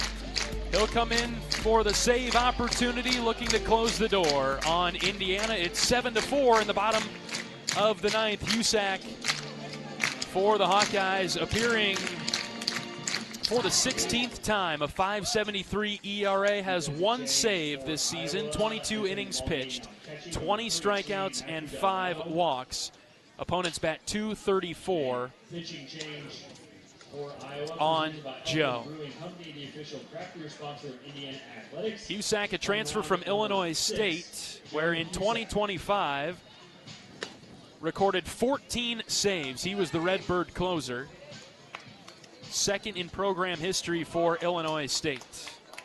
He was one of the Missouri Valley Conference's premier relievers. And so Husak in to face Koski, Hanley, and Malamazian. So 3, 4, and 5. 7-4 Iowa, bottom 9. And the first pitch from Husak to Koski. This is not Koski. This is a pinch hitter for Indiana, who took a strike. This is Aiden Cruz.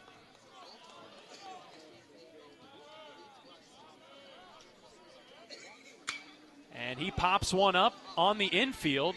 Wolf calls everybody off. Schulte comes in at the last minute to make the catch. And Caleb just glares at him as he jogs by.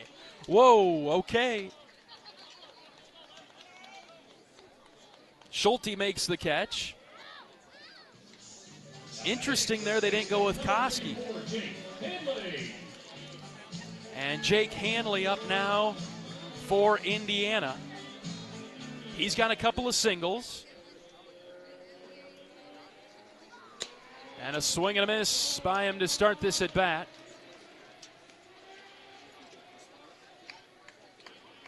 Iowa's lead is 7-4 in the ninth. 0-1 from Husak. Fouled back, 0-2.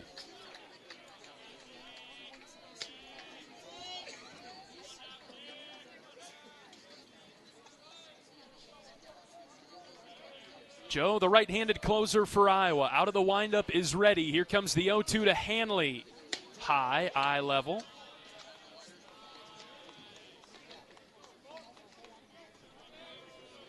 One away and the bases are clear. Husak out in front, 1-2. Right versus left. The next pitch, high and away. Iowa's catcher is now Matt Delgado after Geffrey left with an injury. 2-2. Husak winds and fires. The next pitch, line drive into right. It is a foul ball. Out in front of 85.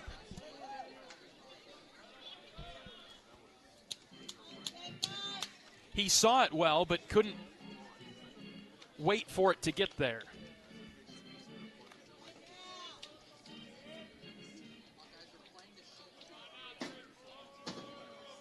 Another 2-2 pitch from Husak. Here it is. Ground ball right side. Wolf fields it on 2 hops. Caleb puts up the stop sign to Husak and takes it to the bag himself. And Indiana's down to its final out. 7-4 Hawks. In the ninth.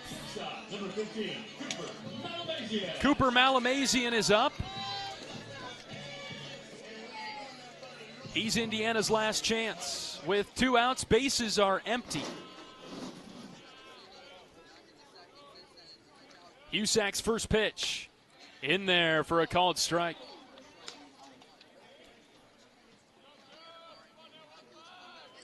Iowa 7-4, bottom of the ninth, looking to sweep the Hoosiers. Husak brings the glove close to his face, now delivers the 0-1. Swing and a miss. Hoosiers are down to their final strike. Iowa fans on their feet, over to the right. Husak delivers the 0-2. Just outside, 1-2.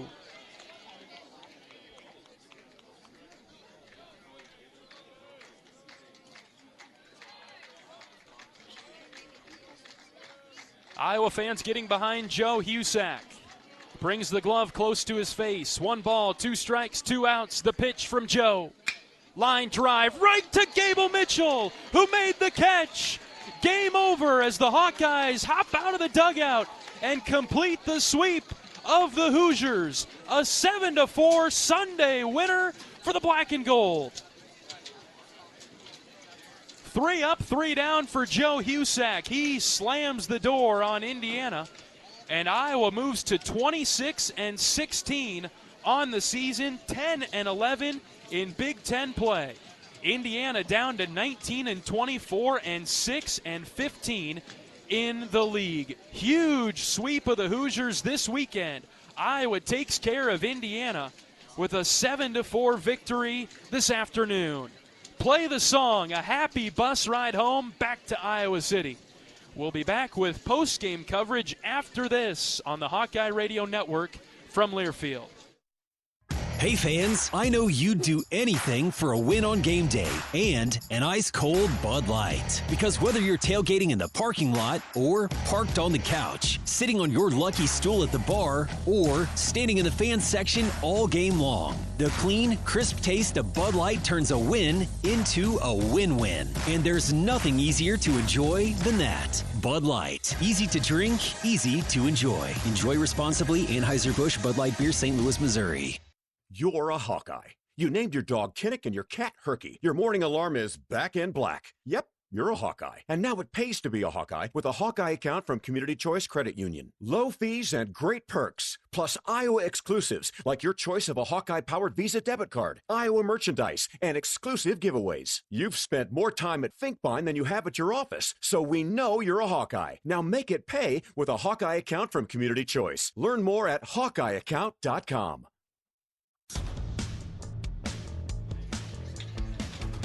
Iowa beats Indiana today 7-4 to complete the sweep of the Hoosiers. And for head coach of the Hawkeyes, Rick Heler, that is win number 1,100. Man, I remember win 1,000 like it was yesterday. That came in 2023 against Ohio State late in the season. It's win number 1,100 for Coach Heler. Congratulations, Coach, on a 39-year career that has racked up 1,100 wins. Happy for Coach. Can't wait to get down to the dugout and talk with him after this one. It'll be a happy bus ride home for the Hawkeyes, who sweep Indiana. A 7-4 win over the Hoosiers today. As we begin our post-game coverage, Joe Husak with the save there at the end. Good start from Logan Rundy, who went 4 innings, gave up 4 hits, 1 run, had 3 walks, and 3 strikeouts. Jaron Bleeker came in out of the bullpen for Iowa after that. He grinded it out. 4 innings, 7 hits, 3 runs allowed. Didn't walk anybody and had 2 strikeouts. Indiana put the ball in play against him, but he fared pretty well against the Indiana offense, and he stretched the game. He was able to go 4 innings, which was huge. And then Joe Husak came in and put the Hoosiers down in order to secure the save and the 7-4 win. Head coach Rick Heler picking up win 1,100 today. 12-2, 9-2, and 7-4 are the wins for the Hawkeyes this weekend. As we've got plenty of highlights to hear from this one, as Coach Sutherland is making his way to the broadcast booth. Let's roll the highlights now. Here's the 1-0 to Wolf. Line drive, base hit into left field. Risley at third, he's getting the wave. Here comes the throw. Play at the plate is off of Risley as Miles scores. Wolf moving up to second, and the 2-out error by Indiana does come around to hurt the Hoosiers. 2-1 to Swales, hit well, in the air to center. Sprinting back is Decker. He's at the track, he's at the wall, it's off the top of the wall. Swales around first, he's headed for second. He's digging for 3 now. Here comes the throw. It's a stand-up triple for Ben Swales. 1-0 pitch to Gable, line drive, base hit into the right field corner. Swales touches home. Schulte, he's at third. He's getting the wave around third. Mitchell's headed for third too. Here comes the throw. It's cut off at the mound. Schulte scores from first. Gable Mitchell comes through with a triple. 1 ball, 2 strikes with 1 out. Rundy set. Runner taking off for second. Pitch is low and in. Throw down to second. Got him! And has thrown 65 pitches, the 2-2. Swales hits a ton, deep to left field. Back goes Koski. He will watch it go. It's long gone off the bat of Ben Swales over the bullpen. 4-0 Hawks. 3 balls and a strike on Miles. Yarberry set, checking the runner at second, now pitches. Miles hits into the right center gap. It's on a line. It's down for a base hit. Schulte around third. He'll score with ease. Gable Mitchell heading for third. He's safe there. The throw comes into second. Risley dives, and he's into second base with an RBI double. 5-0 Hawks. First and third, the 1-1, hit on the ground to third. Swales has it, he throws to second for 1, over to first, double play, 5-4-3.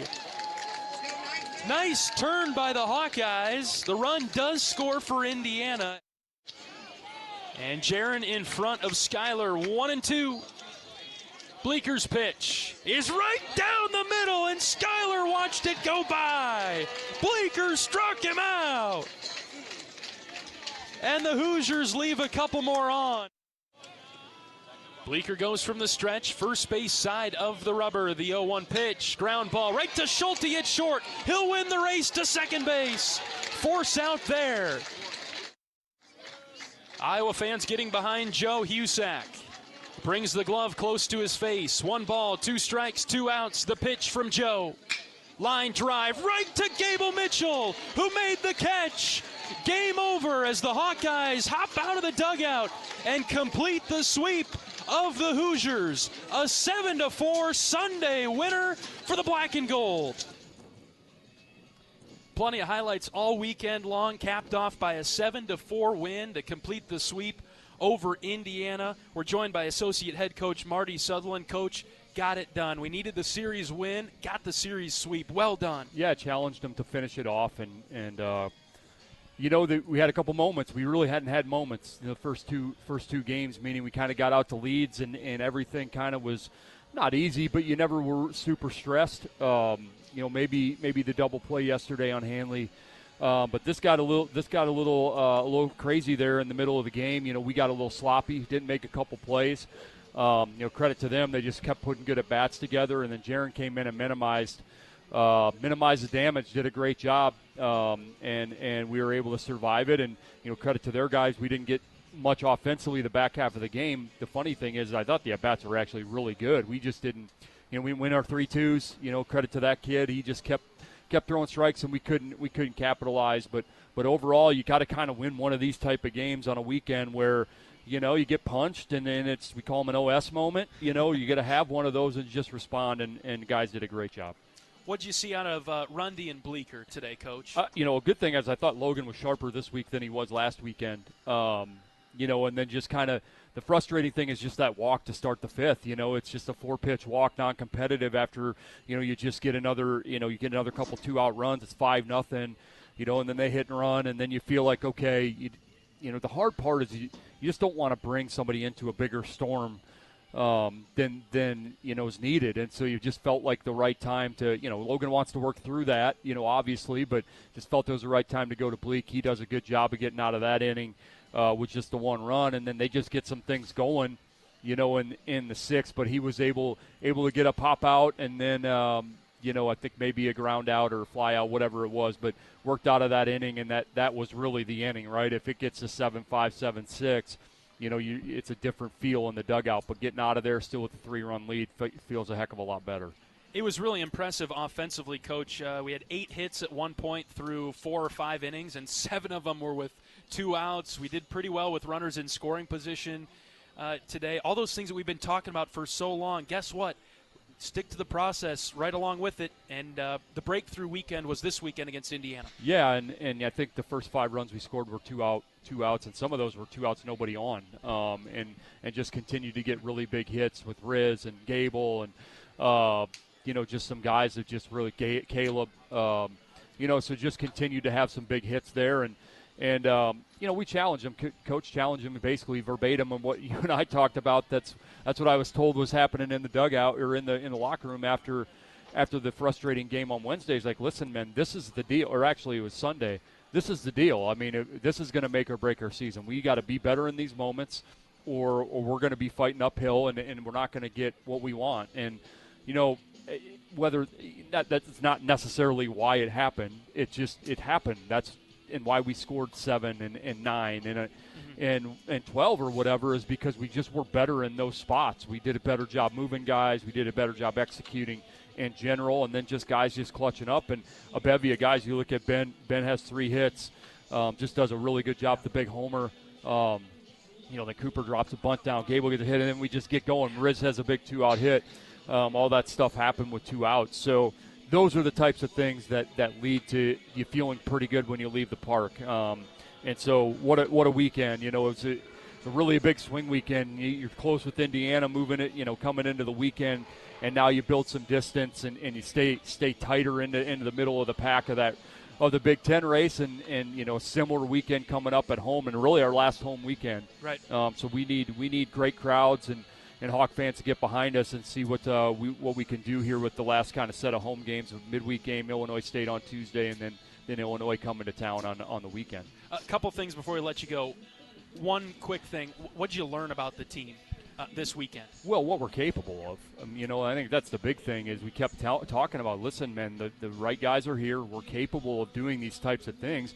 We just got to be cleaner. We got to put these 3 phases together. We can't be good at 2 out of the 3 or 1 out of the 3. We got to put them together and execute. And I thought you saw that. Some really big moments for Bleak to get out of some traffic. Joe coming in, getting a clean 9th. Logan getting us into the 5th inning. Tyler with his best start in a long time. On Friday, getting it to Kyle, and then Kyle finishing it. Another great start out of Maddox. So you're just starting to put these things together. And it's kind of what we talked about on Sunday. With the offense, it was just like we're just not stacking this stuff together very well. It's just like a couple good ABs and then a bad one that really costs you a chance to score. And today it's like 3 and 4 and 5 together, and then you look up and you have positive results on the scoreboard. So a lot of good things. Certainly feel like we're way closer to this type of team than the up and down version we've been to this point. But listen, we all try to peak at the right time. You all try to start getting better each day and playing your best baseball towards the end of the year, and this is certainly a step in that direction. Last thing before we let you go, I know he won't say much to me about it. That's win 1,100 for Coach Heler. He's old. He's old. Getting old. I'll let you say that, not me. Pretty amazing. Like, just, he got his first head coaching job when he's 23 years old, and he's really, in the grand scheme of things in coaching, isn't that old. He's 62, 63 years old, just done it for so long and been at so many places he's had success. I've been lucky enough to be a part of a lot of it, to the last, 20 years of it, as a coach and a player. And so just awesome, just a testament to who he is and how he goes about it. And he's still a spry human being at that age. So he's got a lot more in him, and just excited for him. The first thing he would tell you is he's had a lot of good players, but somebody's got to lead the charge, and he's a tremendous leader. We'll try to get it out of him on Tuesday. I just know it'll be hard for him to take the full credit. It'll be about every person that he knew from Fayette, from Cedar Falls, Terre Haute to Iowa City. It'll be everybody in between. He's got a long list. He doesn't forget names and faces. Well, he might forget some things, but pretty good with all those players. It's really cool. Like, we've had a couple moments here late in the season. Not late in the season, but during the season, we've been out in California, right? Yeah. And just to see as many of players that he had at Upper Iowa, and these guys, we had some guys that came that played for us at UNI, and just to see how they're still connected. And though you haven't seen them in a lot of years, man, it's great to catch up, and it's like nothing changed. And that says a lot about the type of person he is, that those people follow that closely. And you know, when we're close, you know, he had so many guys from Upper Iowa, probably 7-8 players from Upper Iowa, you know, and that was 30 years ago. Yeah. So just pretty cool thing to watch and about the person. Absolutely. Program builder, coach, and congratulations on the win. That'll be a happy bus ride home. Sure. Play that song. All right. Thanks, Associate Head Coach Marty Sutherland on our post-game show from Bart Kaufman Field. We've got one more break. We'll be back to close things out when we return on the Hawkeye Radio Network from Learfield.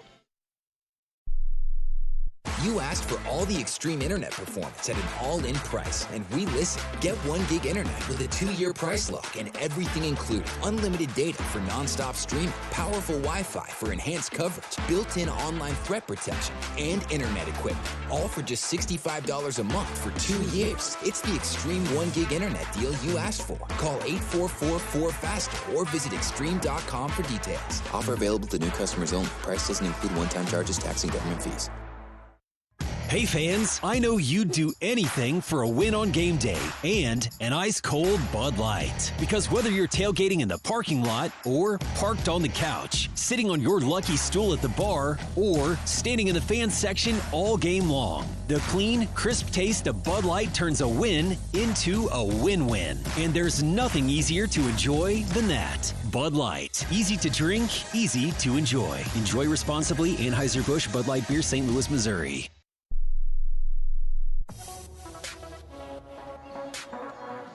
Iowa gets the sweep over Indiana with a Sunday victory 7-4.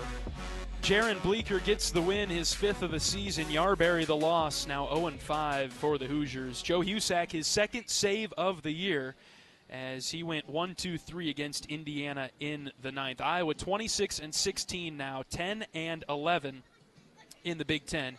Indiana 19-25, 6-15 in the Big Ten. The Hoosiers have some work to do now to get into that Big Ten tournament title talk. Iowa in pretty good shape now with a big series coming up at home against Illinois Friday, Saturday, and Sunday. Last chance to see Iowa at Banks. That's coming up. A team that Iowa entering today was in a tie with for 8th place. Iowa won today, so half a game up as it stands right now. Illinois losing to Nebraska, so the Hawkeyes could enter next weekend if that score holds. Up a game on Illinois and in a tie for 7th with Ohio State, as Iowa and Ohio State now are both 10-11 in the Big Ten. We've got a midweek game on Tuesday against Illinois State. That's at Banks, 6 o'clock first pitch. We're live on the Hawkeye Radio Network at 5:30. That's our next broadcast of Iowa Hawkeye baseball. That'll do it for us from Bloomington. A great weekend. Broke out the brooms in Bloomington. And Iowa takes all 3 over Indiana, including today's 7-4 winner. For my great board op down the line, Michael, excellent job. Great to work with you again. We'll talk to you on Tuesday, Michael. I'm the voice of Iowa baseball, John Leo, saying so long from Bart Kaufman Field in Bloomington, Indiana. Every day's a great day to be a Hawkeye. Some are just a little bit better than others. So long, everybody. Iowa Hawkeye Baseball has been brought to you by Iowa Corn. You might think Iowa just grows corn, but the truth is corn grows Iowa. Brought to you by Iowa's corn farmers of the Iowa Corn Growers Association and the Iowa Corn Promotion Board. Iowa Lottery. Be a VIP with the Iowa Lottery. Visit ialottery.com/VIP for details. Mid-American Energy. Mid-American Energy is proud to deliver affordable, reliable energy to you all season long. U.S. Cellular, the official wireless partner of the Iowa Hawkeyes. U.S. Cellular, built for us. Also brought to you by Wellmark, here for every member, every moment. Learn more at wellmark.com. U.S. Bank, proud to sponsor the Iowa Hawkeyes. Equal housing lender, member FDIC. The preceding has been a Learfield presentation on the Hawkeye Sports Network.